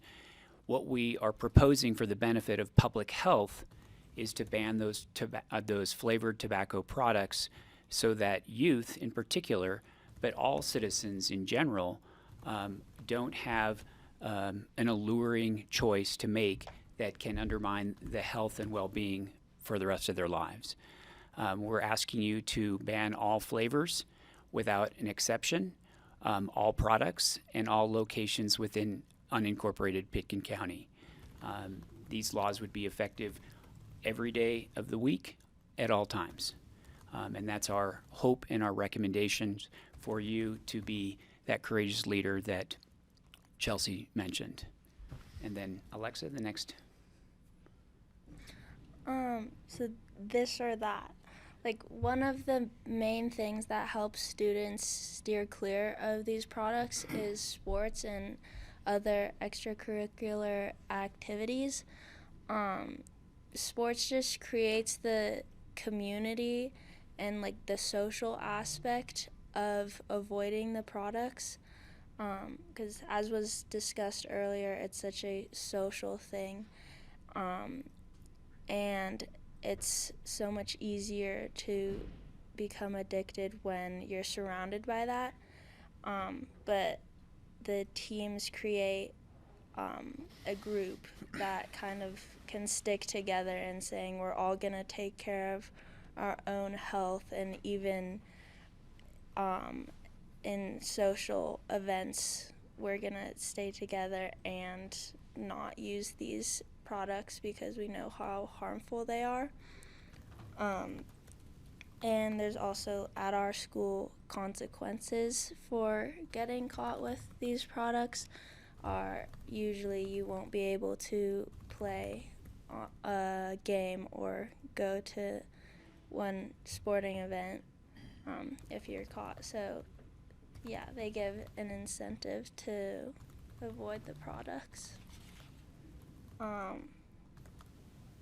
And also, like, I think just banning flavors would lessen the presence socially for teenagers, and prevent kids from trying it for the first time, because my peers have all said that they've noticed the age where kids first start trying using vapes or Zyn has gotten younger. Like, we can see it in the middle school, and I have friends on my ski team who are middle schoolers who said they see it in the bathrooms even there. And so flavors just create the image of it being harmless. So if we take flavors away, kids will see it as a much more dangerous thing, and it will become less common, and everyone will start doing other activities such as sports and theater and climbing. Great job, Alexa. Thank you. We're gonna hire her. So, Peter, I noticed that Dr. Kimberly Levin joined us. Did you want to Yes. call her as part of your team? Dr. Levin, do you want to come Yeah. on? Dr. Levin is our medical liaison for public health and a physician. Welcome. job. Thank you. Thanks. As you saw, I just walked in, so I just heard the tail end, which that was excellent. So many great points in there. I just wanted to make a really strong statement and I think you may have all read the short statement that I made. I'm not going into details. This would be an incredible step for our county to take to pass the flavor ban. There's so many reasons to do this. It's such a protective ban that will help youth and improve the health of youth in our community. And not only that, as we saw with Tobacco 21, that it creates a domino effect and will hopefully create momentum for larger ban in the future and hopefully statewide. But I think local action and passing this locally is extremely important. Not only flavors being marketed towards youth in particular, it creates a lifetime addiction to nicotine. It creates lifetime addiction to other substances as well, such as alcohol and opioids, and it really creates that muscle in your brain for addiction. And so there's so many negative things around it. So by a flavor ban, that in particular will save so many youth from addiction, not only to nicotine, but so many other addictions in the future. I just wanted to make a strong statement in support. So I'm going to open it up to board questions. Dr. Levin, if you want to stay with us. Patty. Yeah, so the time frame says we have, first of all, how many retail sales do we have in the county? It's not that many. There are 3. Okay. So do they have product in stock? Do we give them a time frame to sell their stock of flavored? So they're not having to try and market it somewhere else? Yeah.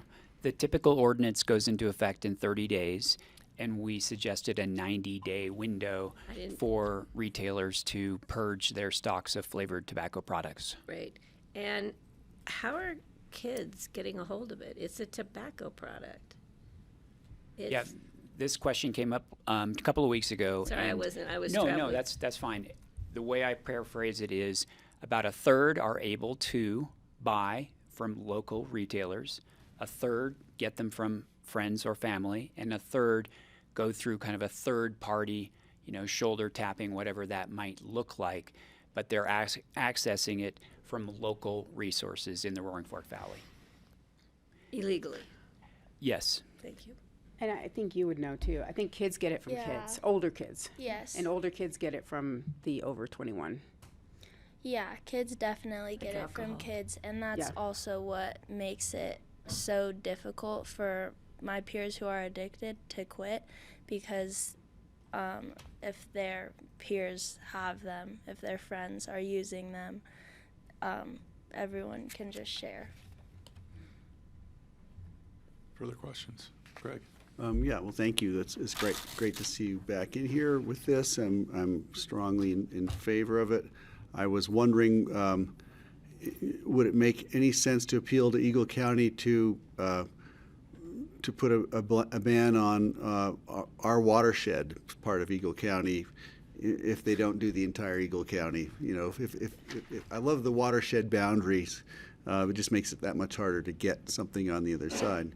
Just thought I would propose that. I don't know if that's even possible, but and there was one other thing I was going to bring up. How many? If there's only 3 in the county, are they in Basalt or El Jebel area, or where are we talking? Old Snowmass, Woody Creek, and the Airport Business Center. Okay, so that's closer up valley.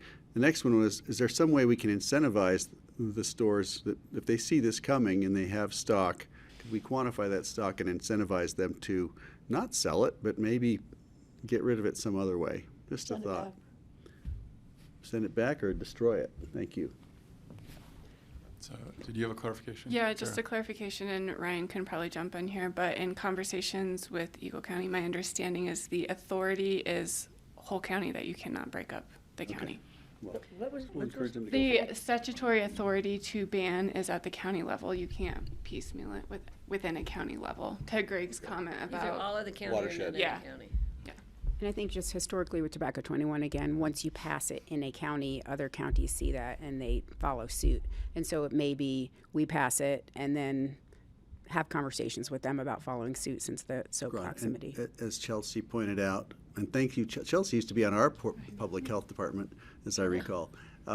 Thank you for coming in. But as you pointed out, Hannah Berman has already reached out. I think I talked to her, and she said they're just waiting for us to do this so they can then move forward. Patty, then Ted, and then I'll come They back can to move myself. forward to Basalt? So Basalt can, yeah. That was one of my questions, is that Basalt has City Market is in Basalt, which I'm sure sells quite a bit. And there's liquor stores in Basalt. They probably also sell it, yeah. So, yeah, Basalt needs to get on board. And then you're right about the stepping stone to getting all of Eagle County. And they have a lot of the same philosophical viewpoints that we have as far as protecting public health. Is City of Basalt, Town of Basalt includes Willets, includes City Market? Okay, that's great. And, Got annexed in for the sales tax. and Peter could speak to it, but I know both in speaking to leadership at both Eagle County and Basalt, as Chelsea, they are both watching this. And I think, as Dr. Levin said, you all choosing to do this can be that waterfall for the watershed. Waterfall for the And watershed. Ted, and then I'm going to come back to myself for a minute. Yeah, thank you for this. Thank you for coming to speak before us. Chelsea referred to us as having courage to make this decision. I mean, I don't think it's courageous at all. I think we're all probably in agreement here, and I'm surprised we haven't done it yet. Better late than never. So I just had one question. Growing up as a high schooler in the era of Joe Camel, clearly marketed towards me at that age, and then it moved into other things, and then it was Jewel, and that was banned, and now this is banned. This would be a great step. I'm just curious for the board's sake, it's a bit of a whack-a-mole. What else is out there that, let's say this moves forward, next thing you know, something else comes up to replace flavors. So just curious what's out there for us to be aware of. I think there are all kinds of different products. I think Jeff shared with me a New York Times article just 2 days ago about flavors that appeal to adults. And so flavored tobacco products currently is about vaping, and it's about a nicotine pouch put in between your cheek and gum. But they're also experimenting with drinks, with athletic aids that stimulate your body's nervous system. And so the end to which they will go is limitless in terms of new products, new designs to market to a broader audience. I think that's such a great point. And I think that really lends to the language in the ban, really in a very important way, that it's comprehensive, that it includes all types of nicotine products and any future products that may come out that have nicotine in them that are marketed in very clever ways. And I don't know exactly how to language that, but how to say that, but yes, there will be 100%. There's going to be clever marketing around all of this, right? And so drinks or whatever, but it's just any nicotine product and all flavors and all potential designs in the future, including menthol, which is marketed towards adults. So that is so critical to the language in the ban. Thank you. Yeah, the article that Peter is referencing that I shared, to your point about whack-a-mole, the new flavors would include mint, coffee, spice, and tea. And the joy of the article, everyone should read it. It was out on March 9th in the New York Times. And it said, well, those all sound like adult flavors until you make mocha frappuccino. Yeah. And that's the way the article ended. So, the whack-a-mole question's apt for this one. I want to add for the public record that I think we're going to have an interesting conversation at the county level. So I'm enjoying the fact that this is municipality and county led. There's 64 counties. One of them today, I won't name, but there is a Zinn factory now in the Front Range. They received $15.9 million in tax incentives. This is Philip Morris. $15.9 million that included $4.5 million from the state of Colorado in state income tax credits. So the fact that Philip Morris got $15.9 million and then the town and the county that they're building in only got $2 million in housing incentives.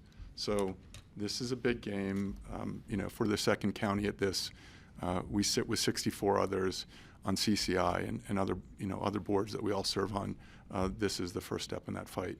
And again, shame on the state of Colorado for actually incentivizing this form of growth when what we really care about is our recreational economy. I totally agree, and those are such great points. I think that's more important than ever to do what we can do locally and build across the state and stand for what we believe in.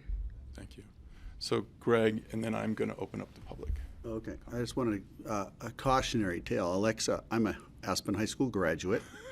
Yes. From class of 77. When I think back to my friends who were most interested in smoking and addicted to these things, they are no longer alive. The rest of us are looking around saying, hey, we're still standing and relatively healthy. Yeah. But their lives are definitely abbreviated by this. And you can take that message back. You met somebody who didn't do it beyond that first experimentation, which thankfully I wasn't hooked. But the ones who stayed in are gone. Yeah. Died at young ages. It's unfortunate. So thank you. And I've already told your Uncle Mike that I've got you here. Thanks. So further comments, or otherwise I will open up the public hearing. This is the second reading by the Board of County Commissioners. I'll open up for public comment both online and in the room. And again, thank you for everyone for spending the day with us. Apologies, we had some lengthy discussion items before this item. And you're welcome to join us.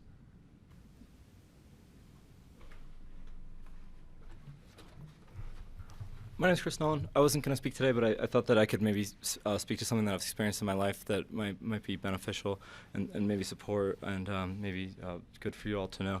I'm 31 now. When I was in high school, it was around the end of the Sackler era with the opioid epidemic. I see this as kind of a similar thing in a way where people saw it as like prescriptions that is from a pharmacy and a doctor, and it maybe wasn't as harmful. And I can't count on both hands how many of my childhood friends died from heroin overdose after they first got addicted to the prescriptions and then resorted to the heroin because they were chronic opioid addicts, or sometimes like one of my best friends ever in life broke his neck in a car accident, got prescribed the opioids, and then he died of opioid overdose later on. And then now in more recent times, there's this whole fentanyl issue, which is somewhat of a different issue. There was a guy at my high school who later came out that he was about 5 years older than us. He was from Russia. My hometown is a very wealthy area in the Northeast, and he essentially said that he was putting microbes in the weed and essentially poisoning the wealthy people's children. It might have something to do with the subtle undermining of our world empire. I'm not entirely sure. But then with the opioids and everything else that was going on over there. And so there's maybe a subtle complex layer here. And so if that maybe shines some light on why kids are doing drugs in the bathroom at the middle school, I'm not sure. But I just thought it might be helpful to know about that because it was really hurtful when we were growing up what was going on over there. And with all the opioids, and really devastated a lot of families. And I don't think we really had the tools to understand what was going on at the time, or even still, or maybe still just starting to figure out how maybe there's this subtle warfare we haven't encountered before going on in America, where people in this time are just not doing as well for some reason. My last thought on that is that apparently in the 80s or so, when the tobacco companies saw the tides changing, they started getting into the food company, and so the food business. So they started doing research.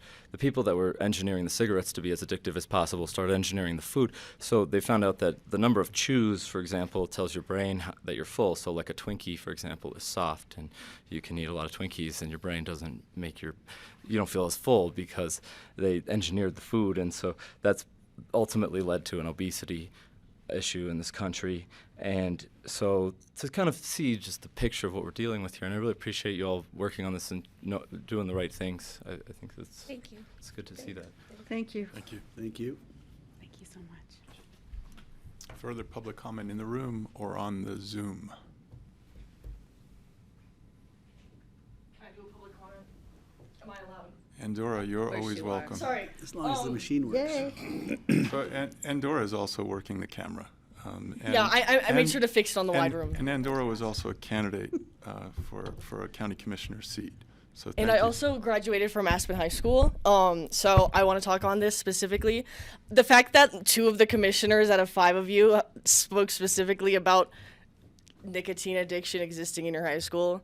Drugs have existed for all. Like, I'm not, like, I definitely agree with this change. Like, I'm not saying don't vote for this change, but I'm saying every single time that we have, like, made a new law surrounding nicotine, we always attack it like it's a new issue, as if we haven't seen the historical context for, like, thousands and thousands of years. And they kind of, like, addressed them, and then they kind of steered away from them. Like, the community aspect. These kids are coming together being like, we need to quit. And they know that they're having a community to quit with. I think it's mainly the fact that, like, kids are steering to drugs because they don't have a community. They're using drugs as a community. And we don't have third places in town. Like, movie theaters are shutting down. There's nothing for kids to do other than drugs at this point. So I think that we need to tackle the issues of, like, deeper community issues. And, like, and I don't want to be like capitalism is the root of everything, but truly, like, look into, like, how we're so focused on, like, making profits that, like, the middle schoolers are suffering at this point. Like, it keeps getting lower and lower. And obviously the tobacco 21 thing, you can see the statistics. I'm pretty sure the rate of kids using nicotine went up after the age limit went up. And if it's not nicotine, it's going to be something else. Like, I don't know if the adults know about it or if they just don't want to talk about it. Aspen High School is an insane environment. Like, kids were shooting up heroin in the bathrooms. Like, nicotine's one thing. We have so many harsh drugs in this valley that I think we need to just focus on why kids are doing drugs rather than drugs are, bad. Because everybody knows drugs are bad. The kids know drugs are bad. They're not doing it because it's candy flavored. They're doing it because it's community. Sorry. Interesting. I think it's a disservice to treat kids like they're dumb and they just want candy, and like, because that's really not it at all. When Mike. It's still on. Thank you. Thanks, Andorra. Andorra. Hi, thanks for joining us, and again, thanks for spending the day with us. Yeah, it's been wonderful. I love learning about everything that's going on in my community that I love as well, and don't always get to be a part of these. My name is Kayla Bailey. I am the director of the Aspen-Pitkin Healthy Futures Coalition. I hope some of you have heard of it, and some of you will hear more next week because we will have some of our kids come to present their photo voice.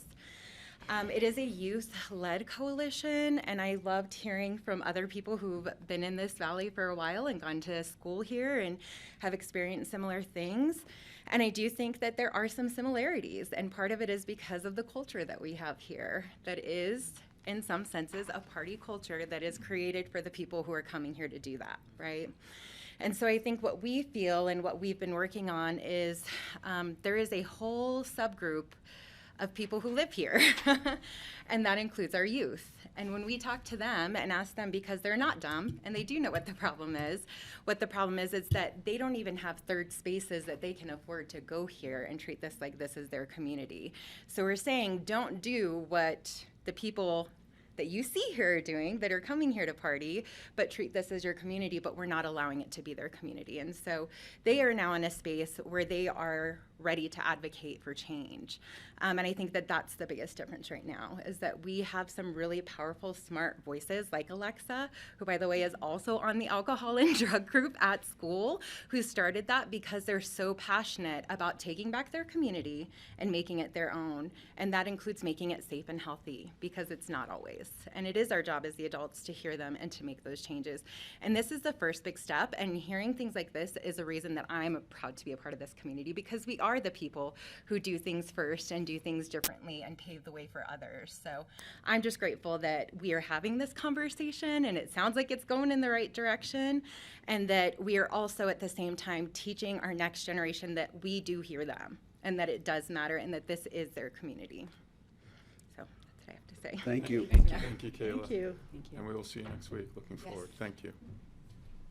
And I also think that preventing addiction to the nicotine products is like really important to prevent future addictions to harsher drugs. And again, like at that early age, the chance of addiction is so much higher and future addictions to other products.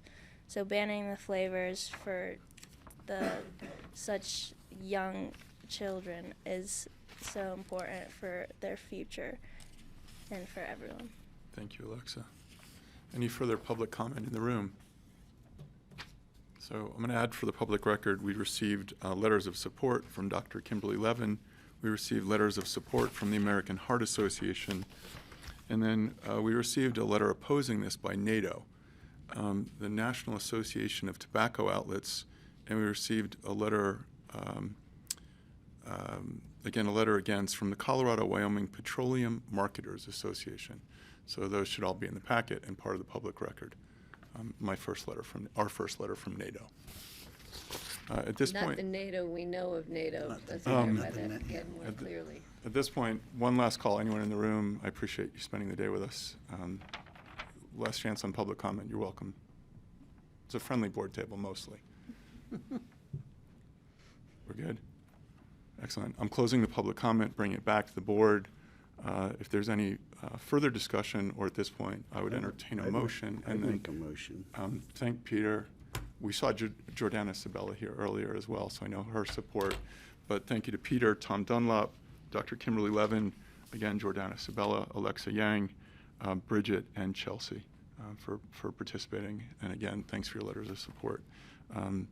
At this point, I'd look for a motion of motion to approve an ordinance of the Board of County Commissioners of Pitkin County, Colorado, amending Title VI Health and Safety, Section 6.4.2, subsection 642.050, 642.070, and 642.140 of the Pitkin County Code, prohibiting the sale of flavored tobacco products. So moved. Greg? Ted? Thank you. Ted got it. Any further discussion? Thirds. Any further discussion? All those in favor, please say aye. Aye. Thank you for your work. Thank you guys so much. Thanks, Alexa. Great. Good Well work done. you do. Alexa, thank you. Thank you all. Yeah. And applause are good. We'll take them. We'll take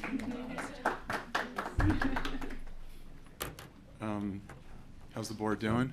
Our opioid ASCA? woman is here, and I'm blanking her name. She's leaving the room. Okay, sorry. Just like I blanked the name of the public health person. It's She's part of this. Chelsea and Bridget. No, there's another one. Yeah, I'm sorry. Jordana Sabella is here. No. Kimberly Levin. Sorry, I'm not Jenny. helping. Jenny Roederer. Yeah, do you need a break? Are you good? No, I just saw that she was here. We could have acknowledged her. Jenny was here also. So grassroots, we're going on to item number 17. And Dora, thank you. An ordinance accepting development covenants executed by the Community Development Director from January 1, 2025 through December 31, 2025 in connection with land use development approvals. Hi, Commissioners. Hi. As with last time, it's a little bit of a, after coming after Peter and his crew, it's a little, What do you got for us? yeah, I know, it's, We saved it's our great for me. This we is saved like our the applause for you. simplest thing I do with you every year is bring this ordinance forward. So second reading, these are the covenants that I have signed and the county attorney has signed over the last year related to land use items. There are a variety of covenants, TDRs, caretaker dwelling units, various things that come out of development approvals that you have authorized us to sign, and then you accept those once a year. So we don't have to come to you with these every meeting. So the list is in front of you as part of the ordinance. I did clean up one thing from last time, Jeffrey, the planning case number for the music school. And I think that was the only change. And we'll sign the vellum probably tomorrow for Darling Farm, because I think that's on our desk. Okay.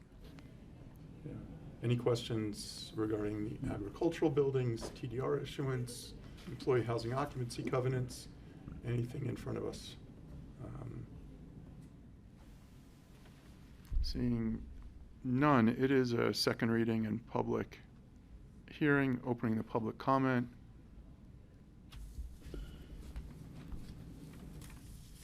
And Cody, I assume, is on for a later. Holy Cross, maybe. Okay. I see Cody Horn, not for this. Closing public comment in the room and online. At this point, I would accept a motion, which would be an ordinance accepting development covenants executed by the Community Development Director from January 1, 2025 to December 31st, 2025, in connection with land use development approvals pursuant to Ordinance 32, 2017. So moved. Greg?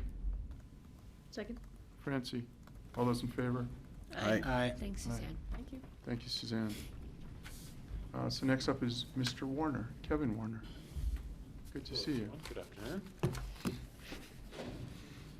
Thanks for joining us. Yeah. Next up is an ordinance of the Board of County Commissioners granting an underground easement and right-of-way to Holy Cross Energy. Again, this is the second reading. Yes, it is. And so we had two commissioners who weren't here the last time, so I'll give a real quick rundown. Basically, the county owns two parcels of land in the city of Aspen, and those parcels of land are leased out for affordable housing development. So Common Ground Housing and Hunter Longhouse, one with a 40-year lease with Hunter Longhouse, another with a 50-year lease, both most recently signed in 2014. So they got a lot of life ahead of them. And Holy Cross Energy is interested in taking a existing overhead power line that's kind of at the end of its normal lifespan and replacing it, and they'd like to replace that as a underground power line instead. The Holy Cross has worked with the two HOAs and has gotten support from both of the homeowners associations there. And we're just looking to get this ordinance approved so that they can move forward with that. Their intent is to do that this summer. They'll go through all the permitting and such with the city and others to go ahead and move forward with that. And that's really the nuts and bolts, I think, of this this proposal. And just to keep in mind, for the two folks that weren't here, there were two questions of Kevin at the last. One was, this is at no expense to either of the parcels. This is borne by Holy Cross. And the second question was from Greg. It was regarding the future proofing, if there was any changes, for example, to Hunter Longhouse, that the utility easements would not conflict with potential development. And the answer was yes. Yeah. Yeah. Mm-hmm. And Patty? My question, what's the location, in front of the buildings or behind the buildings, which is on the river? What's out in the creek? It's kind of in between the buildings. So you've got, if you're looking at them I'm very familiar with from the below, properties. you've got Common Ground on the right, Hunter Longhouse on the left, and it goes right down the parking lot that's in the middle of them. So it's not running across, it's running through. It's running through, and then it does right now go over. The existing power line goes directly over one of the condominiums, and so this would mitigate that as well. So it'd be a good thing. It's not really. I want to make sure they weren't going to put it in the floodplain on Hunter Creek. We're not putting in a new infrastructure in the floodplain. No, Great, they thank would you. not be. Thank you. So, Abby, this is a public hearing. I'm opening the public comments. Seeing none in the room and none online, at this point, I would entertain a motion to approve an ordinance of the Board of County Commissioners granting an underground easement and right-of-way to Holy Cross Energy. So moved. Greg? Second. Thank you. Francie? All those in favor? Aye. Aye. Kevin, thank you. Thank you. Thanks, Kevin. Nice to see you. Yeah, you as well. So Suzanne, are you going to stand up just to continue the Rebecca Dunlop? Actually, the item doesn't need to be continued. Okay. They're they're fully reworking their plan, and we will start over and notice it. So it's just being tabled today, no consideration. And no action by the board required? No action. Excellent. Thank you. Thank you, Suzanne. Thank you. Easy. That was quick. Hallie Miller. So. Emma Fields is up. Yeah, Dr. Matt Patel. And Dr. Patel, you're here. That's great. It's nice to see you. Nice to see you, Francie. and Chris Brendan. So thank you all for joining us. Chris Brendan, Hunter Longhouse. I'm not. Yeah. Oh, I'm so glad you're here. Yeah. Good. Very popular in Manning. And thanks for your patience today in a rather long agenda, so I appreciate you coming I'm in. happy to get here, so. Do Want me to go this. first, or do you have comments? I have a little presentation I can Okay. do first. Yep. Let's see if we can get it. Yeah, if I can get it to work. Uploaded. Let's see. Here we go. Okay. I think this is it. I'm gonna do.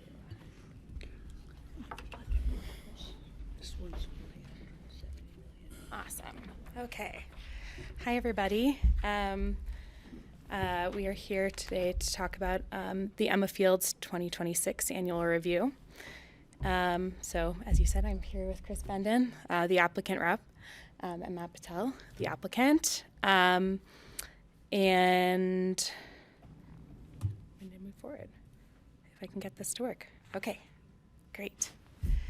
So just to give you a little rundown of what we're going to talk about today, I'll give you, I know that you all are familiar with this mostly, but I will give a general overview of the property, some background and procedure and process, and then review the annual review criteria, provide staff recommendation, and then hand it over to Chris.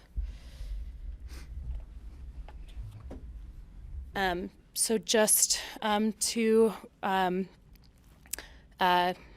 realign you here, the subject property is located off of Highway 82, slightly up valley from downtown Basalt, between Basalt and Old Snowmass in the Holland Hills area.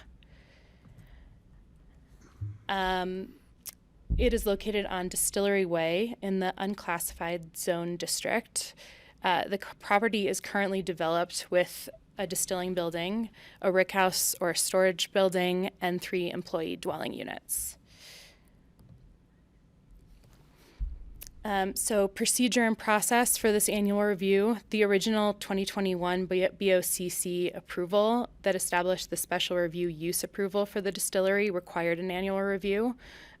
This is the 5th year and the 4th annual review for the distillery. And the 2026 annual review was submitted November 4th, 2025 as required. So prior records for this property, BoCC resolution as just stated, number 35/2021 granted the special review use approval for the distillery. 2022 was the first annual review for the distillery.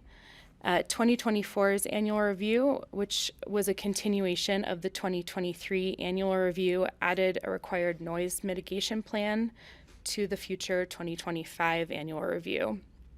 2024 was also the year that certificate of occupancy was issued for the distillery.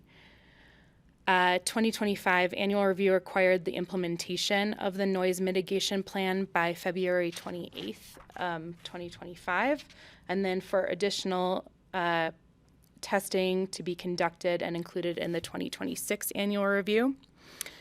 EDUs were also required to be occupied in compliance with the occupancy covenant for the 2026 annual review.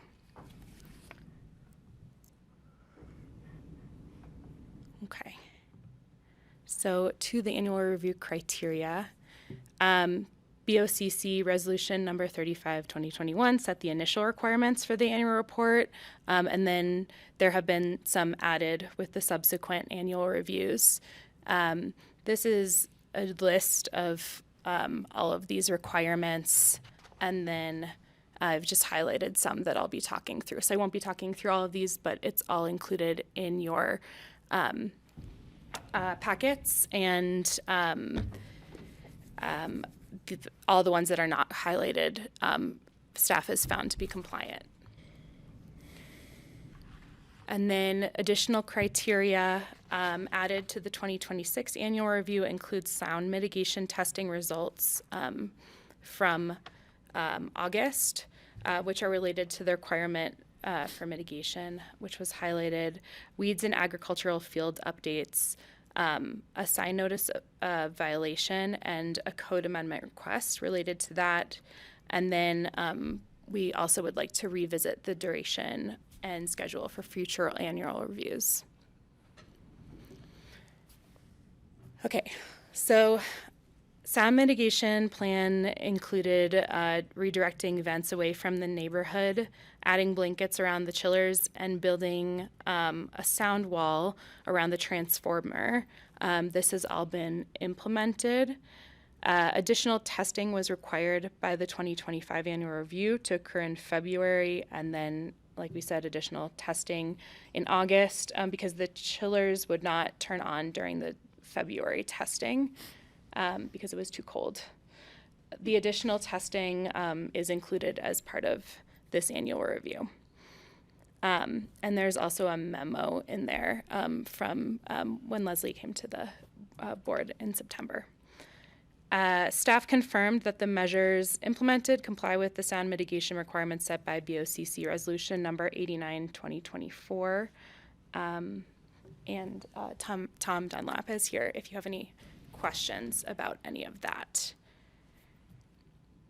Sure, I'll ask Tom a question. Sure.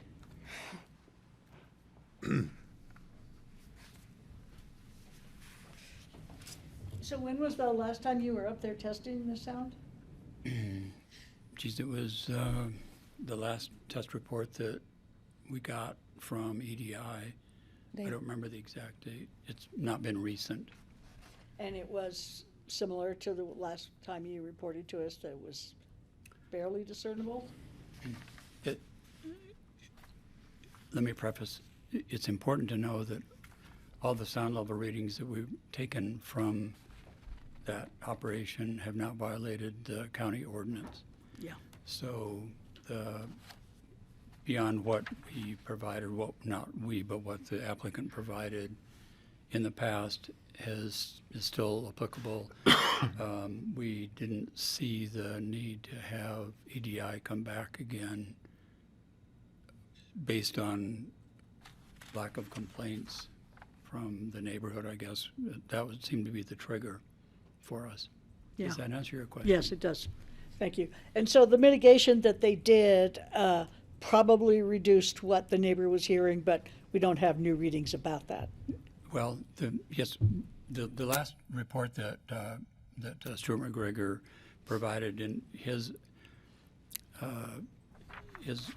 opinion based on the readings that he took that last time he was up here gave the impression that it was going to be like 5 decibels less, although it wasn't quantifiable specifically, just the observation of the corrective measures that were taken, that the reduction was there a little bit, but my remembrance, and having not looked at it recently, was that it was right at about 50 decibels, which is the standard. Okay, great, thank you. And they're not allowed to operate after 7 p.m. So the nighttime standard, the daytime standard is 55, night is 50. 55 in the day and 50 at night, did you? 55 during the day in a residential area. Okay, great, thanks. Great. Okay. It's been a long road. The Very. decibel road. Very. A long decibel road. For everybody. Yeah. All right. I'm going to move on to weeds in agricultural fields. So agricultural fields were initially proposed with the 2021 decision, and weed mitigation was also required. In 2025, the applicant attempted to amend the soil, which did not prove effective, but a new plan, which has been attached to the memo, has been submitted that will be carried out over the next couple of years. And it involves, in year one, things like subsoil plowing, irrigation installation amendments, cover cropping, and soil biology enhancement. Staff has added, based on this report, a condition of approval number 4 in the draft resolution, requiring year one implementation strategies to be implemented and for staff to inspect that in the fall of 2026 prior to the 2027 annual review. And you said it's starting spring of 26, so it's this year. Yeah. Cool. Thank you. Francie? Yeah, I'd like to comment on that. I feel that this has been put off for quite a while, the agricultural field, and It's not that hard to plant a cover crop, and it's not, you don't have to wait a whole year to deal with weed mitigation. So with labor and some machines, you can continually turn over your weeds and then plant a cover crop and start moving. So it does seem like this has been postponed and postponed somewhat unnecessarily. It's not anything that's going to make me say, oh my God, you have to stop making vodka or anything, but I'm a little frustrated with the agricultural component of the requirements. We can address that when we speak, because we're very aware of the issue. Okay. Thanks, Francie. So the sign notice of violation, a code enforcement case was opened for 2 signs on the distillery property. 1 sign has been removed. The applicant requested to pursue a code amendment for the 2nd sign after pursuing a sign permit. The sign permit was rejected due to the sizing of the letters mounted to the landscape wall.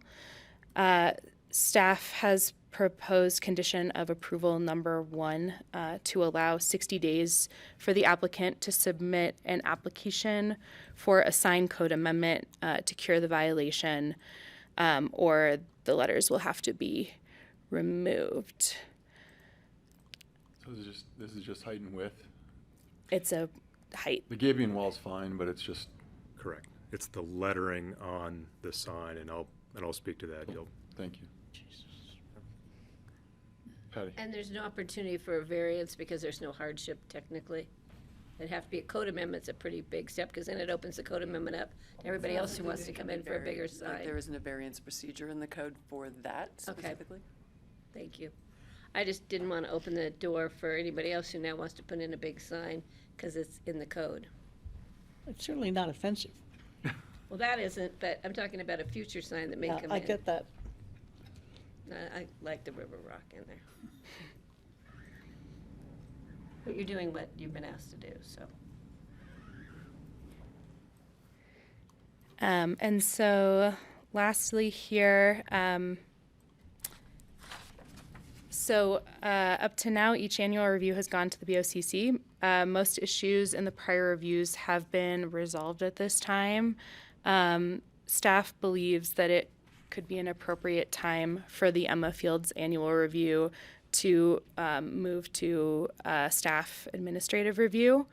And then if there is an issue of noncompliance with the annual review criteria, that would push this back to the BoCC agenda for an annual review. That's great news. Patty? Yeah, so I want to make sure we leave the opportunity open for staff for any reason. The staff feels uncomfortable, there's something they have a question about. Not that there's a blatant violation, but if staff, I'm looking at Suzanne and she's saying, you guys could bump it to us for a multitude of reasons. Thank you. I always like staff to be comfortable in knowing they can do that. Thanks, Jeffrey. Yeah, no, and just the head nod at this point, not looking for a motion on the resolution, but the board's comfortable moving to administrative. Yeah. Moving what? To administrative from county commissioner. Relieved and delighted. Thank you, I will take that as a yes. Okay, thanks. And so staff recommends the Board of County Commissioners approve the resolution approving the 2026 annual review of the special review use for the Emma Fields LLC / Aspen Distillery. Motion to approve. We would like to hear Chris's presentation. Oh, recommends. Really? Yeah. Again? And we may also would like to take, at some point, public comment. I'm not eager. But I appreciate the motion, Greg. I thought you were getting us out of here by He's got another 5. bet going for tonight, so. Okay, I'm gonna pass this over to you, but let me see if It I can. sounded so easy to say that. We like the thought. I'm looking forward to the explanation about the agricultural field, so. Oh, right, that. She's Thank looking you. forward to it. Okay. I've got till 7. It's okay. Just do the. And then the Zoom is over there, so it's really shared. It was the pie that did that.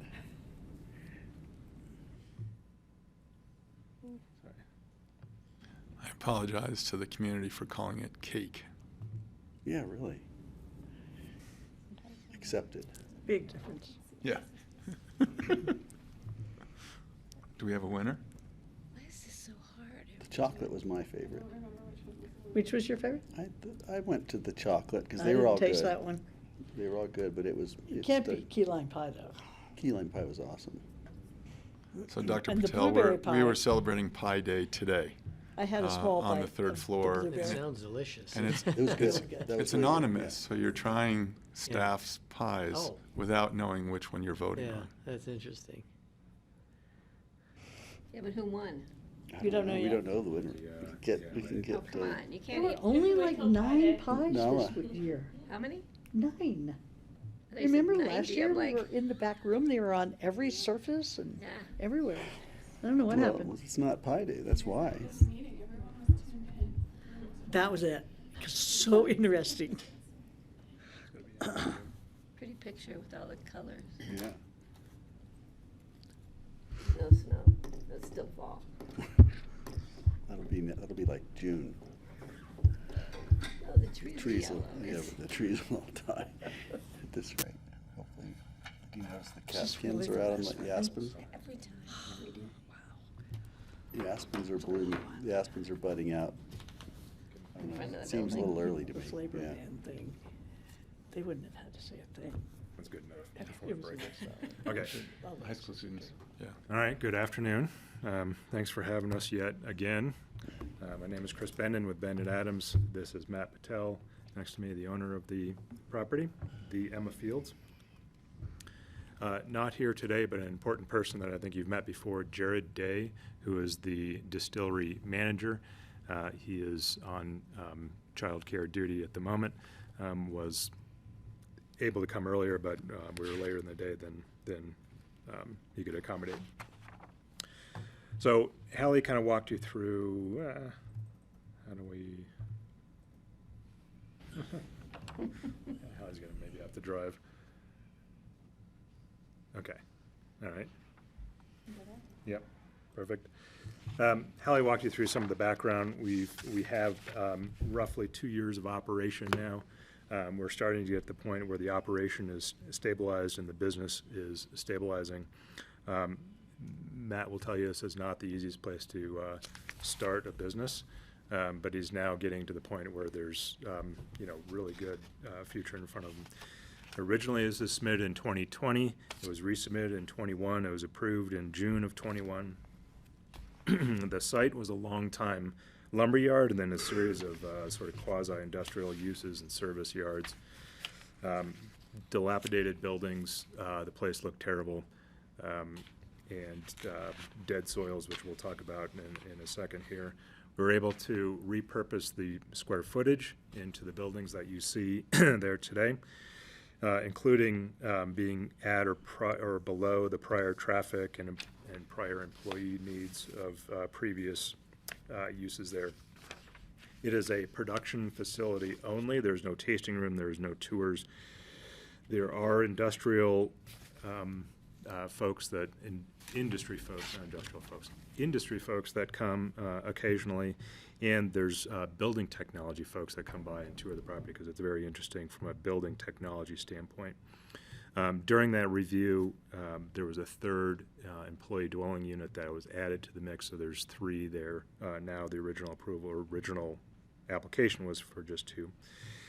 We turned operational in early '24. I don't know how you did that. All right. This is the first LEED Platinum distillery in the world, and it's still the only. It's the 14th LEED Platinum building in the state of Colorado. This distillery was awarded a regional award by the American Institute of Architects. It's a very difficult and competitive award to receive. They focus on projects that uplift, connect, and inspire, with key components being resilience and innovation. Nationwide, before the Emma Fields distillery, no distillery had ever been recognized past a local or state level by the AIA. So That's very proud of that. We are in the final stages of accreditation with a group called the Living Building Challenge. And those of you who were on the board in 21 when we very first went through heard a lot about this. This is different and goes way beyond the metrics of LEED certification, with a focus both on the physical aspects of the property, but also operational aspects, and as the project continues to live forward, whereas LEED accreditation is kind of a moment in time. LBC is arranged into 7 primary categories with impact areas known as the petals. Distillery went through its first year and actually just completed its first year of auditing. The building performance was accepted by the International Living Futures Institute and is a keynote for their conference coming up April 14th in Seattle. Oh, cool. And under the track of Catalyst for Transformation for a Living Future. So we're certainly very proud of that. I won't go through all of the imperatives of the Living Building Challenge because they're very numerous. It's a very serious and very in-depth type of review, but I'll just note a few of them because they're really cool. So it talks about human scale living, responsible water use, energy and carbon reduction. There's lots of details and requirements under each one of these. Healthy interior environment for the folks that work in these buildings. Access to nature again for the folks that are working on the property. Living economy and sourcing of all of the materials. Fostering local communities and businesses, minimizing transportation impacts, so literally where every little piece of material is coming from. Salvaging waste materials, so a lot of, like the gabion walls you saw on site, those rocks are generated from the property, not imported in. I do have a slide on some of the prior materials that hopefully you'll appreciate. Integration of public art and human delight. Providing educational materials about the operation and performance of the project to the occupants and the public in order to share successful solutions and catalyze broader change. That's just a snippet of what the Living Building Challenge is all about. So very, very cool stuff. This, there's 2 pictures on the top, and hopefully you'll appreciate this. So all of the materials of the derelict buildings and so on needed to be salvaged and reused and repurposed to the extent that they could. Myself, personally, I hired the 2 gentlemen. They're on top there, salvaged the tin, a lot of the timbers, a lot of the old railroad ties, and then the picture you see in the bottom reused the tin and the lumber in a hay barn that we developed at another property down in Carbondale. My business partner, Sarah Adams, has her bed of her truck full of timbers and some tin, and has a less amazing architecturally effectively a porta potty that she built on her property out in Cedar Edge. So just an example, Tom Newland came by to help us with height poles. There was a door with a slider thing that he was thinking about a project, and he said, "Can I take that?" And I said, "Yeah, that's what this is all about." So those materials are still in productive use. Matt hasn't seen those pictures. That's where some of your prior buildings went to. There's a series of metrics for the project as measured against that Hallie mentioned. It's in our annual report, tracking a range of things about the routine operation. A lot of Jared's job is to, track the water meter every 2 weeks and provide reports and so on. I'm not going to go through all of these point by point. Hallie went through those in depth in her memo, but happy to address those as you have questions. Are you making your annual net zero? That is, do you have intel on that? Yeah, I didn't bring the intel on that, but I can submit, supplemental report. It was. Yeah. don't need supplemental, but just Yeah, we are did you hit hitting it, it? yeah. We did have, want to talk about a couple things. This first item is hopefully an item that is in the rearview mirror regarding all of the noise complaints. This was, Ted, this is going to sound easy, but it was very complicated and very tough for both the board and for us. There were 3 sources of noise in the noise complaints. The first is for venting apparatus. In the bottom left there, you see the hood. There's 2 of those venting things that we had to turn to the side, which again sounds amazingly simple, but it was like impossible to get someone to actually do the actual work.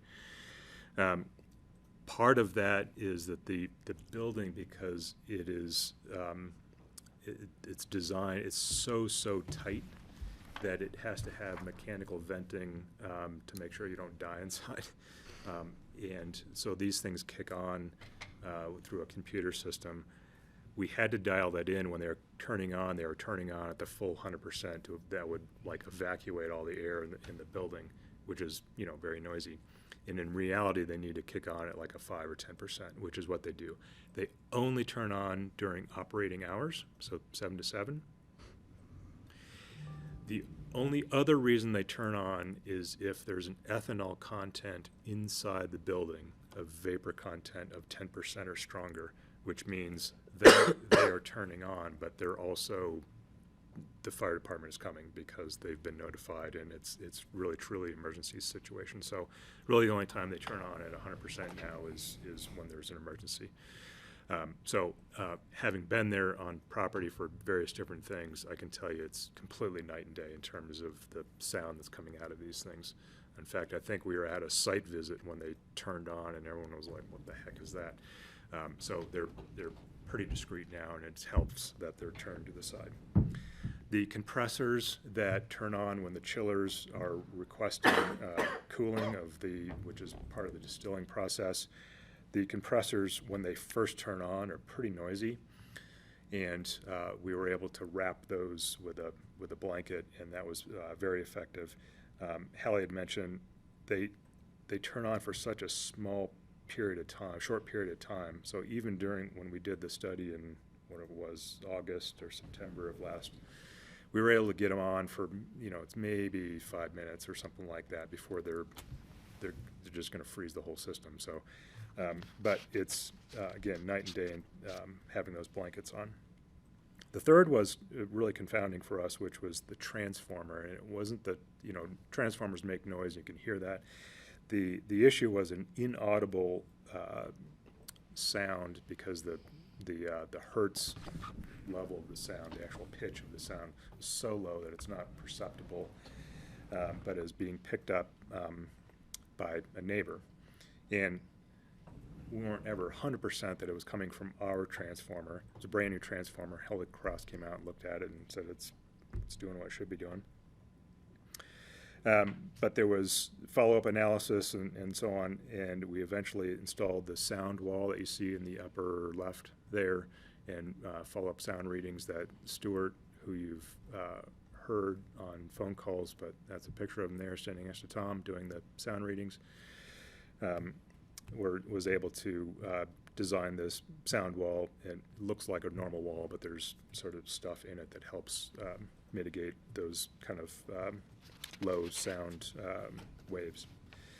Everything is installed. Everything's in good working order. It's all doing what it should be doing. It's been accepted by the county. Tom has been out. There was actually for the venting and the compressors, there was a noticeable difference in lowering of the sound. So again, hopefully that issue is in our rearview mirror. The next is just a picture of grass, because that's what it should look like. This is our soil remediation. There's decades of no irrigation and compaction from using the site as a lumber yard. The soils are in fact dead effectively. There was a remediation done in partnership with ACES, using the sort of the muck they were pulling out of their pond, that did not have the effect that everyone was hoping for. I think that the soils were very carbon heavy and probably just very anaerobic from sitting at the bottom of their lake there, having decades of decomposing stuff. And it did germinate a weed issue. There was 2 weed remediation efforts last summer to deal with that. We are currently in conversations with Cooper Means, who has provided a proposal for us and had other folks out there to look at various different ways to install irrigation systems. Dealing with the compaction, it's notable because when you think about tilling a property, you're tilling the top, 3 inches or 4 inches. He's talking about a 24-inch. A plow. Yeah, so it's pretty serious work that needs to be done. And irrigated and installation of cover crops, and then with perennial grasses for the next 2 to 3 years. So cover crop for this first year and other perennial grasses for the next 2 to 3 years with various mowing and active weed management and so on, to then get to a point where you have a long-term native dryland grass situation that has probably still some irrigation that's needed, but has much more minimal irrigation needs. That has been delayed. You're not wrong in that, Francie. That part of the property is looks sort of embarrassing. When we took Hallie out there, it's not great. But you should know that all is in motion now, and will be fixed. We're 100% satisfied with the condition of approval that's in here. Frankly, the focus of the business and the focus of the things that were sort of an existential threat to the operation, being the noise mitigation and getting the business up and off the ground, had to be the focus. Those things are much healthier now. Sound mitigation stuff is behind us, we believe. The business has a future. We can focus on this and take care of it. And so that's where we're at with that piece. But you should know that we're 100% committed to it. We're working on it currently. Jared has been meeting out there with folks that are providing bids to actually do the work and so on. So that absolutely 100% is happening this summer. So the goal is to create a pasture now? I thought it was going to be crops. This first activity is at a minimum to create healthy soil that can support either dryland grasses or to be used in some other productive way.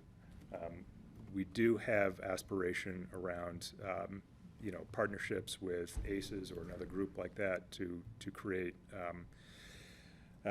opportunities for folks to come and use the property in a productive way. It's 4 acres, so that's it's not going to maybe move the needle, but it could be a good educational. It's a big vegetable garden, 4 acres. Yeah.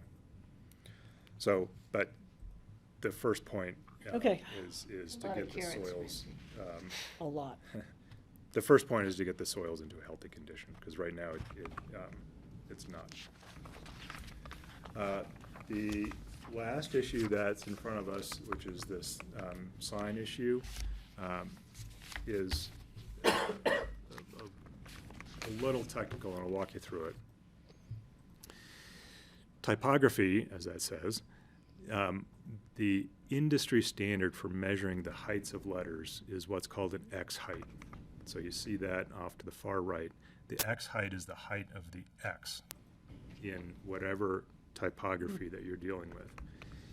And many of the letters fit within that X height. So the county's standard for a 12-inch letter, someone who's in the industry in typography would translate that as that what that means is the X height, because you'll have descenders, like on the P, that drop below that, which is part of the typographical style that is being presented. And as you probably know, there's hundreds, or maybe thousands of different types. There's ascenders, like you see the H, that extend up above, and those all have metrics around them, but those go beyond the X height. So, and I had the distinct pleasure of rewriting the city's sign code at least 3 times for a single council member 3 times for that council member. He's still not satisfied with the sign code. And that was sort of an understood sort of concept. So when this issue came up, I went out and measured the sign, and I was like, well, I don't get it. I mean, the O, for example, is exactly 12 inches. The P drops down, of course. The T, which is allowed to be 18 inches, is 18 inches, and I don't really fully get it here. So that's the issue, is that the county is looking at it and saying, okay, well, when you measure the P, it needs to go from the top of the P all the way down to the bottom of the descender, which is different than how the industry folks in typography work. Can you advance to the? So our sign is, first of all, it's a little difficult to read because of the colors in the background. It doesn't pop as much as it maybe could. As you see in the blow up of the aspen there, Yeah, see the X height. The P drops down below the X height. And so our option is to redo the sign, which we don't want to do because we think it looks nice, and it's also, it's all welded together. It's not, it would be sort of an ordeal to redo it. To chop off the bottom of the P and the dot that's above the I, and which would also just sort of wreck the sign, or to pursue a code amendment. And so we pursued the code amendment route. I think our one ask in front of you is we don't have a quarrel with pursuing the code amendment if that's what we need to do. I think our one ask for you would be either, is there any way to interpret your sign code to reference the X height as a common sort of industry standard, or secondly, to have this sponsored as a staff activity. And the reason I ask that is that for me to do it, and I'm trying to unsell my services here, is likely $10,000 for Matt to have me go through this, and it's not a complicated application, but it is an application.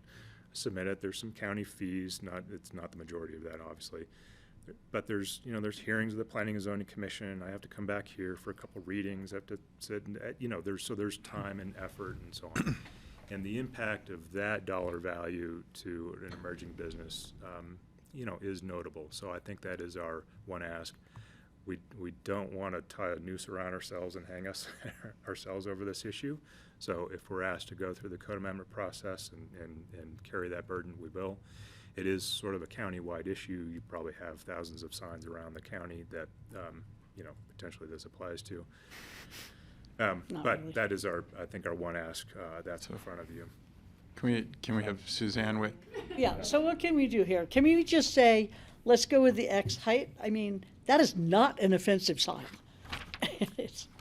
Francie, I don't think anyone disagrees with you, but I think our language in the code, as it has been, I mean, again, we haven't touched our sign code probably as long as I've been here, so that's a really long time. So we probably aren't up to industry standards, and the language just is what it is, shall not exceed 12 inches in height. Yeah, there isn't an interpretation to be had there. If there was, we probably wouldn't be chatting with you all about it. So that's why we came up with this process. The ask to have that kind of come to staff to propose, again, right, we have a lot of priorities on our plate right now, and I think you all understand that. And so, again, when a private application comes to us, we take it in the order they come, and we work them through our process. We assign planners. When something like this kind of drops in our plate to go, is this suddenly a priority? Is this what is it? Mm-hmm. It probably isn't anything that we'd, in normal course of affairs, be getting to anytime soon. So again, I think our point was we're trying to at least get them to address the violation. That would clean up at least one piece of that. If we're going to delve into the sign code, I think we'd probably want to do what Chris, I guess, has done for the city. Again, do a much more comprehensive look at the sign code. Again, not something that has risen to the level of priority for us. So when you say deal with the violation, you want them to do that? You want them to change the sign? Once the code amendment goes through, the code amendment would address this lettering issue such that we'd be able to approve the sign permit. Mm-hmm. We're not saying this has to go away, basically while they're working to resolve the violation, it can stay. But that is the path to resolve the violation. is Patience. To propose that code So- amendment. So you're just asking for patience? So one way forward is, it's not a priority for the board, but the board, and I'm just speaking freely, but the board would support a land use code text amendment. It would go through planning and zoning. We look at this as no differently as Mr. Vardy's, where he came in for a land use code text amendment. It was citizen-led, and it took time. And so a nice way forward would be, it's going to take some time. We have the existing non-conforming, and we leave it in place as a board and discretion of the board. I'm using the D word, which Greg never hears me use. While we pursue a land use code text amendment, but we realize it will take some time. Again, that's a theoretical, the board members offer. While Does that we work? as staff, while we Yeah. as the county eventually. Oh, we I copy mean, and paste. I mean, I would chime in here of what you're proposing is still there would still need to be a conversation of at what point does this land use text amendment, when there is a host of others, become a priority if you're asking staff time to do it versus someone else, because it could be. Let me try one more way.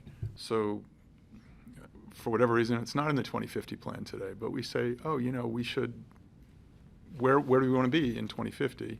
And this is part of the way we face the public and the way we look as a community is through signs. So we put it in the 2050 plan with the notion that it could come back as code. Stab number 2. I have another easier solution. We allow it to remain non-conforming until such time as staff initiated, we will ask staff to initiate a sign code amendment, but it goes in the line, it doesn't get bumped to the front. It's not a priority. So I guess I'll just. Can we do that? Yeah.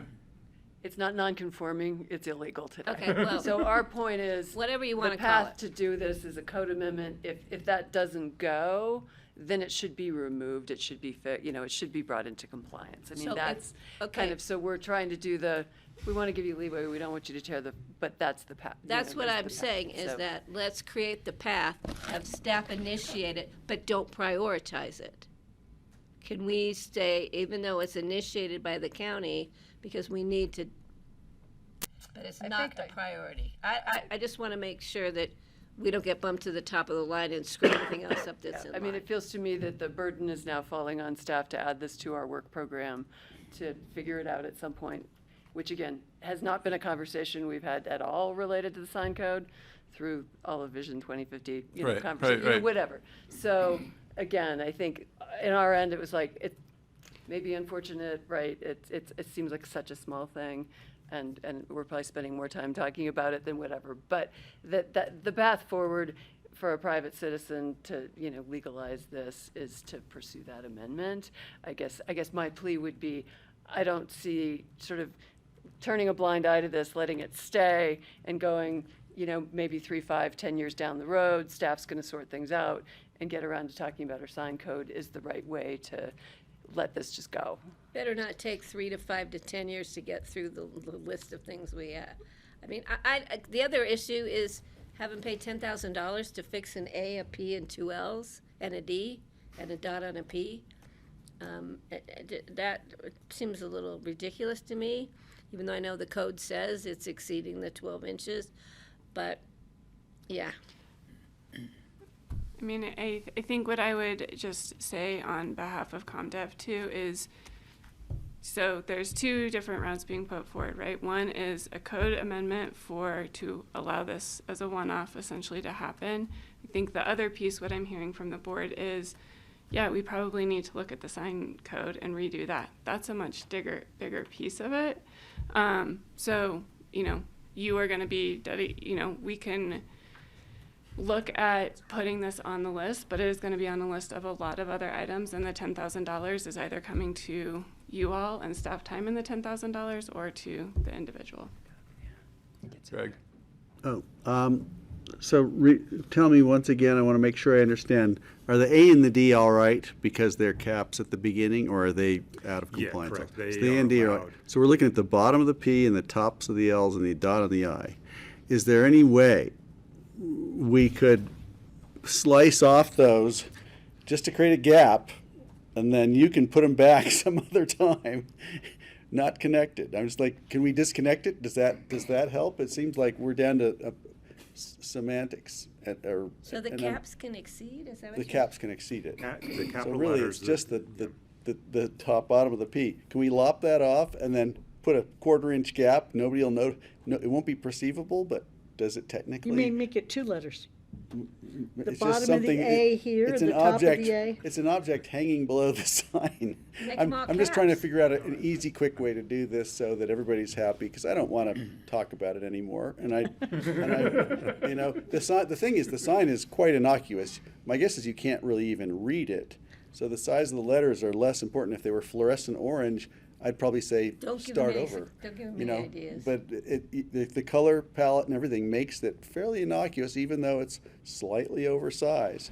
So I'm just trying to think if there's a creative way we could do a one-off at our discretion and say, let's do something a technical fix, and then we all go home happy, and Suzanne doesn't have to worry about the extra workload. And you know, what's another solution? Can we? This is going to cost us a lot of money if we pursue this, regardless if Dr. Patel pays for it or not. Can we split the difference and fix the sign somehow? I'm just looking for a solution. I think we've put Dr. Patel through a lot over the years. You know, he's had to comply with you know, and done a great job finally, you know, with all the noise issues. And you know, I feel like I really want this to be over, and I want him to go about enjoy his life without these things. And I'm sorry you guys made your sign too big. That was stupid. Quite honestly, it was just stupid. So, Wish you should have known better. is there another creative way we can fix this as a one-off, and so we can all shake on it and walk out of here? Looking for creative solutions. Shift to italics and then just slant everything and it'll. Tilt Sorry. Put the A on its side for a couple of years. The A's fine. It's It's the P. It's the P. I That's what I'm mean- saying. Italicize it. Everything shifts. Lop it off and then I'm- tape it back on later. Yeah, Francie. I would like to find a solution for this too that doesn't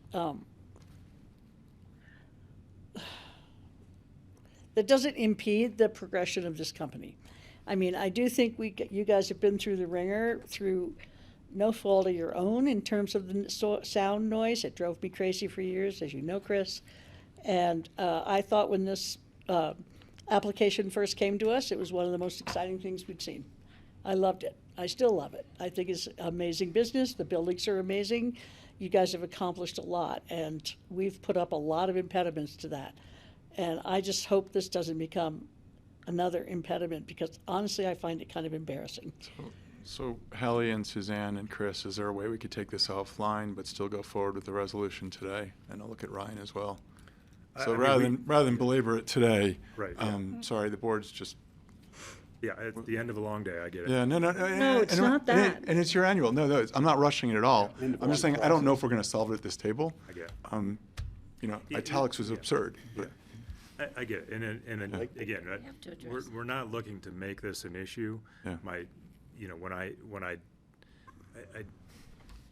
paused when I needed to update the client and his group about what I thought this was going to take, even a skinny, like it's not going to be a combative review, but you still need to go through the steps, and so even as a skinny application, it has some cost, and that cost has, Agreed. you know, is maybe disproportionately a burden on you know, this company. There's maybe a scenario where we submit the application. Because the application is submitted, the enforcement matter is told, and the application can be picked up by staff whenever they have the time to attach it to whatever ordinance. In support of Suzanne's position, because I used to have her position over the city, there is no light way to touch the sign code. Yeah. And you know, I mean, if you open up the city's code Yeah. and you read the 40 pages of sign stuff. It's a chapter. Yes, Yep. and you'll get into all kinds of, you know, constitutional issues and every little thing that says no smoking Yeah. or, I mean, Did- just everything's a sign when you start looking around. So it's not a light touch. Our amendment would add a phrase that says, as measured pursuant to typography standards regarding X height, period. Would still go So through it would planning- literally still go be through that. two hearings It of wouldn't planning and solve zoning. any other issues regarding any other thing that you might want to address in your sign code. But when you do add that to Suzanne's work program, it's not a small thing. But you could just make the A and the D lowercase and, you know, you could make some changes that wouldn't be the entire sign. And lowercase titles are kind of A and cool. D are okay. A and D are Those fine. are- yeah, those First are- letters You are have to okay. make them those all are fine. caps. Oh, so. You could make them all caps and get away with it, right? No, they still need to be 12 inches. So, I mean, we're Yeah, trying to I would avoid the just physical say part of if it was an easy fix, I would have already done it. But the way that that's constructed, welded on with that gabion basket, it's why the other sign, we just said, take it down. We don't need it because we don't use that as part of our program. I think it was just designed when we were in kind of look at this distillery phase, and it was just always there and then installed, and then, you know, it is what it is. I mean, but you know, it's not like traffic comes up and down that and sees what Right. it is. You can't even read it from the bridge. I mean, so anywhere someone's standing in the public, it's a moot Can point. barely read it from you here. know. But it's not something we could just kind of take off and put back on. They're not tack mounted. We're happy to offline this and have a conversation with staff and come to a Is- happy point. We don't need Is to. staff comfortable with moving forward without it resolved today? I mean, right now, there's a condition in the resolution that's in front of you that said, basically gives 60 days to submit the application, which again, like Chris said, the fix to this is a very small piece, or shall remove. So, I mean, as long as that application comes in for the code amendment, the sign stays while we run that through the process. So, again, sort of to your point of that, you know, we weren't gonna, the timing stands. But right now, that is the condition, is that is the next move to, otherwise we would follow up after 60 days. If that hasn't come in, we'd say, okay, now it's time to remove the sign. And Chris, you're comfortable with the resolution as drafted moving forward? Yeah, we don't want to, what I was trying to do was avoid the disproportionate cost on this business. And, you know, if by submission of the application, we can toll enforcement, and staff can pick up that piece Yeah, whenever. that's the intent here. Okay, then that's fine. That's perfectly acceptable. Okay, We're all good? yeah, we need public comment. So, I did want to. Yeah, Chris, you had final. Yeah, I just had one more slide to just go kind of mention, which is that Matt probably wouldn't say it in front of you, but he's very proud of this project. You know, architecturally, it's won some amazing awards. Building technology, it's done some really cool stuff. It's your only distillery here. You know, it can be a very challenging place to start a business. It can be a very challenging place to develop a property. You know, when you look at this, I mean, this is the appealing side of the property, but it is a very appealing, just piece of architecture. When you compare it to what was there before, which is just sort of decrepit, stuff that was way past its life. I think this is a project that we should all be proud of. And Matt is also proud of where the business trajectory is going. Has a very promising kind of brand that doesn't say Picken County, but it has our name on it as a community. Again, Matt wouldn't say it, so I'm saying it for him. He's very proud of the project. Can we buy it yet? Thank you. Yes, it's in stores up and down Valley. It's in a bottle, looks just like that, Okay. and price sensitive. We So, buy $10,000 worth for our next party.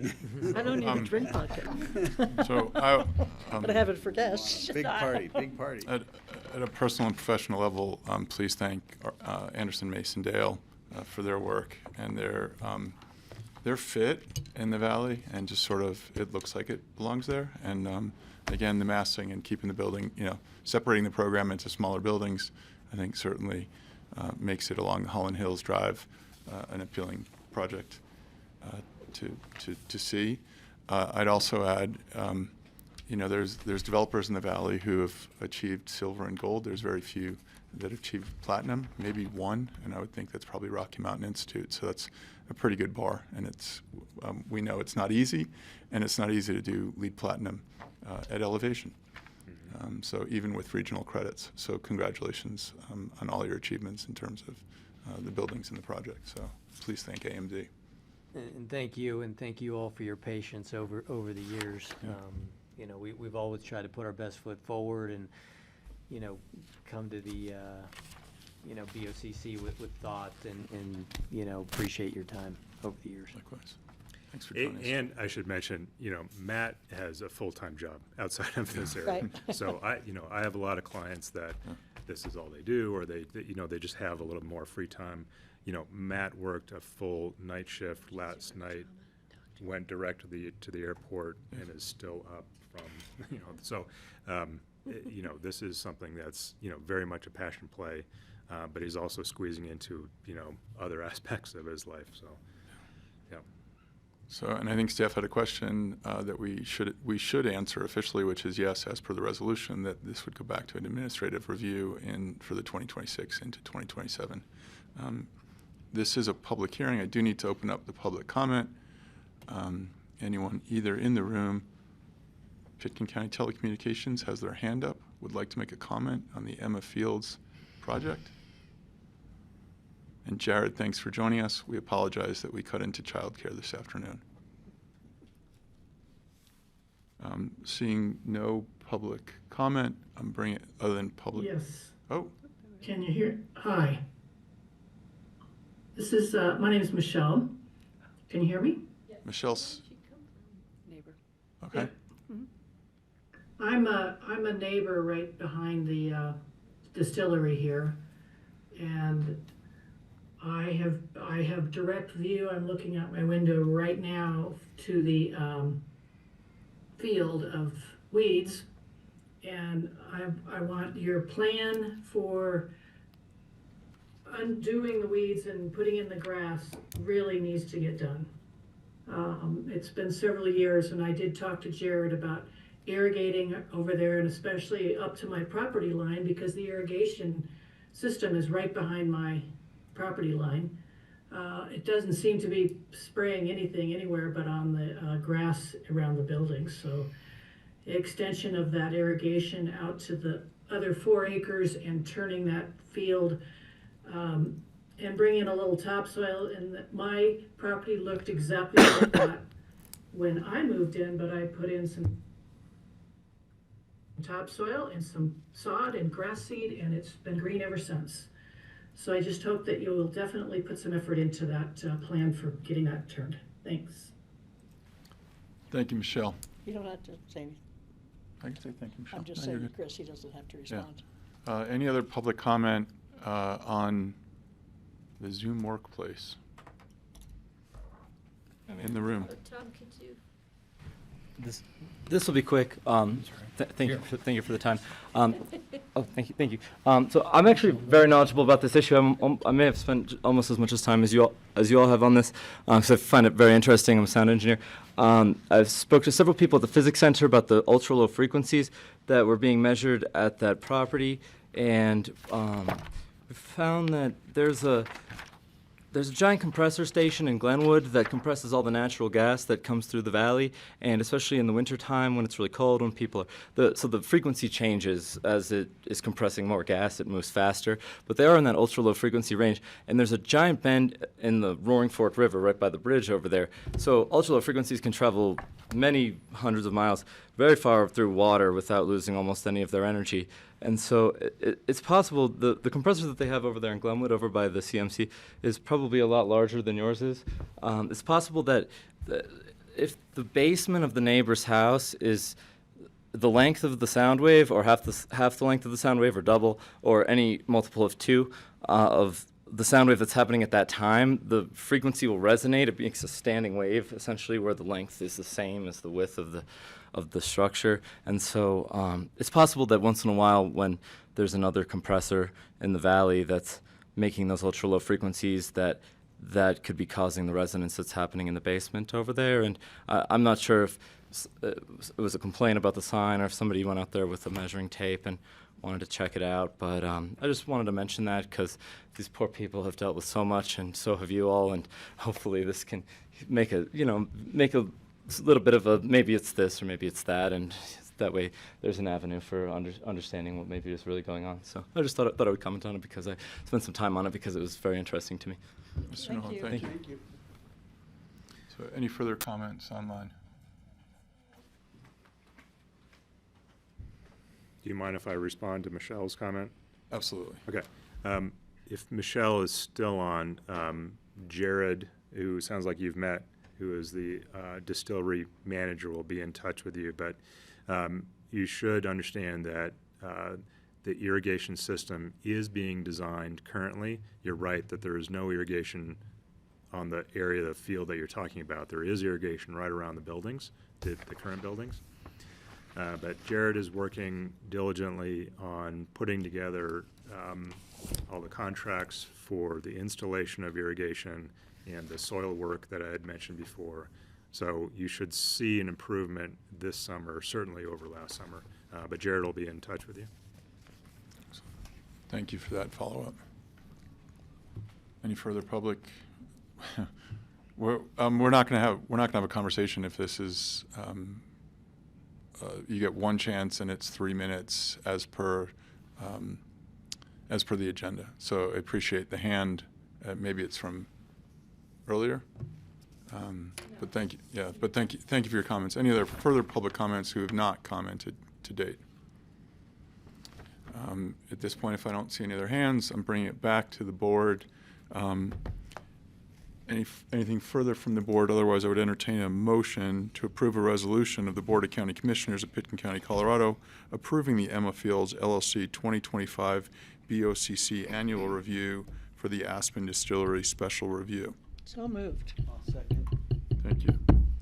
Any other further comments from the board? Again, thank you to the applicant. Thank you for being here. Thank you for pulling the double. Thank you. All those in favor? Aye. Aye. Aye. Thank you. Thanks. Okay, thank you. All right. Thank you. We do have open discussion. I realize this is 20 items. There may be one item, no, that I just emailed you, not for today. Okay, yeah. Thanks for coming in, Dr. Patel. Thank you. I'll run my stick out of there. Thank you, Tom. Thanks, Tom. Thank you. Thank you, Chris. Thank you, Haley. Thank you. And thank you, Suzanne. Thank you.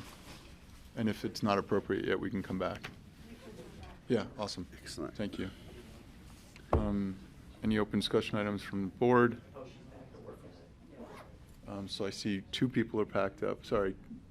I just, if Greg could ask his friend who offered 10 to 1, I think it would be good for us to consider all pooling some money just to keep us on the project. Any other staff in who wants, because I think it's motivating for us, and 10 to 1's pretty good odds. $100 each. Well, you go see how much you can cover.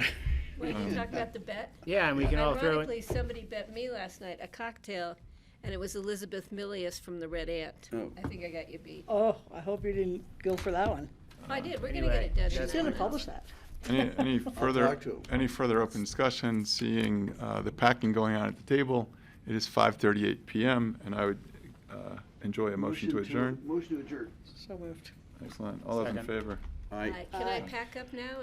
Do I have your permission to pack up now? You can pack up before we And adjourn. Dora, enjoy your It evening. just makes him nervous. Abby, Gets enjoy your in evening. charge of that.